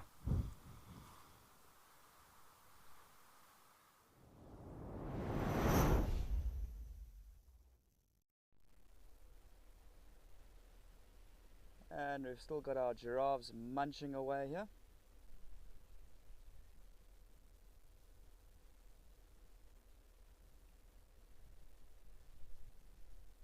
Our temperature's really picked up now, and I'm quite surprised that none of these giraffes that we've been looking at have decided to go down to that little mud wallow and have a drink.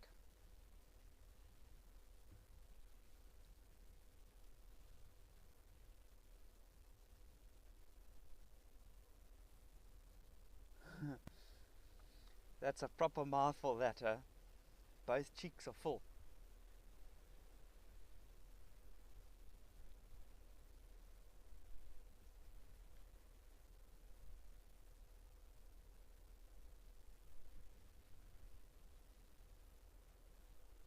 Yeah, you can really get a good idea from this this angle at the length of the legs of this giraffe. Yeah, you can kind of understand why it must be so difficult for them to go and drink.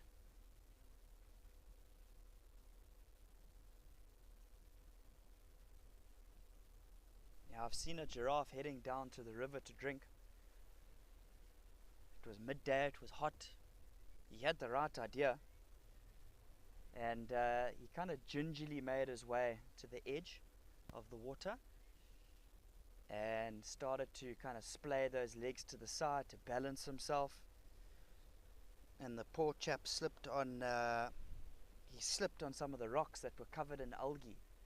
They were super slippery, and he broke, I think it was his front right leg, I can't remember which leg it was. He broke one of his legs. And shame, that was it. He couldn't get up from there, and he actually ended up drowning in the river. And you can, I mean, look at this giraffe. You can see how knobbly his knees are, how long those front legs are. It must be very tough, eh?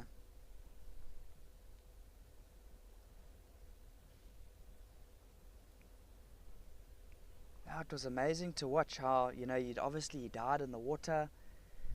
And, I mean, from there, everybody was too scared to go into the water and feed.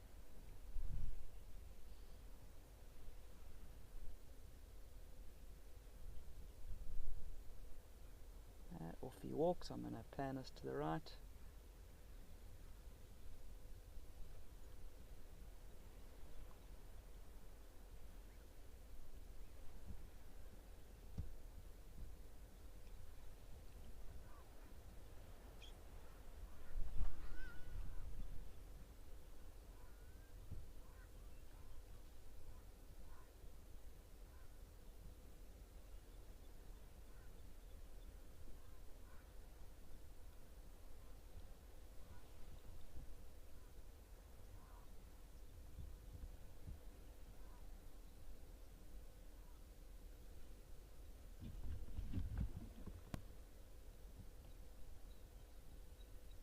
Yeah, shame. So that giraffe, he never made it. And all the hyenas and things, they were all too nervous to go into the water. So it was a bit of a dilemma. The crocodiles had it all.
too sure of the temperature from here, but I think my next move might be just to go towards Scotia Dam.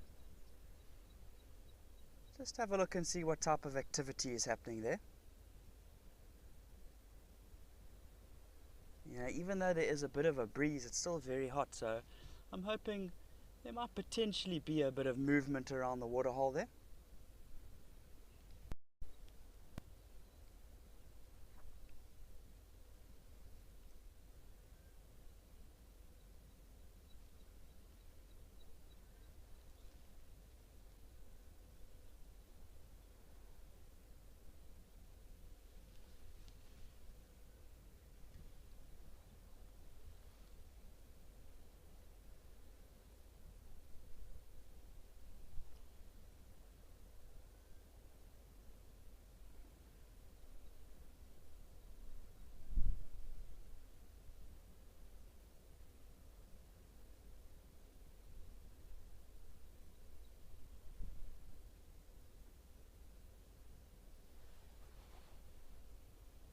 So you can see looking here how, you know, the whitish colors of those zebras are very apparent. You know, obviously that's going to help to reflect a lot of the heat off of them. Whereas something like those buffaloes that we saw earlier today, obviously a very dark animal in comparison. And they might potentially even heat up a whole lot faster than what these zebras might do. Remember, we did see those buffaloes wallowing around in the mud, and that's going to be one of the ways that they keep themselves cool. Zebras not so much. We don't really see that too much with them.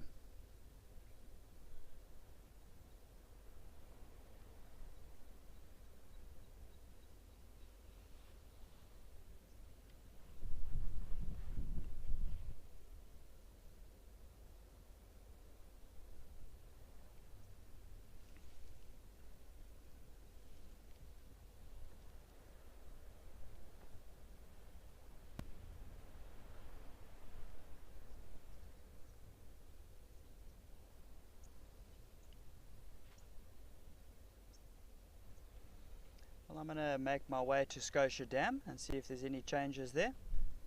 Let's take you across to Alex and Okokuyo.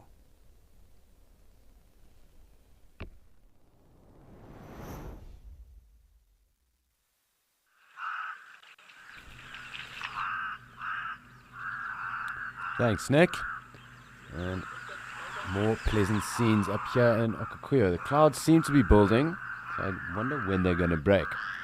However, we are here with a gemsbok, a couple of springbok, and an approaching harem, a rather large harem at least, of zebra.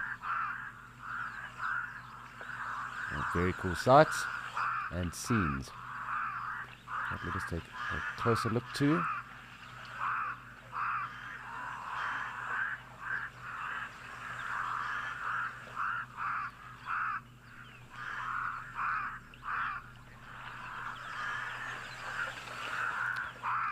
Definite dazzling procession of zebra, as I was just informed in my ear, but definitely that is exactly what we do have at present, and it looks like there are more of them coming to join. And if my eyesight is correct, I think possibly some kudu walking off in the background there too.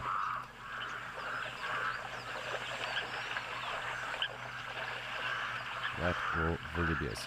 Trying to make out, they are quite far away, so I'm literally just going off shapes at the moment. But zebra definitely coming to join us.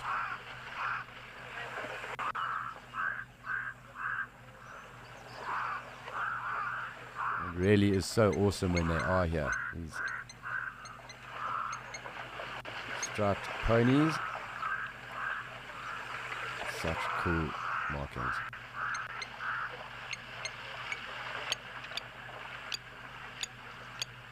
Of course, our ever-present springbok. So really, really cool. It is lovely to have more than one species around.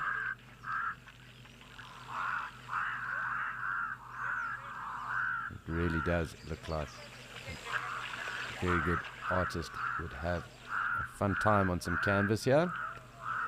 Very picturesque at the moment.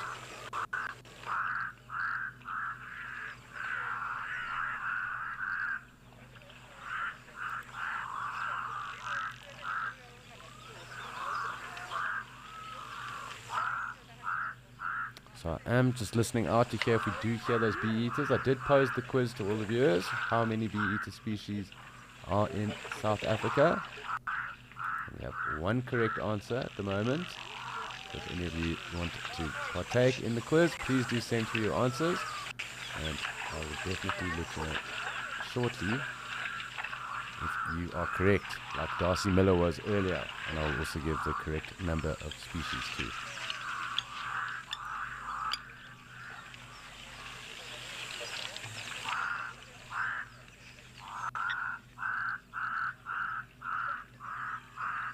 You can also just hear those Cape crows.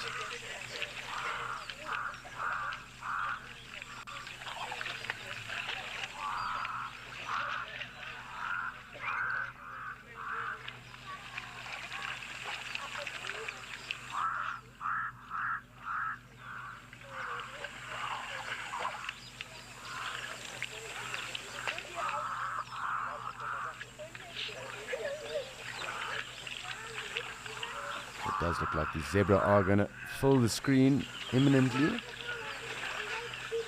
Let's just come out a little bit because I want to kind of fit everyone in. Shoot across.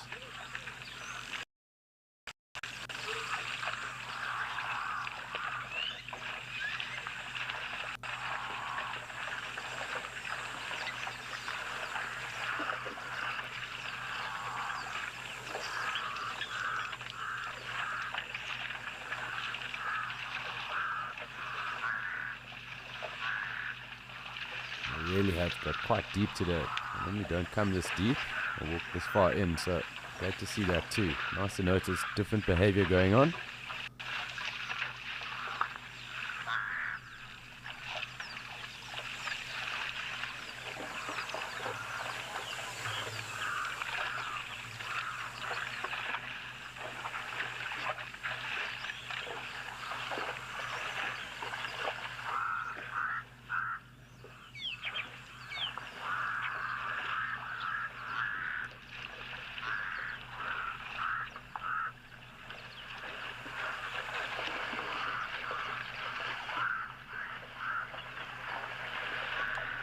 Hi Piki, unfortunately you are correct.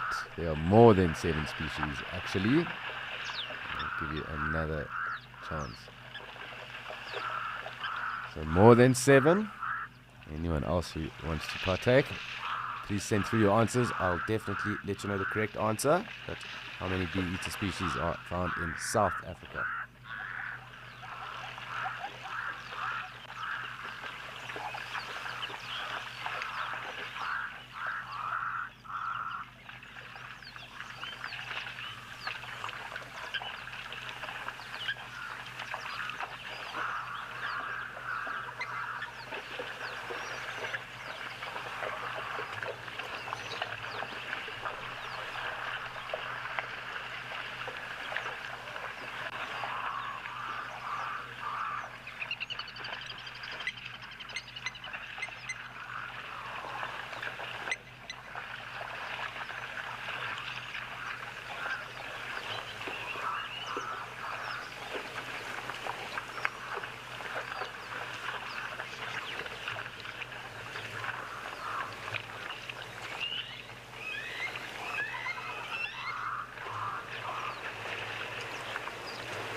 Elephant has joined us, so awesome.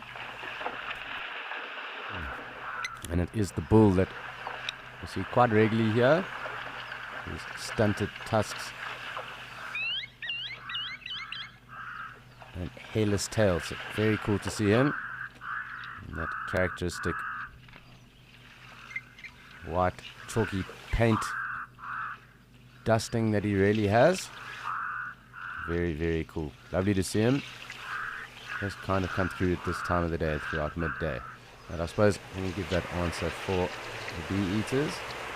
And it is quite a weird one because there's one bee eater that there's really only one record of it, and really an outlier, but there are 8 that can be found in South Africa. The Grass Miller, wrong by 1, sorry. You did say 9. I was also incorrect. I did think Olive was down here, but it's actually 8. I did just double check. And it does throw out just because of that one record. And it's in the Eastern Cape where that rosy bee eater was seen. So really an outlier and a tough one, but yeah, they are very pretty birds, and we were talking, and how we got onto that was talking about the European bee eaters, or bee eaters that we could hear, migratory birds, and they are very pretty. And they do kind of look like spitfires when they are flying, so really, really pretty birds. Awesome colors, lovely turquoises and blue.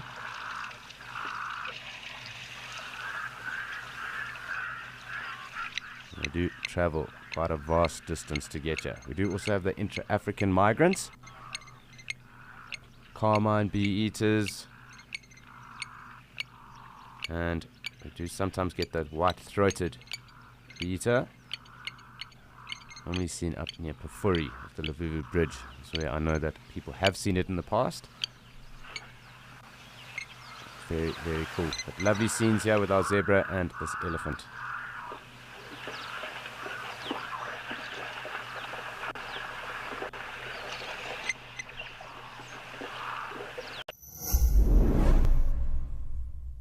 Explorers, we want to hear from you. Your feedback is invaluable in shaping Wild Earth. Join Graham Wallington, our CEO and founder, on the 6th of November at 7:30 p.m. for another town hall. Send in your questions, feedback, criticisms and suggestions, and as always, Graham will be answering and updating you live. See you there.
So really, really cool scenes right now. This elephant loves spending time with us, and I suppose we love spending time with it as well. Or him. He does seem to have quite a character on himself. Definitely not on Must. He seems quite relaxed too. Definitely a presence when he is around.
Really quite cool just to spend some time with our bull, the Dabchick and the Springbok, now that our zebra have decided to leave us. It does seem that he is going to be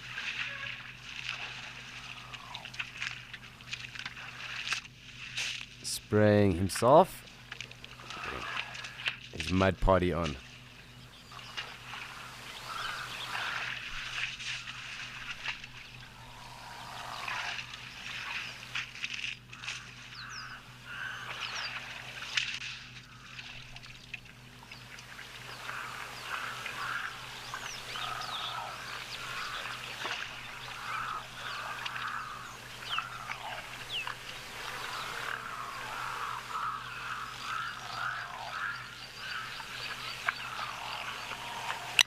So I'm just going to zoom out. Let's just see if anyone else is coming to join us on the Bull Ellie, along with the Springbok. But it seemed that there were a number of wildebeest off in the distance earlier.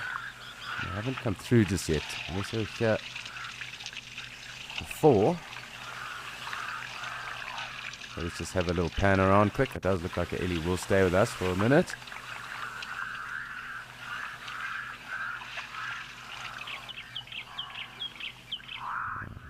To me, I can still make out the odd shape on the other side there, so yeah, just keep on going.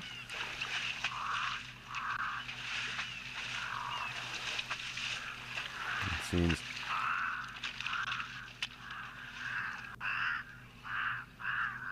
the hairless-tailed bull is also on the run.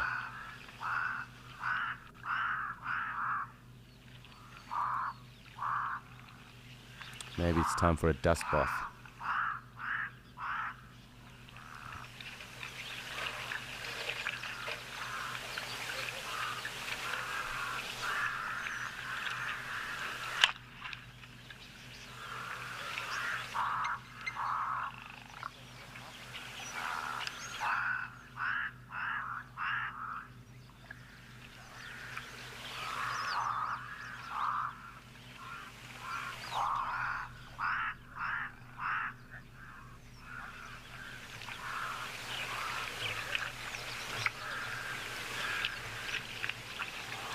Hi Sally, and those benefits definitely include some sunscreen, so it does act as a buffer or protection against the sun, as well as it also helps them with ectoparasites, ticks, anything else that might be wanting to bite them.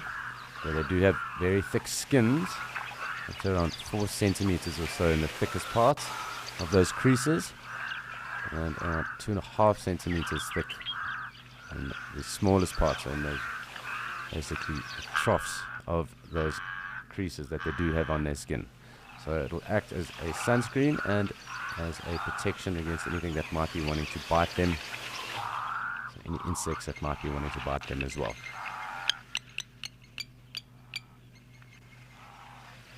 And I suppose it's cooling too. If it is hot, you spray yourself with water and mud. We are in the wild here, it would be quite a cooling thing too, so it will help also regulate.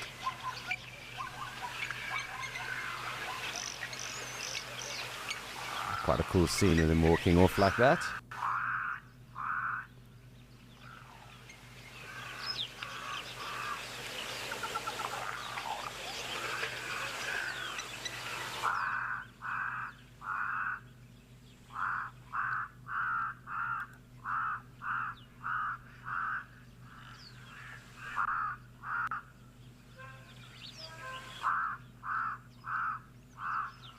Does seem like it is Springbok hour again, so let's take a closer look.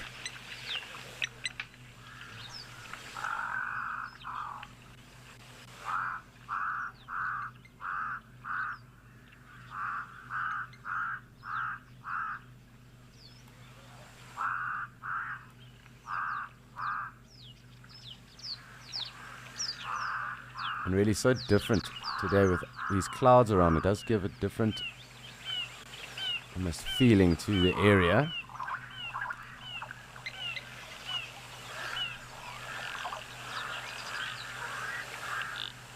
Definitely changes the lighting aspect that is around.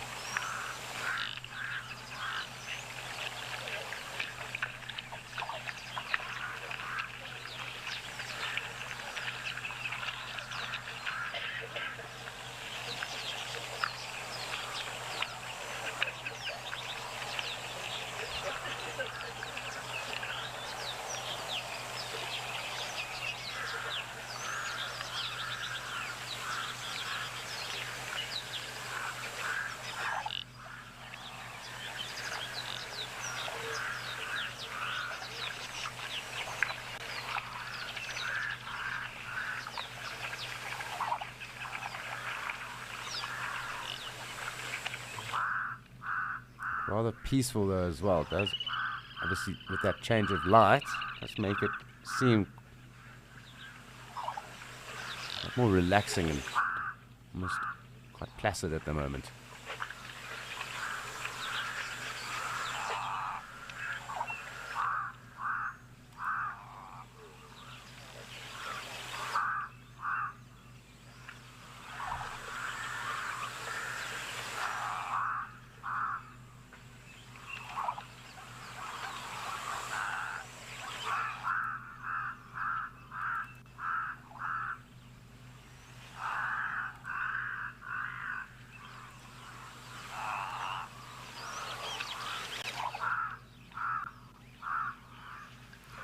We're just waiting to see who else wants to come and join us. The Cape Crows are clearly in the vicinity.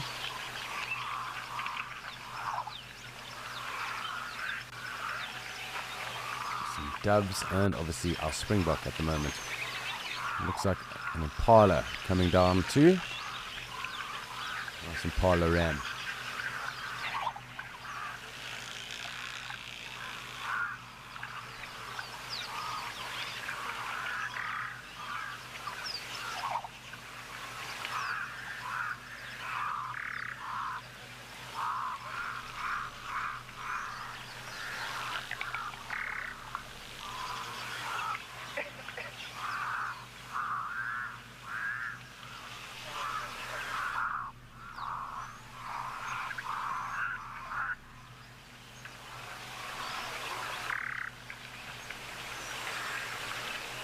So very, very relaxing at the moment. I'm going to just zoom out again because the numbers of animals do build up. There's some zebra I can hear, as well as that impala approaching too. So I do just want to make sure we don't miss anyone.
So it does seem like we are going to have to be patient here in Okukuyo. There are some animals off in the distance, but it is also time for us to go and check out what is happening in Mshatu.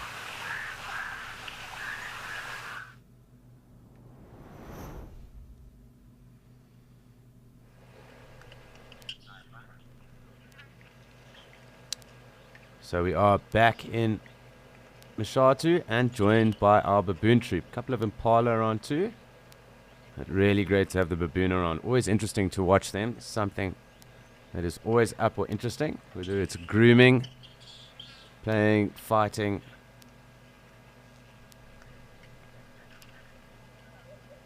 There's always something going on. Lots of acrobatics. Generally just good to spend time with them anyway.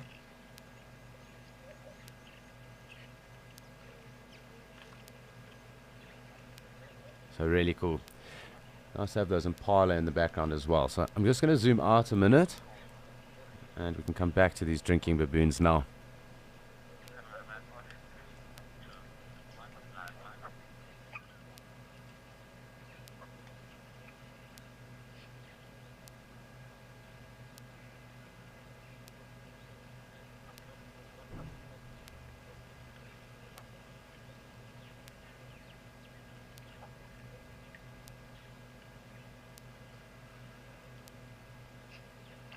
Really quite a pleasant scene at the moment. They seem to be quite relaxed at the, well, these ones at least here. I can hear a bit of a argy-bargy going off on the side. They seem to be taking the opportunity to get down into the shade as well as drink some of that fresh water from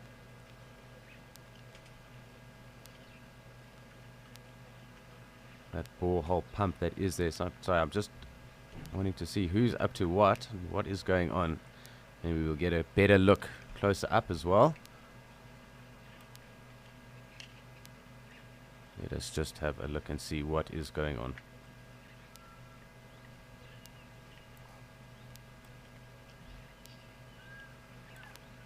I can just hear a fish eagle in the distance. We are quite close to the Limpopo River, so that also does make some sense.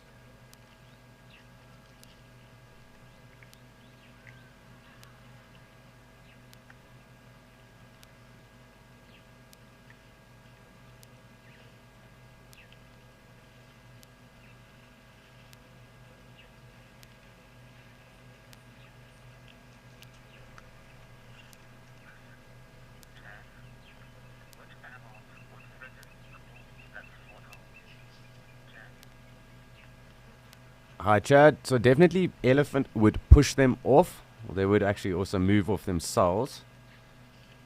Leopard, if it was around and perhaps in the thicket, would definitely cause a huge disturbance. Other troops of baboons might as well, and if there was a lion around, these baboons would also get up those trees quite quickly. But other than that, not much else would really threaten or push these baboons away. Perhaps a snake, maybe. That might also cause a bit of a stir amongst the baboon.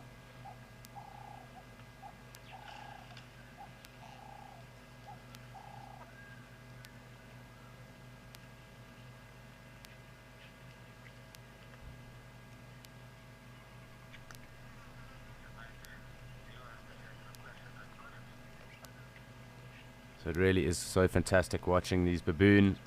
They do seem to be quite subdued at the moment, perhaps because of the cooler weather. But I must also remind everyone, this is a live and immersive experience. It is also your journey into the African wilderness with us and your safari. So please do send through any of your questions, your comments, points of interest, interesting things you might have noticed or seen. We love to interact with you. We love to answer your questions. It also keeps us on our toes. So please do send those through.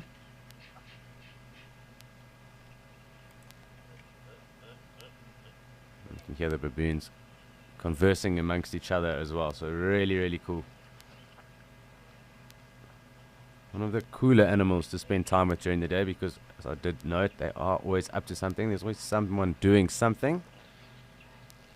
Some interesting behavior to watch.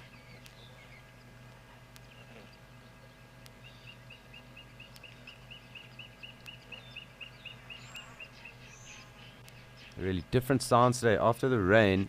Haven't had many quelea around yet. I'm sure that will change. I did just see some fly through, but they have been congregating here in large numbers, and the chorus they make is pretty astonishing. Really, consider such a small bird, and many of them could make such a loud noise.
So really quite cool watching these impala come through with our baboon and seeing what they get up to. But it's time for us to check up with Nick and see what's going on down in Kariega.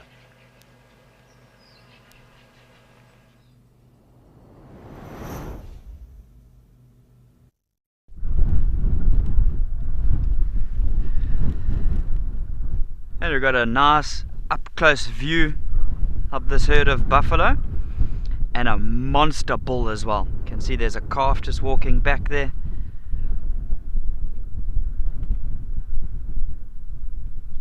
Yeah, he's an impressive male, this one here in the center. He's kind of literally just turned side on as you've come to join me here at Kariega. Playing hard to get, but he's an absolute beauty.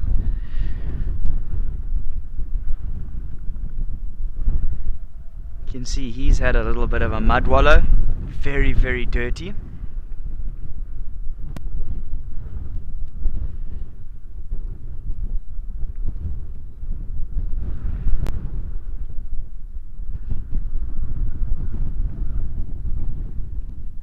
Yeah, I mean, you look at that buffalo, that's the genetic stock that you want. You want him to be passing on his bloodlines. Look at the spread of those horns, how wide they come out to the sides before they start to curl up. You know, that's the genetic material that you want to be passed from generation to generation. He's an absolute beauty. And he looks like a super cranky buffalo as well. Just throwing it out there.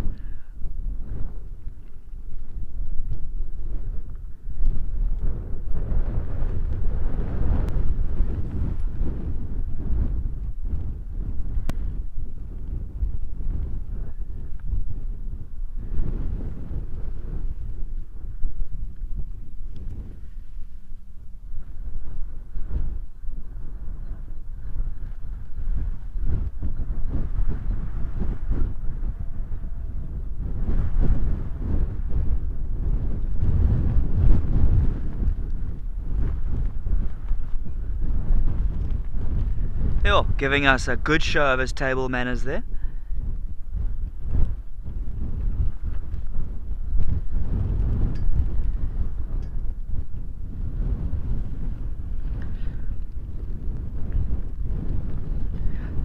Yeah, that quite often happens when buffalo have been ruminating for quite a while, that you can see there's just that build-up of saliva and it's just all over the place. Yeah, but he's giving us a good show of those horns from this angle. Look at the top, they're not even chipped or anything like that. Stunning set of horns.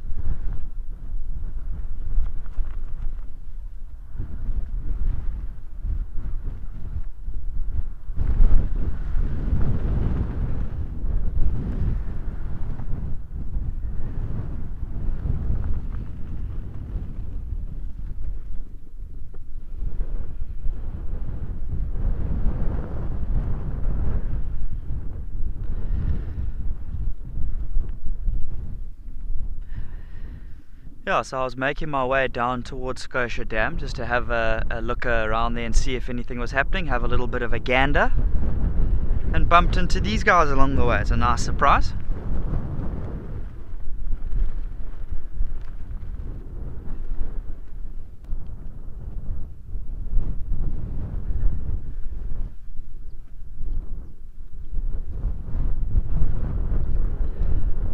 Yeah, so the sun is out, it is hot, but where they are positioned now, it's right at the top of one of the crests of the hills here.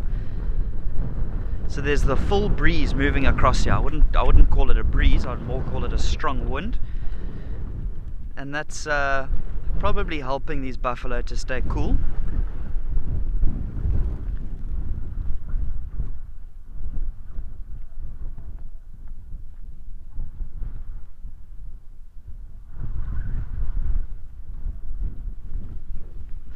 They see you scratching his head on the foliage there.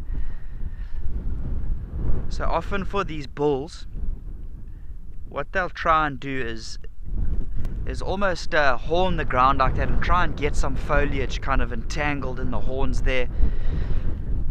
It's almost like a sign of saying I'm the big boy, I'm the dominant male, kind of showing off to some of the other males.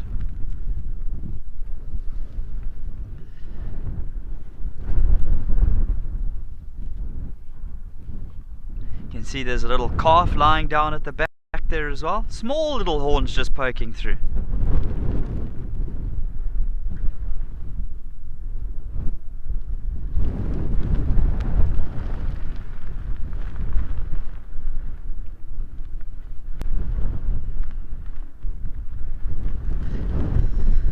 Giving us the butt shot, what he thinks of us.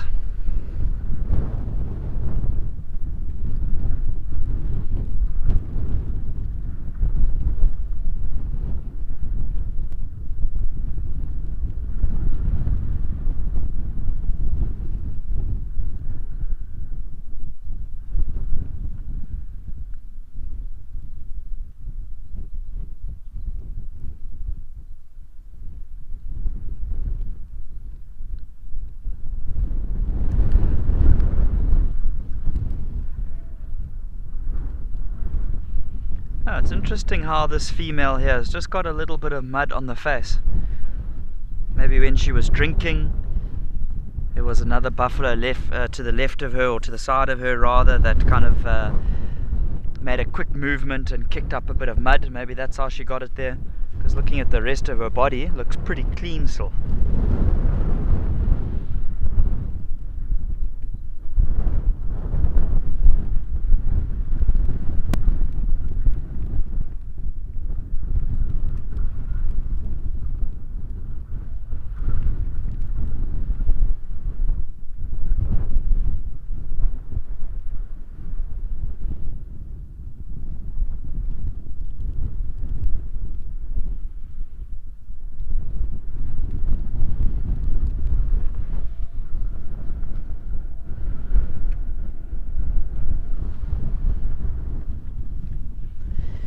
Mandy, in terms of this herd lying down and staying in the same position, I would think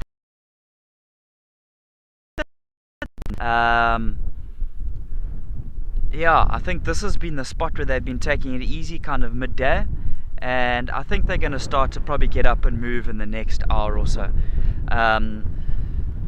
Remember, because they're ruminants, they can afford to, you know, stay static for longer and still be getting some nutrients.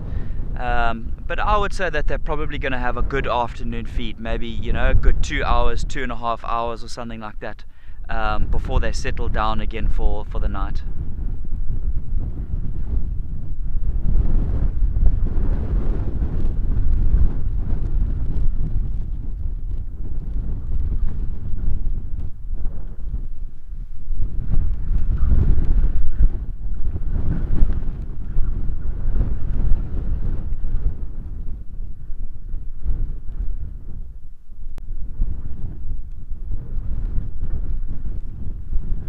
Obviously ruminating helps to get those nutrients and things like that, but I mean, they do need to actively feed for quite a good portion of the day.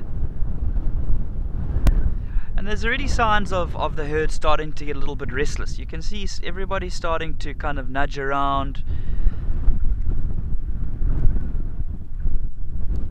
Remember, it's the pathfinder who's going to start to lead the herd and get them up and moving.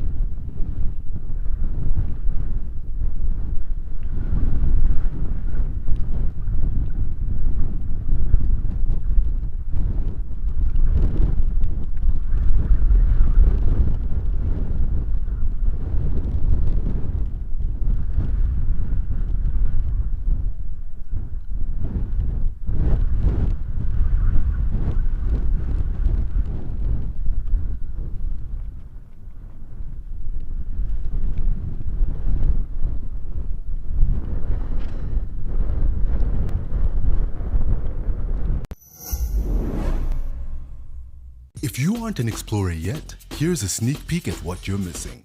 The amazing weekly newsletter. We handpick the best animal moments of the week. Our most interesting question that we received, hilarious unseen behind the scenes content, and exclusive previews of upcoming Wild Earth ventures. This is all packaged and personally delivered to your inbox with love from Wild Earth. Sign up and let us spoil you every week.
You can see there's two calves that are bedded down there.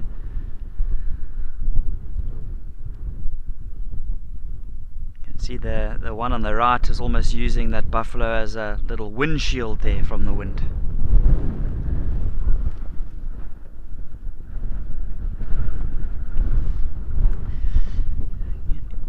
Kitty Cat, thanks for the question. In terms of the weight of the horns, obviously a male's got more horn mass, horn structure than a female, so his horns are going to be heavier.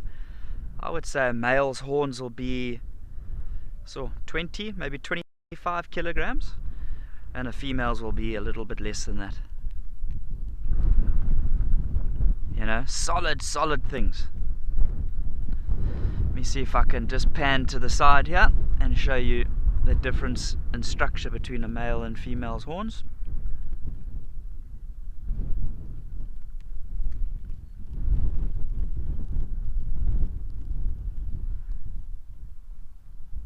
Yeah, so you can see you've got the male on the left there. He's kind of just turned to the side, but you can see he's got a lot of that horn mass. Look at the horns where they meet in the middle of the head. That's the boss. We call that the boss. Very heavy set of horns though. And you can see the female on the right where they meet in the center. Oh, she's got horns there, but not nearly as much as what that male has got.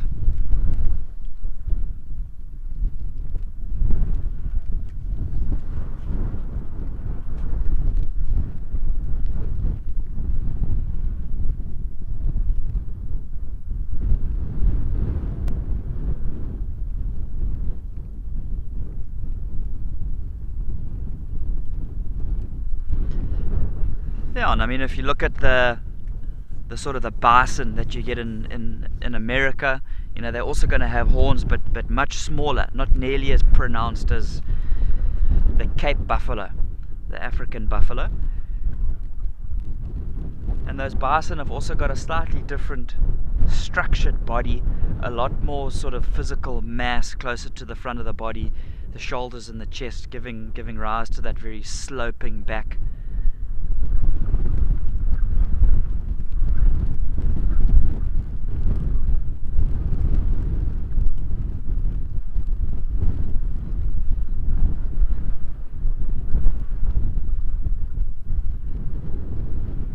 You can imagine for these Cape buffalo males, when they do fight, you know, they can sometimes have a bit of a run up and then headbutt the other one. You know, that's the sound of that collision is immense, and I mean the power and the force that must be behind that as well must be incredible. So obviously those males, you can see there, he's got a big thick neck, and that large sort of horn mass is going to absorb some of that impact.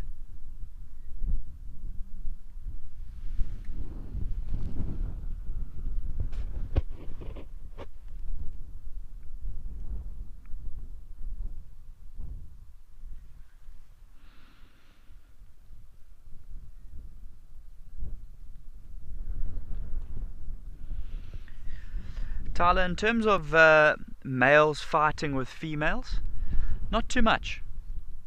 You know, the whole reason males fight with each other is to be, you know, the dominant male and to try and then mate with the females, pass your bloodline on. Males don't really have a reason to fight with females.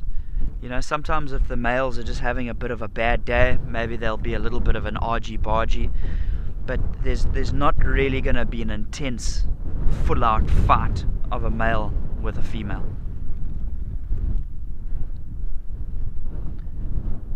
I've yet to see that myself, I've yet to read of that.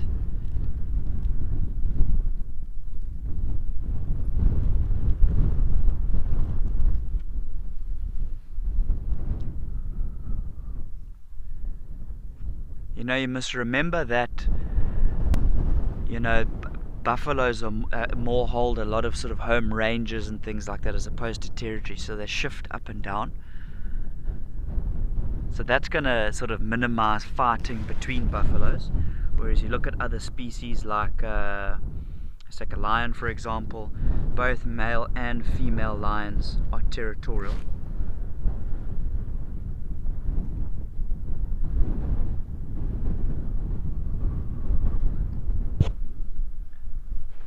Whereas that's not really the case with the buffaloes.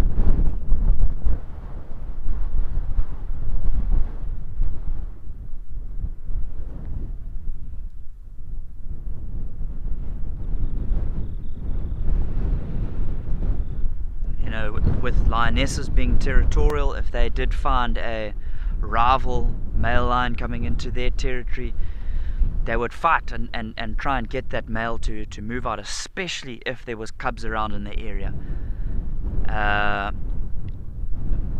Whereas for buffaloes, you wouldn't find that at all.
Yeah, but in terms of their senses, we talked earlier today about how all three senses are very well developed.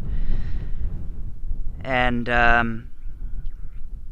when I started my training to be a guide, and before for the company that I worked with, before we were qualified as being guides, we needed to have walked on foot and experienced what it's like to be with buffaloes on foot, what it's like to be with elephants and lions on foot, so that by the time we got to doing that, if we were taking guests out, it wasn't our first time, so we knew how to handle the situation and react, which, rightly so, we needed to do. And obviously the name of the game is you want to be concealed. You don't really want to give away your position. First of all, obviously for your safety, but also for sensitivity to the animal. You just want to let them do their own thing. And out of all of the animals that we viewed to get some experience on foot with, I would say buffalo was definitely the hardest to remain concealed. Just because often there is a lot of them in a herd, and because all three of their senses are very well developed. And when we did that, we walked in small groups, but it gave me so much more of appreciation of how hard it can be for things like lions to try and grab a buffalo. That's before contending with the sheer physical size and potential danger that goes with hunting a buffalo. Just the fact of how sharp they are, it was really incredible to see.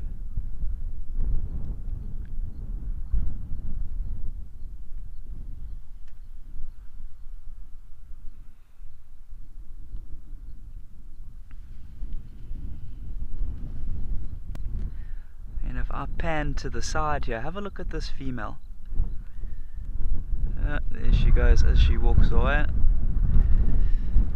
A stocky animal.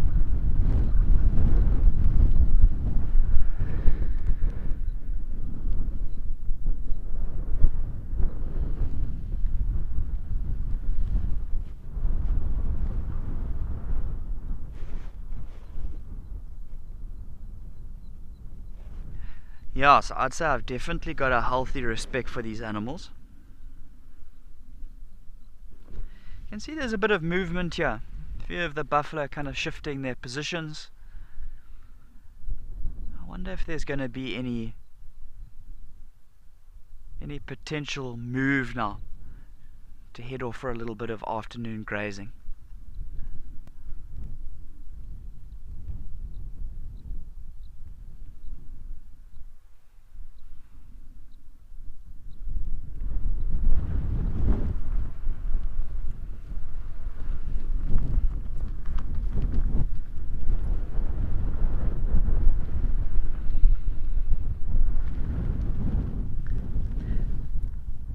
See those little calves that are there, they're going to still be drinking quite a lot of milk.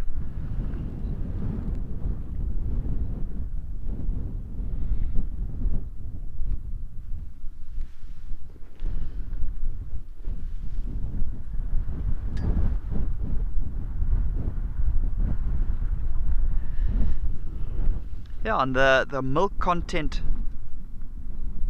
of a buffalo is very nutritious.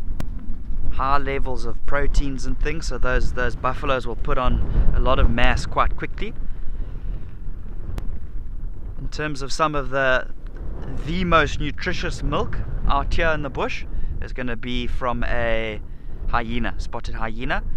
Remember, because hyenas have got such strong jaws, they're able to crush bones. Obviously within that bone lots of calcium, and that's going to be very nutritious for the youngster. I was reading up the other day about whales, and whales have also got incredibly nutritious milk, and a humpback whale calf will put on as much as 25 to 30 kilos per day. Obviously that's a vastly bigger animal than a buffalo, but I mean 25 kilograms a day, it's a lot of size.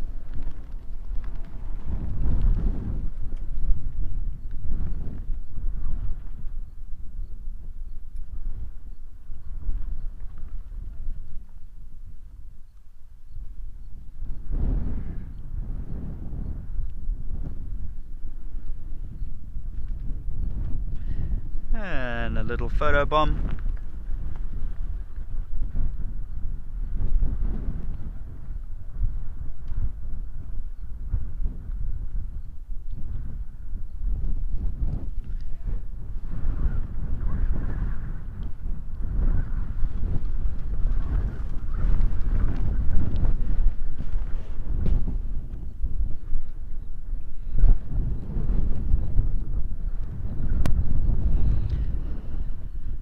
This buffalo in the front here wants us to get a bit of action of it. Not its best angle.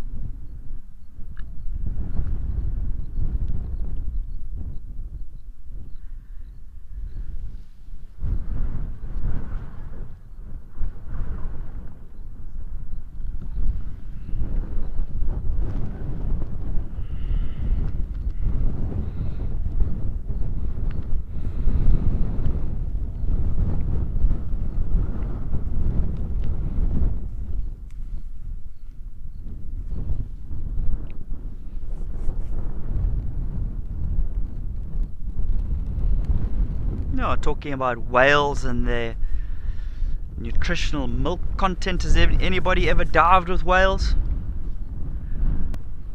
I recently went up to Sodwana Bay on the east coast of South Africa to go and look for a few birding specialties in the area. And while I was there, I did a little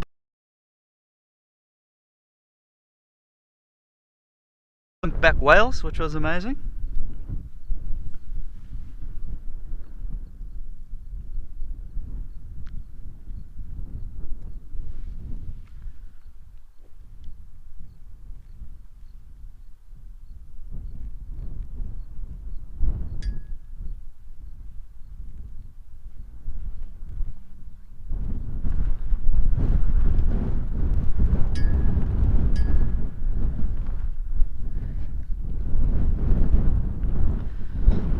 Alright, well, I'm going to stay with our ruminating buffaloes, and we're going to take you across to Steve to say hi and to see what he's got.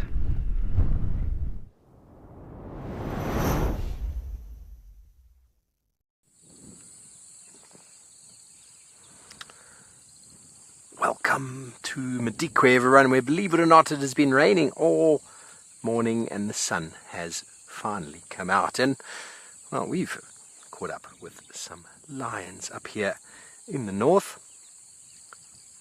How exciting. Our first lionesses, our first pride in Madikwe. And word on the street, they've made a kill. Somewhere nearby is a dead zebra. We don't quite know where yet. We've just gotten here and we're the only ones. But it has been raining. We woke up this morning. It was looking quite ominous. And there was lightning and thunder. I suppose thunder comes with lightning. Hello everybody, my name is Steve. I'm joined by Beacon Camera and we are excited to be out and about with you in what is now a beautiful day. The sun is out, but on the way here we had to navigate some serious puddles, and there are only a number of roads available to us this afternoon due to the fact that many of the roads are not all-weather roads.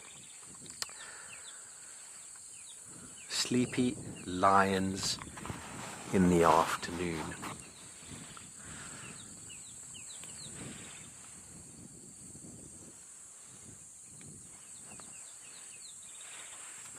I think we counted 5, BK, is that right? I see at least one youngster, and another sub-adult. Yeah, looks like 3 sort of youngish. I can't see all of them.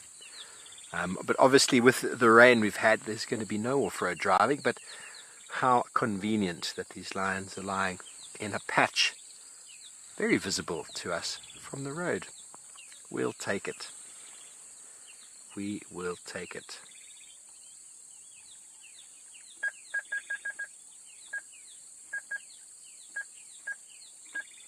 Sorry about the beeping. The radio was on a very, very wrong channel for some reason. Rattling his gesticulators out in full force. The birds have been in full chorus on our way here.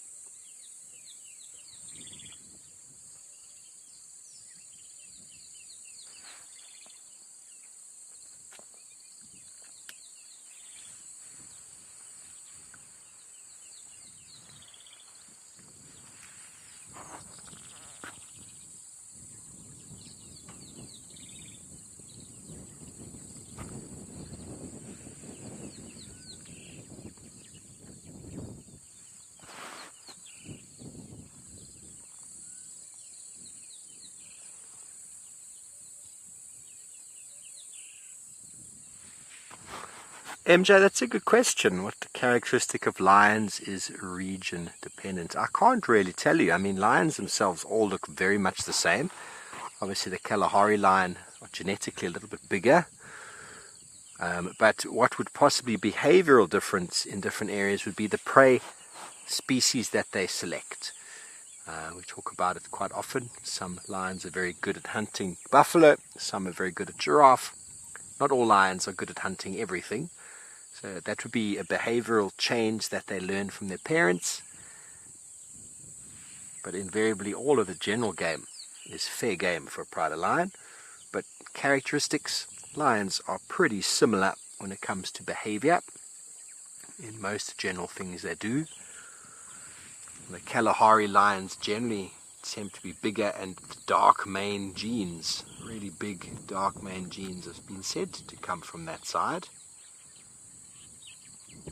But lions roamed the whole of the southern continent, southern part of southern Africa for a very long time. So there's nice cross sort of genetics across the board.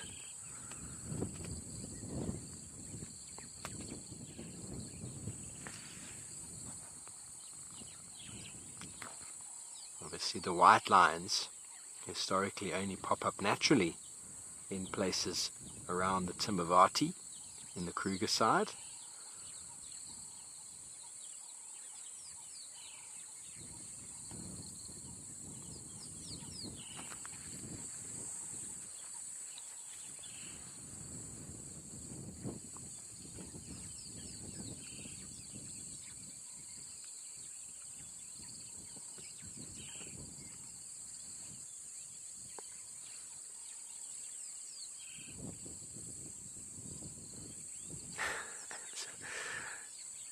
Very brave guinea fowl just ran straight past the lions there. You probably saw that youngster took a bit of interest. That would have been funny to see. Regarded as a very tough game meat, guinea fowl. But instinctively that youngster just felt the need to, I don't know, I want to catch it. But it was a little bit too far away, and well, the belly is rather full. You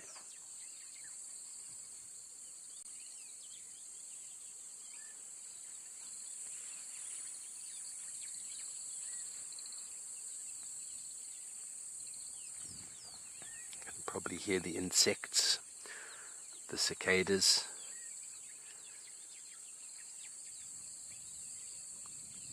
The rain we've had now is quite beneficial for the insect blooming. Just here on the ground, BK, do you see all of these muddy tracks over here? The zebra was hunted very close by. We haven't yet seen it. But there are tracks behind me. And there are tracks in the mud here.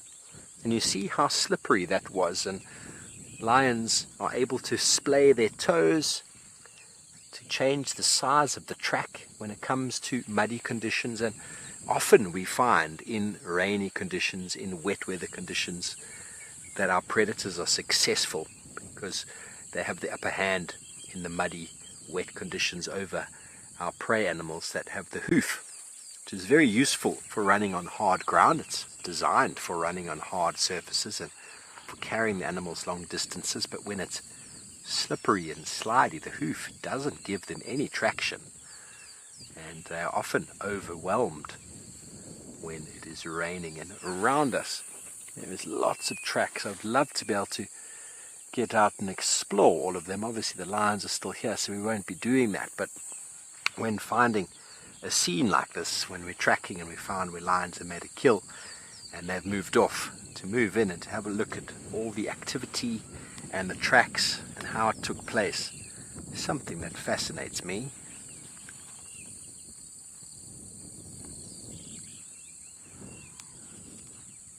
We were told by one of the guys at Jackie's Safari Lodge that the lions had made a kill. They were on the one side of the road and the zebra was on the other side.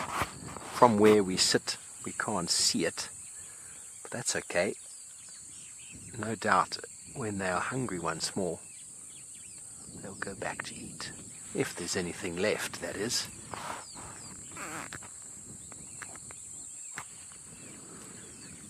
Five, 6 lions potentially could have finished a zebra. Their faces are quite clean, which means they've already gone through the grooming process.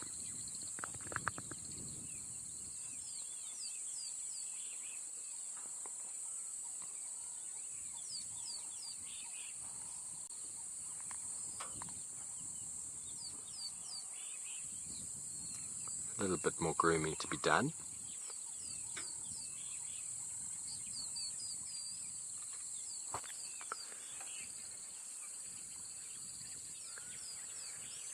Arctic Circle, I think all predators have got their own unique smell, just like people.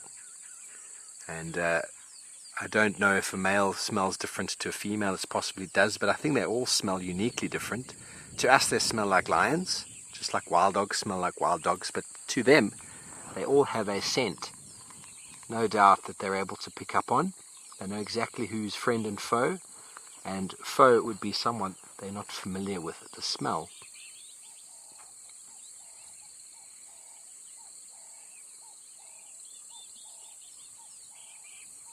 But to a herbivore or a prey animal, lion smells like lion. The smell of death.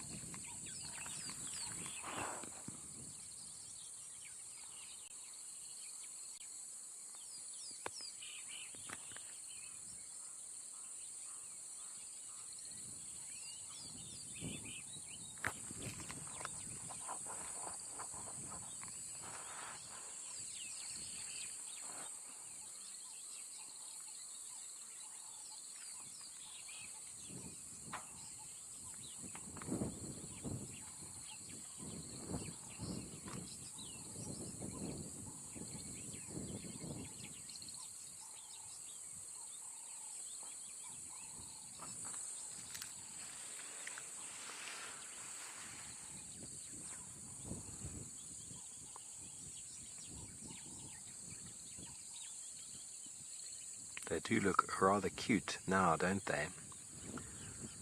But even young lions, when the hunt happens and the kill takes place,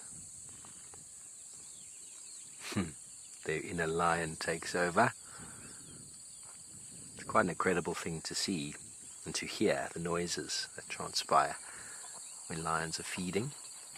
Nothing quite like that sound.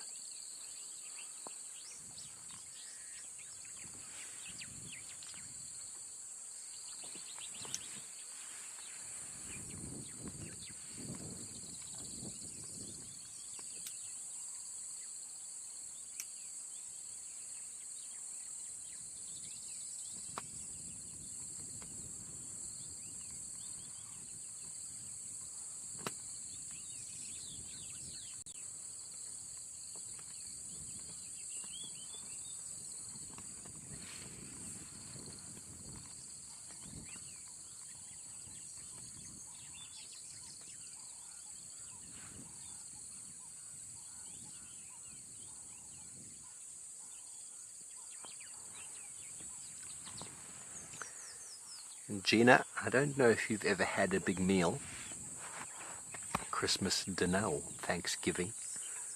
You go to lie down and you actually almost can't breathe. You've eaten so much food. Well, Humans can never really eat that much that it affects your breathing, but it will affect your ability to operate. You're so full, you're actually uncomfortable. Now lions eat incredibly large portions of food to the point whereby their belly distends up or out and influences the diaphragm. The diaphragm is what influences the breathing. So if you can imagine an empty chamber, diaphragm being able to move down into the empty chamber unobstructed, it's able to move quite deep. They're able to have quite deep, sort of comfortable breaths. But when a lion is full, that diaphragm is pushing up against an immovable mass of meat in there, and it's much less room. So they have to pant because they need more oxygen, because they're not breathing as deeply as they were before. Almost you could think of hyperventilating. We breathe quite shallowly. Their belly is forcing them to breathe quite shallow, but they still need the same amount of oxygen into the body. So that's the gist of it. They're also cooling down with their belly being sort of shown up towards the sky, and they will cool down using their feet as well.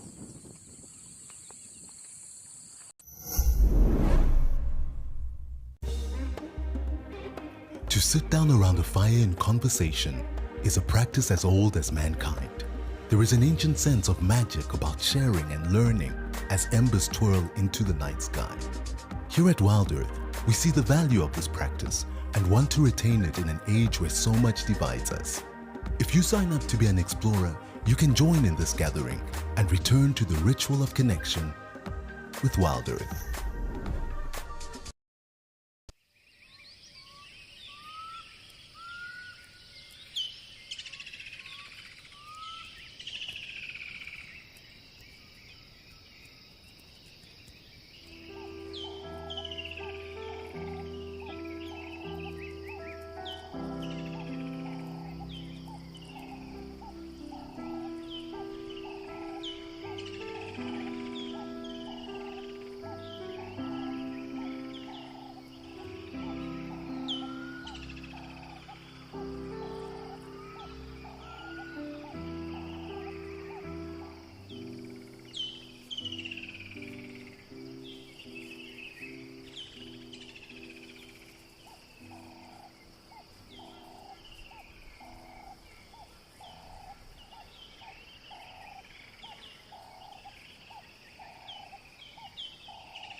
Well, I don't think these lions are going to go very far today. There is abundance of water.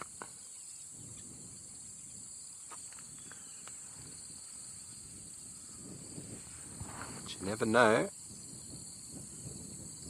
Something might cause them to move.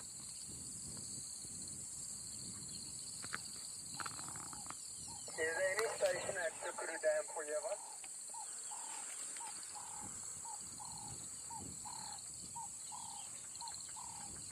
Cape turtle dove in full chorus.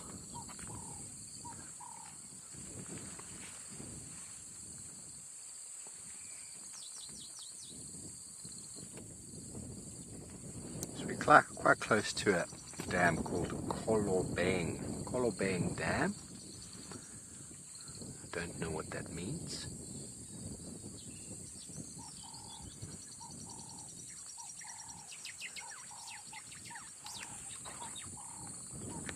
There's a very interesting bird call coming from this bush. I love being in new areas when you have to actually physically think quite hard about what's going on.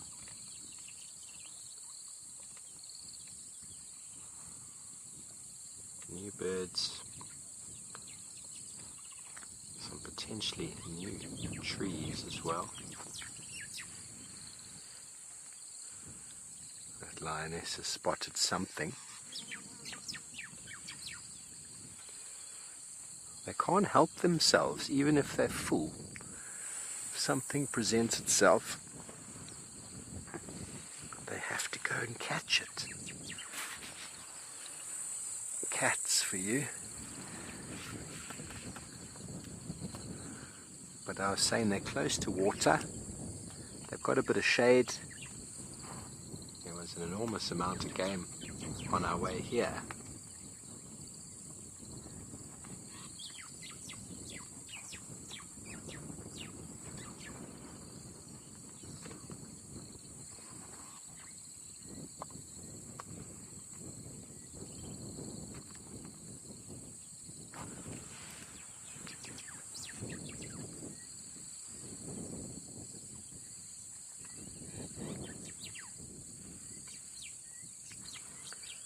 So everybody, our CEO Graham Wellington will be hosting a town hall this Sunday the 6th of November at 7:30 Central African time. This will be for Wild Earth Explorers. This is a chance for you to give your feedback, suggestions and anything else that you feel could help shape Wild Earth.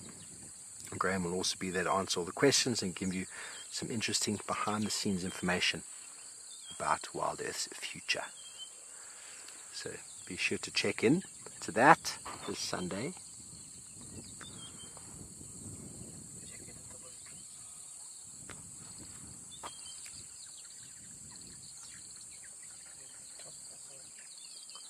Now there's a bird in there that I can see, and I've absolutely no idea who he is. I can hear him calling.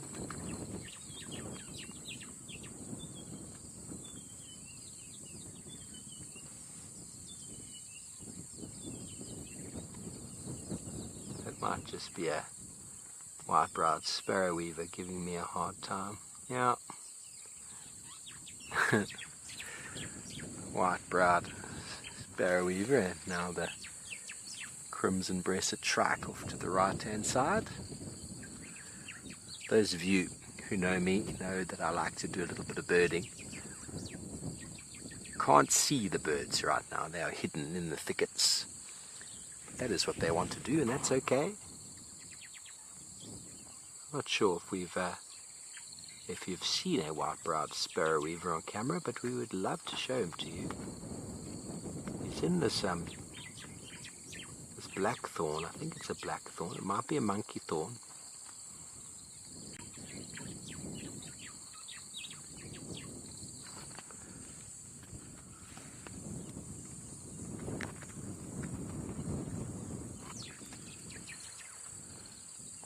Sorry, Julia, I'm still getting pretty bad comms from you. Danny asked a question about a lion hunting something.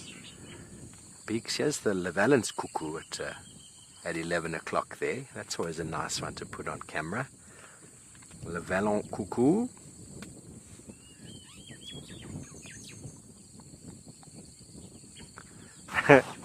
Danny, I've seen lions attempting birds. Seen them attempting mongooses, but I once saw, that's the Valence cuckoo there, the black with the white, and if it turns its chest, you'll see it's got some lines on the chest. It is very hard work for a lion to catch a bird, and the reward is very small. I saw a lioness sort of sitting once, like the ones we saw now, and a quail must have just moved too close, and she just swatted and just popped it in her mouth. It was a very small hors d'oeuvre. I think it was a quail. It didn't really get a good enough look. But they don't do a lot of hunting of birds. Leopards do a lot more, and other sort of medium to small cats. But when no one's watching, it's very hard to know exactly what they get up to. Cubs are very inquisitive and will most certainly hunt if they get the opportunity.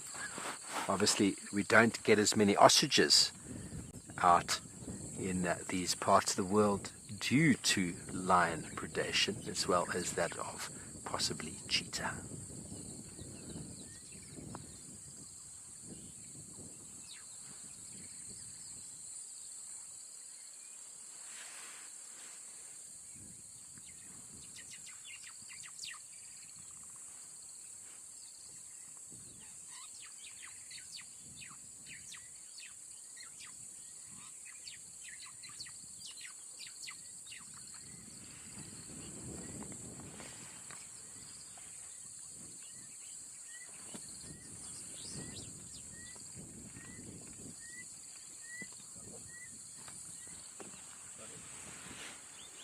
There we go.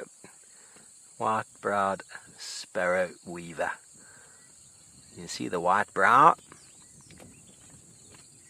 He makes a nice weaver-like nest that is all year round. They use it for roosting as well as breeding.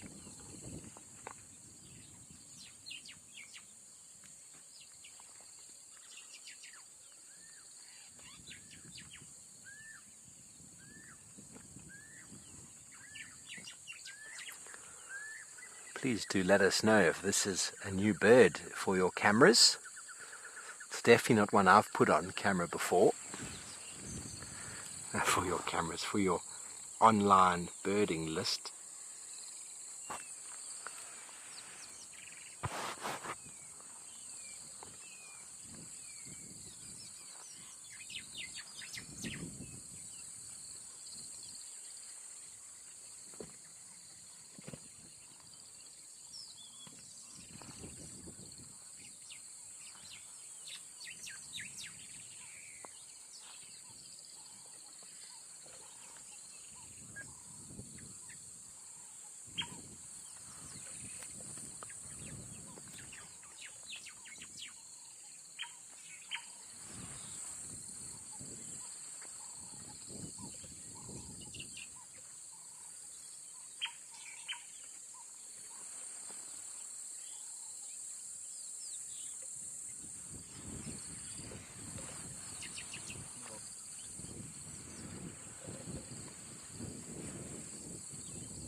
Well, with the nice rain that we've had and the sun coming out is exactly what the vegetation needs, especially the grass. Grass is what so many of the grazing animals will really be hoping for. our pregnant impala, pregnant wildebeest. Really looking forward to the flush. The wildflowers are imminent as well. Saw a few on our way through.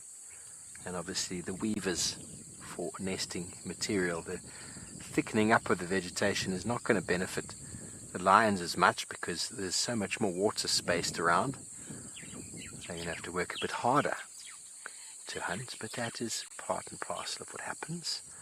It will provide a little bit more cover for them.